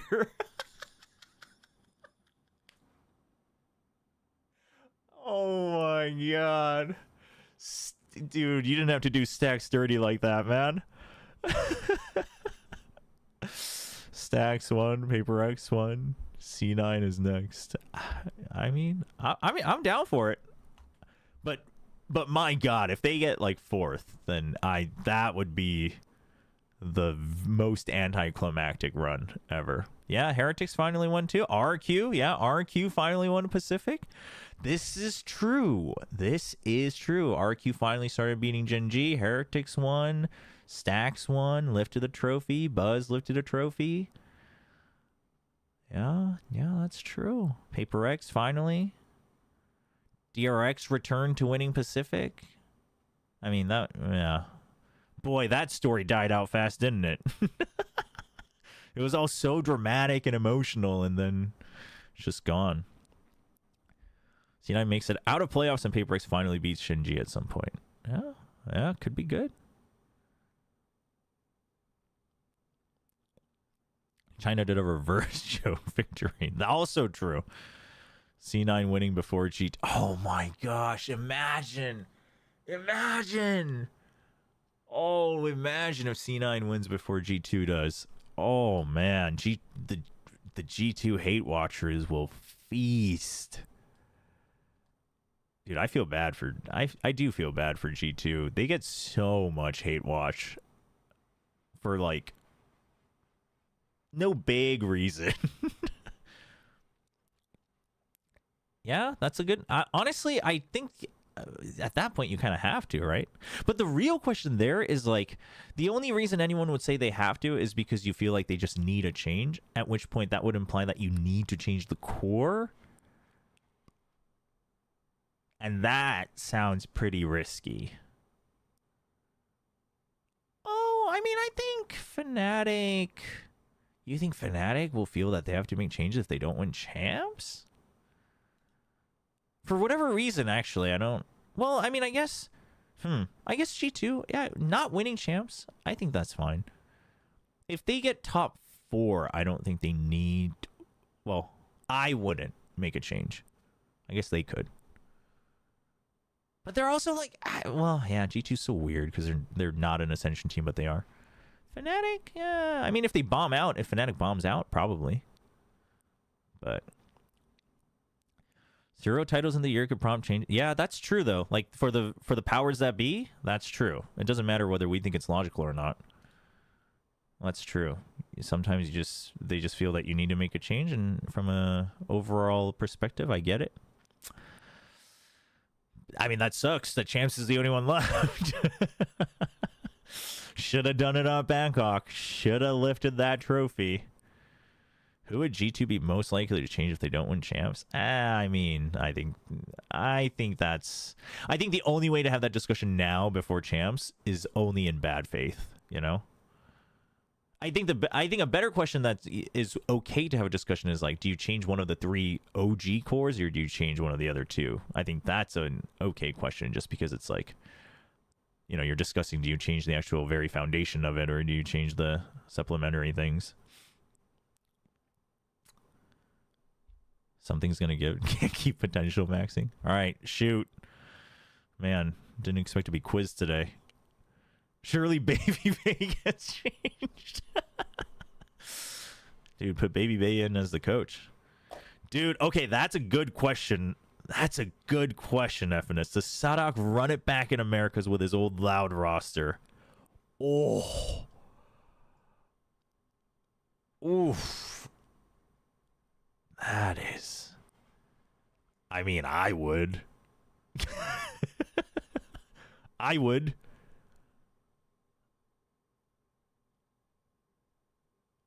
Oof. Yeah? Because if he does, I might have to make a big comeback in the big 2026. Dude, I'm down. Sadak returns. Sadak returns to Loud. FNS returns. just to fight him off. Oh, I'm down. It'll be I mean, yeah, maybe not Loud, but would he return to a Brazilian org? I think that is probably very likely. And I feel like the Brazilian orgs would feast off of that just because it seems like they're always having like visa issues and experience issues and calling issues and yeah. FNS announcing his unretirement in Chobra streams chat, the most official source of news for all things Valorant. Would Les come back to Americas? I think it's a, no pun intended, less likely chance for Les than Sadak. Just because I think for Sadak, it's not even that like Sadak, like, you know, it's not that it was so much worse. Well, it kind of was, but it's not that it was so much worse. It's just, I think, the expectation that he had probably and the people had on him, and then also what he can offer to the Brazilian orgs. And everyone lives in LA anyway, so it's easier. Well, 100%. 100%. I mean, look at GE. That's why they're a Korean team. That's why they got 3 Koreans. You know? Less is until 2026 though. I mean, we've seen contracts being ended early. Vitality's roster is probably going to end up being Durka, Les, Sayonara, Leo +1. Dude, if Leo actually does, that could be crazy. That could be another big potential. We'll see if it lives up to the hype type situation, but Leo and Durka. Man, Leo plus Durka versus Boaster Chronicle Alpha Air. Who wins? Assuming they have similar talent to surround them.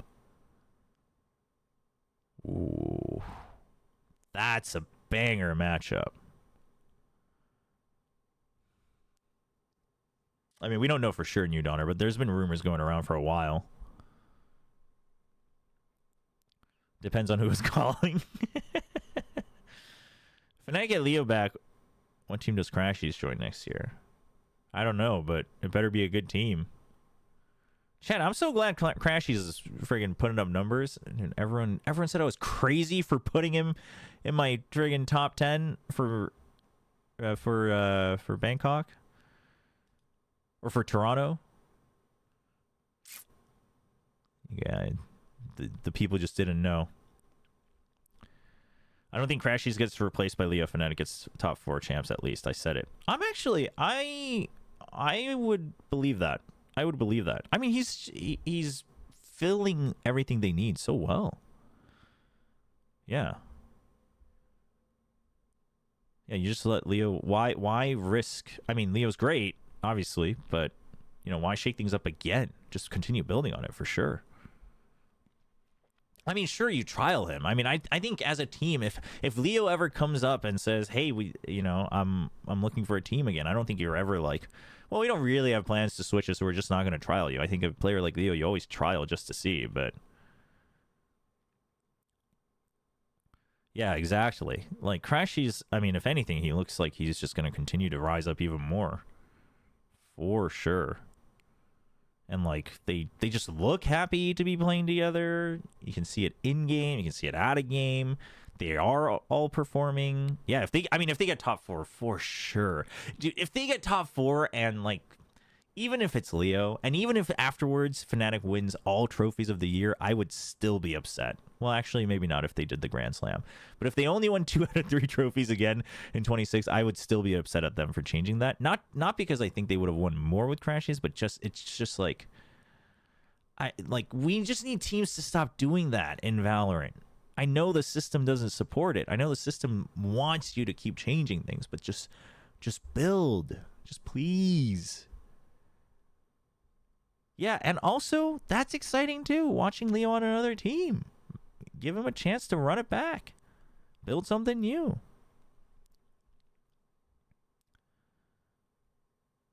Imagine they get top 4, still swap Leo out anyway. Leo leaves a doorknob somewhere, and Crashies goes back. That is the most Fnatic storyline, actually. Actually, though. Yeah, let Leo just fling the bag of money in China and make the team that he wants. Okay, well, hold on, you Donner. Let's not get too crazy. Let's not go too crazy with that. Leo Vitality would be exciting, though. Like, I mean, Leo just on another new team with, like, teammates, at least half of the roster being proven would be very exciting. It would be such a good way to start the year with narratives and expectations. The format doesn't allow you to build and sustain because you have to be good immediately. Yeah, I mean, exactly. Which I think it's rough. It sucks. I always look at both sides and, from the logistics and business and production and all of that. Like, I get it, but it's tough because you should be building in any sport, but this format straight up punishes you for building.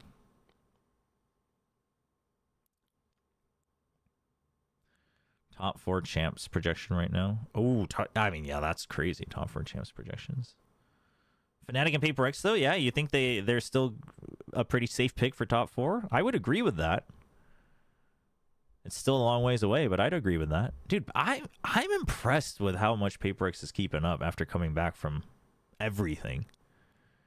Like, I wouldn't have taken any points away from them if they started off with... Well, I mean, T1, it's not even about what happened in the game. They just should have won this game. But if they like dropped a map to, I mean, DFM, I guess since DFM were looking better, if they dropped, map or lost the match to T1, I don't think I would have like lowered my expectations for Paper X. But if anything, they just keep getting better. Hard to really say otherwise. Alpha's having a career year. Also true. Also true. Oh, yeah. Abyss is going to be coming back for champs. Ugh. The map changes into a new tournament. Not a fan. Not a fan. I mean, fun to watch, I guess, kind of. But I do like Abyss, though. I'm okay with Abyss coming back. What was it? What's the other? Oh, we don't know the other map yet, right? I think Paper X has the edge in that regard, given Abyss's previous meta. Yeah. I mean, Fnatic really just needs to learn, like, one more map, really.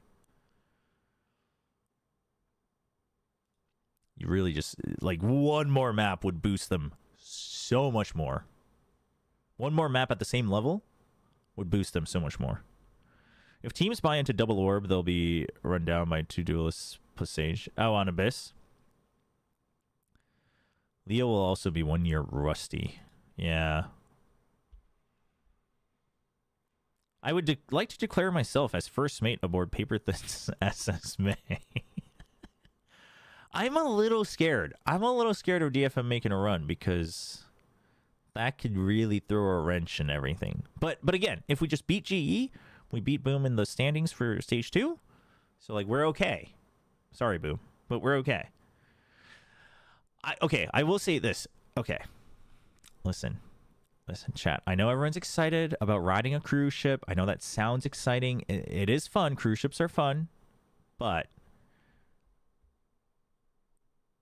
chat, you don't want the entire nation of Indonesia to feel so much pain again, okay? Because if, like, DFM somehow makes a run, and Nongshim beats GE, and Nongshim and Boom are tied, and Boom gets relegated because they didn't do on stage 2 after going undefeated in groups in stage 1, that would be an absolute tragedy. Okay?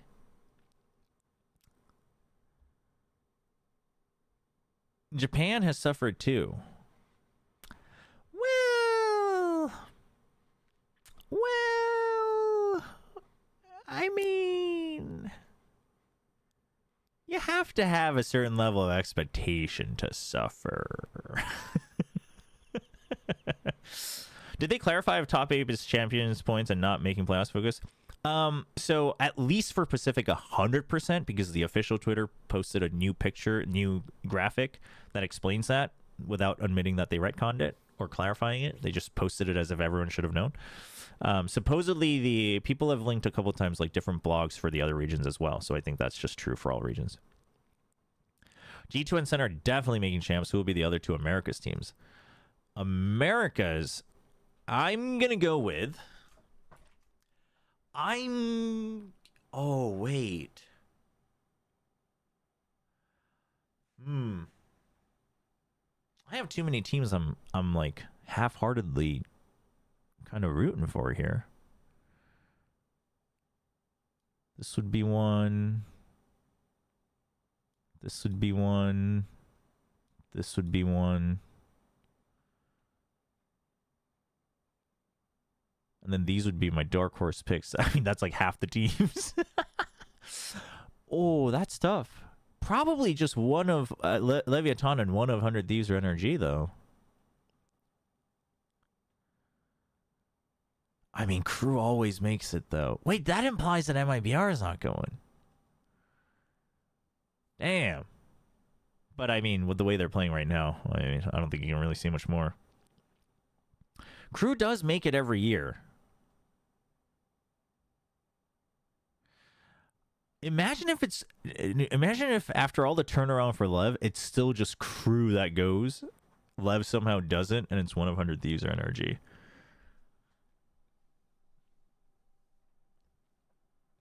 Listen, I love my League of Legends boy Zeke's on 100 Thieves, but this would be my bold pick. NRG Crew.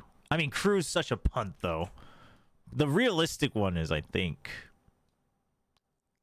maybe these two.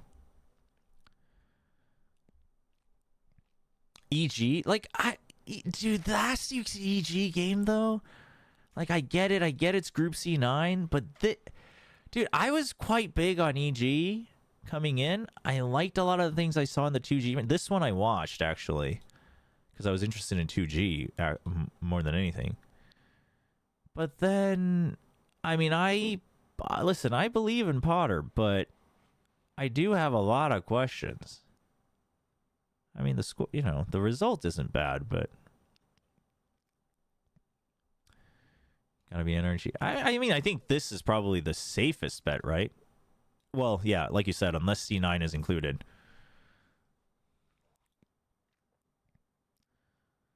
But I mean, that would be cool. 100 Thieves returning to form. That'd be cool.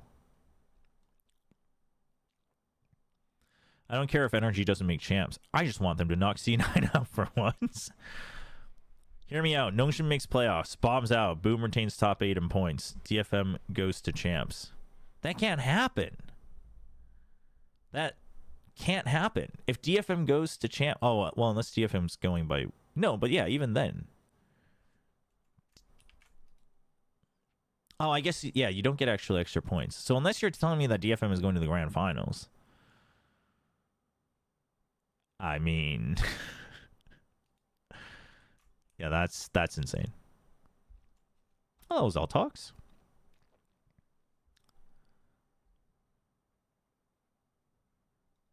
No, I like what I've seen of the vibes on Lev, but obviously, you know, the vibes are important. They don't carry you all the way, though.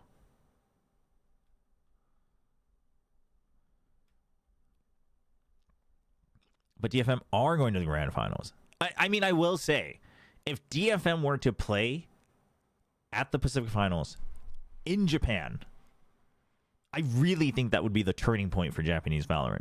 Zeta no longer the monopoly.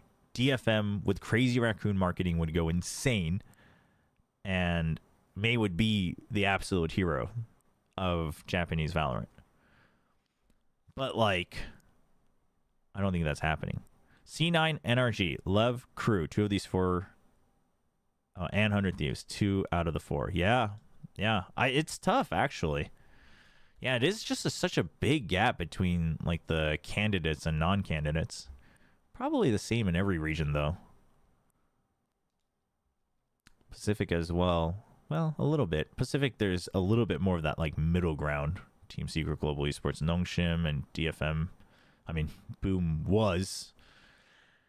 Yeah, I feel bad for Boom. I do feel bad for Boom, because he looked... I mean, it wasn't a fluke. Stage 1 was not a fluke. Yeah, they had opportune timing, but it wasn't a fluke. But I feel bad. I don't think Lev has the depth to go on a run right now. I mean...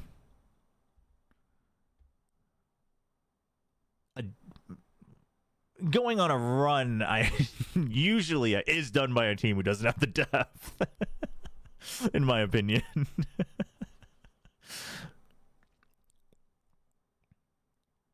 What if they flame out in front of the Japanese crowd?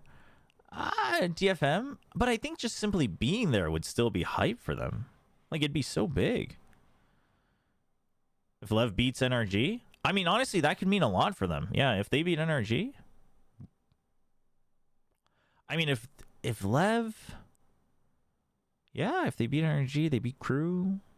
After that, maybe after all of that, then they should be in an okay position to fight 100 Thieves as well.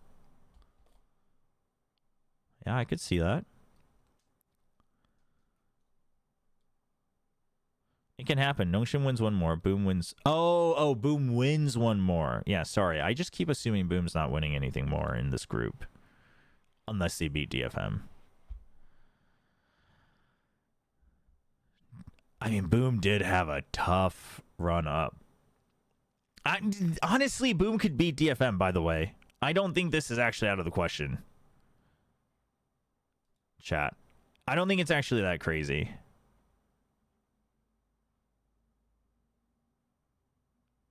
Something. Thank you for the reminder.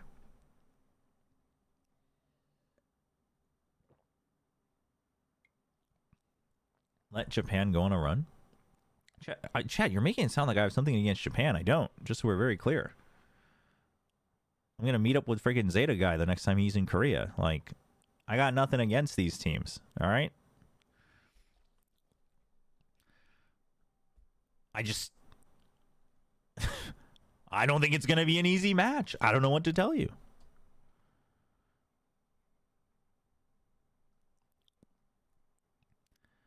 '22 Zeta. 2022 Zeta, though, was a real once-in-a-lifetime fairy tale. It really was. It really was. I mean, things just lined up. The chamber meta for Laz.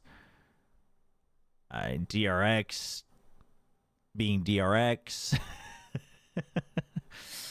I mean, it was, yeah. Wave by wave. Chat, you do know that waves, they don't just go one way. Waves go two ways.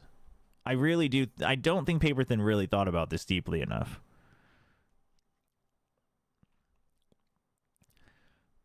Waves come and go. Not this wave. It's just gonna pile on everything in its way. I mean, this wave is a tsunami. Probably not the best analogy for a Japanese team, but I think we might want to reconsider that analogy a little bit. I didn't listen. I'm just warning you. I'm just warning you before you guys all go out there and start posting about it. I just might want to reconsider that analogy. What do you mean I'm so mean today?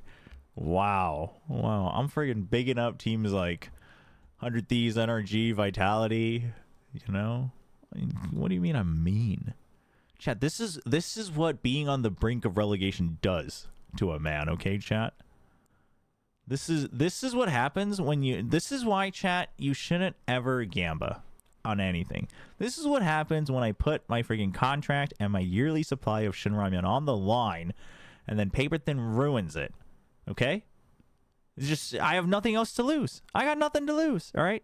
This is why you shouldn't ever put all your Twitch points on one team, chat. Don't ever believe somebody that it's easy to make money on some type of investment. It's never easy. Don't ever put everything on the line, chat. It's not worth it. It changes you.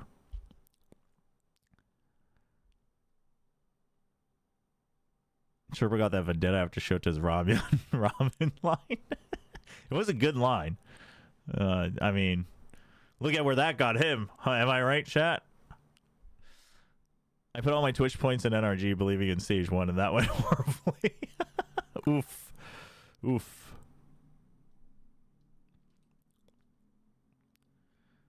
We are giga mad at Paper Thin, and we will be till we see the results.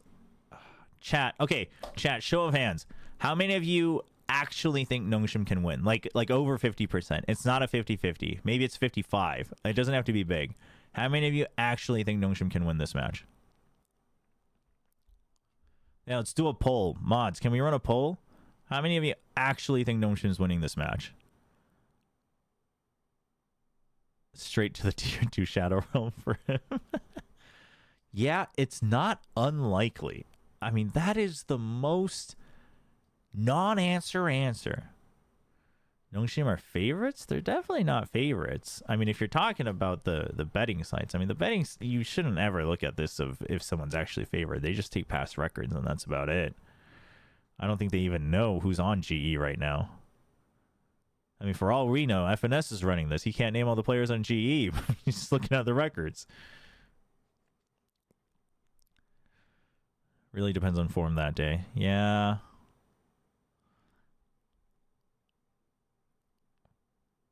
I thought AG are the favorites already for Paris.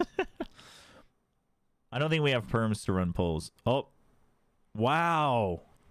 Tron trying to make it sound like I was denying him more powers. That's crazy. I mean, everyone's just out to get me today. FNS asked me to name 5 players on Furia out of all teams. Tron's telling me I never gave him the power to run polls. Esports Doug, FNS, I was praising you and your legacy on the broadcast, and I heard you said you could take my job. Oh, let's have this discussion. You guys want to talk about it on Discord? I'll give you guys 60 seconds each. That is some crazy work. Though to be fair, Doug, FNS is a very entertaining man. I want a boxing ring. Doug via FNS boxing? I'd watch that. I don't think it's going to be as easy as you think.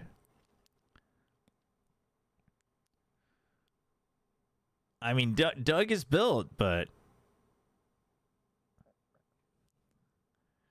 dude, I mean, Doug, you should we should make this the show match at Champions Paris. I don't know how the French feel about boxing show matches, but that's what we should do. Forget the opening ceremony. Forget the theme song.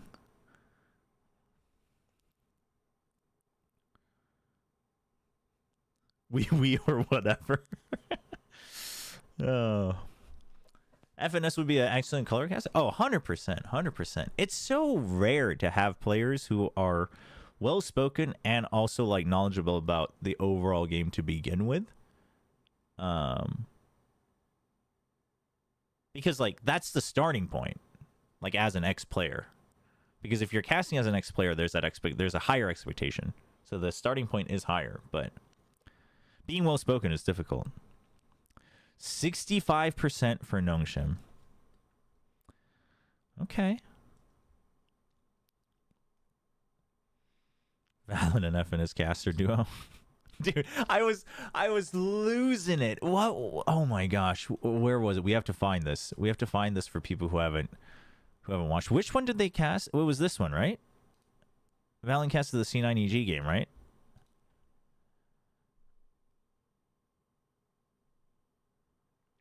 Do you use Notion at all? So if you can get that Notion? What Notion? Like or I guess what is Notion?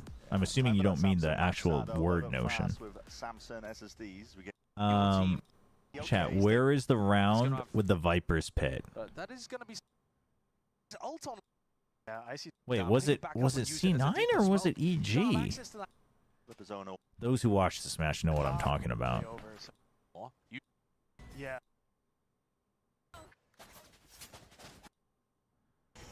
Note-taking platform. Dude, I've been on the search for a good note-taking platform. Notion? I should check that out. That was a beautiful retake and approach to this round. This one lining up almost Must have been EG. Oh, no, maybe it's this one. Nope, it's not this one. To them, but EG battling back. It's a 1v2 that Zepp has found himself in. Kills grouped up elsewhere. In fact, that actually looks like the popular corner for the Oh, it's this one. Down with the shorty. I feel okay, like so, you know, held on to the Viper's Pit for a while. Puts up the Viper's Pit. C9, just slow clear, see if there's any sort of trap play. All right, they're keeping their bases covered. All good. See the Viper in this corner. It is the most popular corner for the Viper to be playing in with this pit. Wait, we're not even walking up inside it. He's getting collateral kills on top of it. The snake bite just completely walking. It is the most popular corner for the Viper to be playing in with this pit. Wait, we're not even. Wait, we're not even.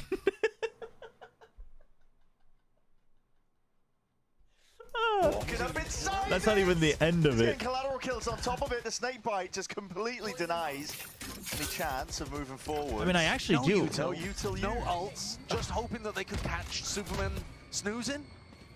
Yeah, I guess. I mean, that's like a match call. Sometimes you want to go for those risky plays, but it ended up and working out this time. I don't know about that. You have.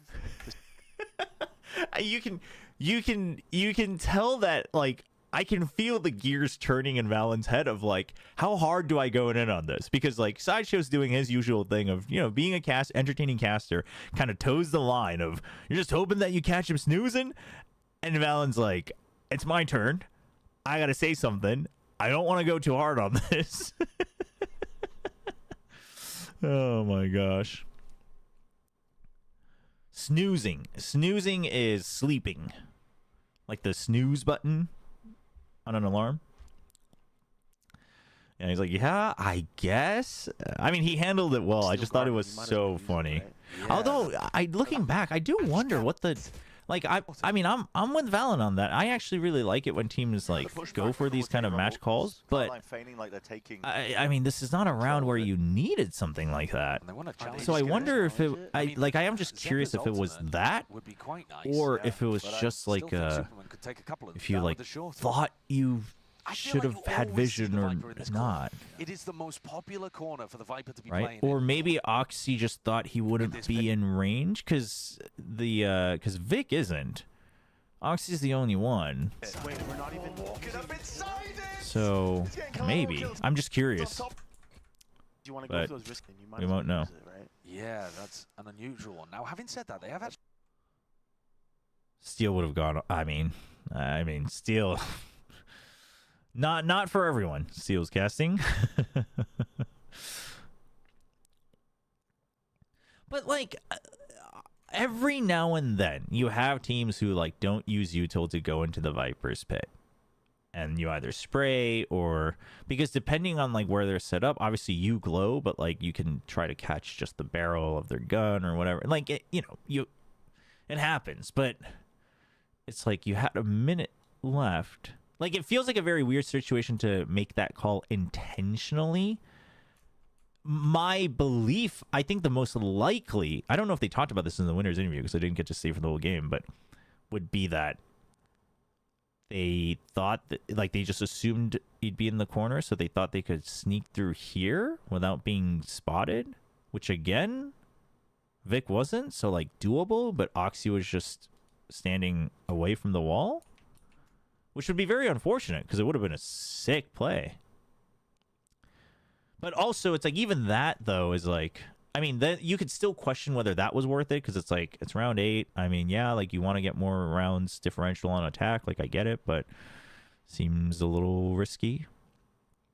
But yeah, but I am just curious because I always would like to believe that it's not just teams like I don't think any team is ever like. I mean, you might forget, you might actually make mistakes, which is totally understandable. But I don't think any team is ever sitting there like, we should just do a dumb play. Like I that's not happening. So I am just curious.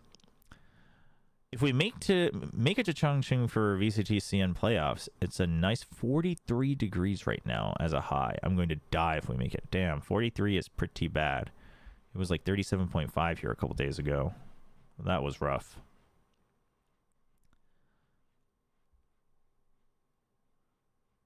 TMV is glazing Pacific in his new video.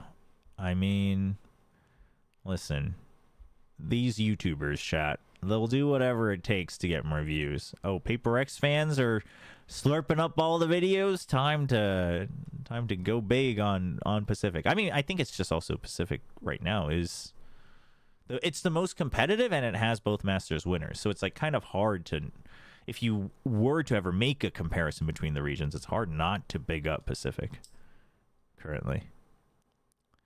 TMV has to glaze Pacific because Wolves fall off. Actually true. He's running out of content, chat. He's a little down right now. That is true. But yeah, Wendler, that'd be sick. JDG going on a run. Stu finally seeing the light of day? Oh. From this week, Pacifics, I can't see live matches for 2 days. I can only watch Sunday because from Friday, my meeting time will change. Oh, that's rough. My condolences, Sushan. Hopefully the meetings don't run too long. TMV also made a video praising Sen. So he's really struggling. Yeah, he's really struggling, Chad. He's really wiping away that tier with his friggin' silver button or whatever. Platinum button, gold button. I don't know which button he has, but... You know... TMV's really got it rough out there. Silver. The first one's silver. Is there a platinum one as well? Is it silver, gold, platinum? Just like my ranked teammates.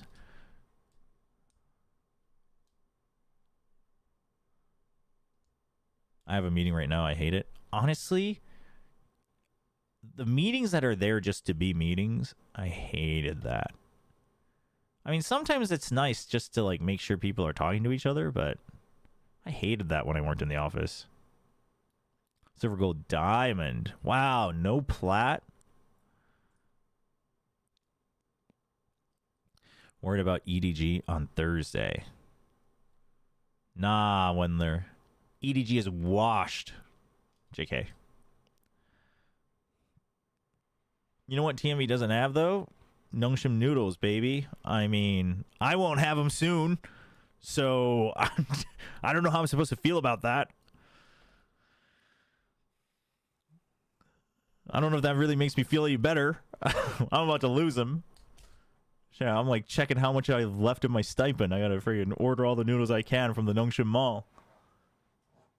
I can't believe Paper Thin voted Nongshim. I can't. I can't fathom what went through his head to vote for Nongshim. Because I refuse to believe he like confidently thinks Nongshim's gonna win. I mean, he can think that Nongshim can win. I think Nongshim can win. I think Nongshim needs to win. But dude, I had everything prepped. Chat, that was when I was gonna say the line, because they were gonna ask me why I would vote for GE, and I was gonna say GE's the friggin', what was it? GE's the hot new girl, just with a lot of red flags. It was all prepped, and then Paper Thin just had to throw me under the bus, run me over both ways. Friggin' rough. But it's okay, chat. It's all right. It's all right. Listen, if I get kicked from Nongshim Red Force, I'm sure Paper Thin will pay his dues and make sure that I can join DFM, and then Crazy Raccoon will make me a VTuber model, and then we'll make cash. It's all good. And then I'll just buy the Nongshim noodles. All good. All good. No problem. I've got it all planned out. Did you ever play Terra Nil? Is that the one where you're like like restoring the Earth? I played the demo of that. I played it during like the Next Fest. It was really neat. I think I might even have it on my wish list. It's really neat. I never played the actual full release though.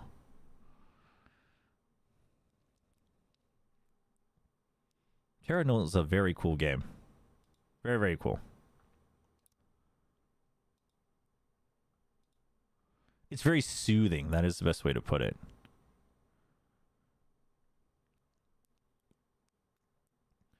I play it after DFM's loss, so I don't want it. Ay. We all have our different coping mechanisms. I respect it.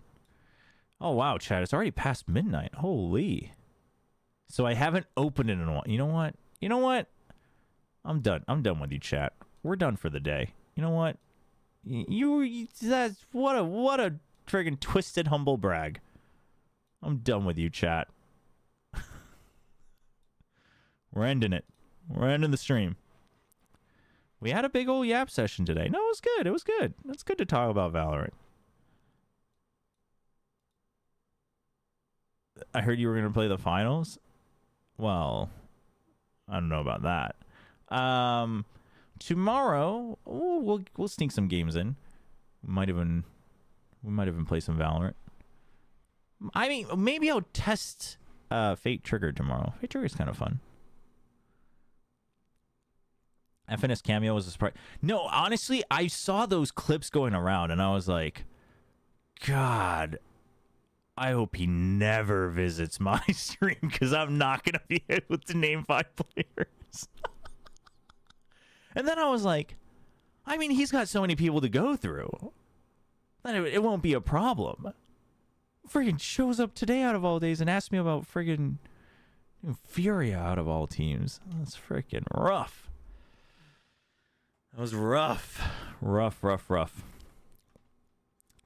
But yeah, we'll be back tomorrow. Wait, tomorrow? Tomorrow's Wednesday, right? We'll be back tomorrow. But he wasn't streaming, so he came here for the love of the streamer. Honestly, I respect it. He just wanted to see me fall. He didn't need the world to see it. He just needed to see me fall himself. It's all good. But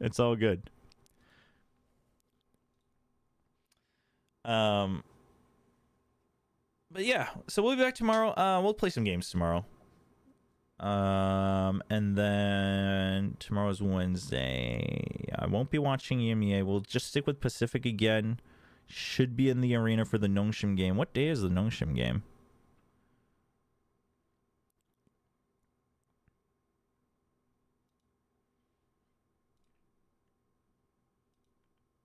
This week it is Sunday. Oh my God, it's the last day? I have to wait until the last day? All right, chat. I'm stressed already. Everybody have a good night. Hope you have a good one. Thanks for hanging out. Thanks for all the fun discussions. Thanks for the bits. And I will see you all tomorrow.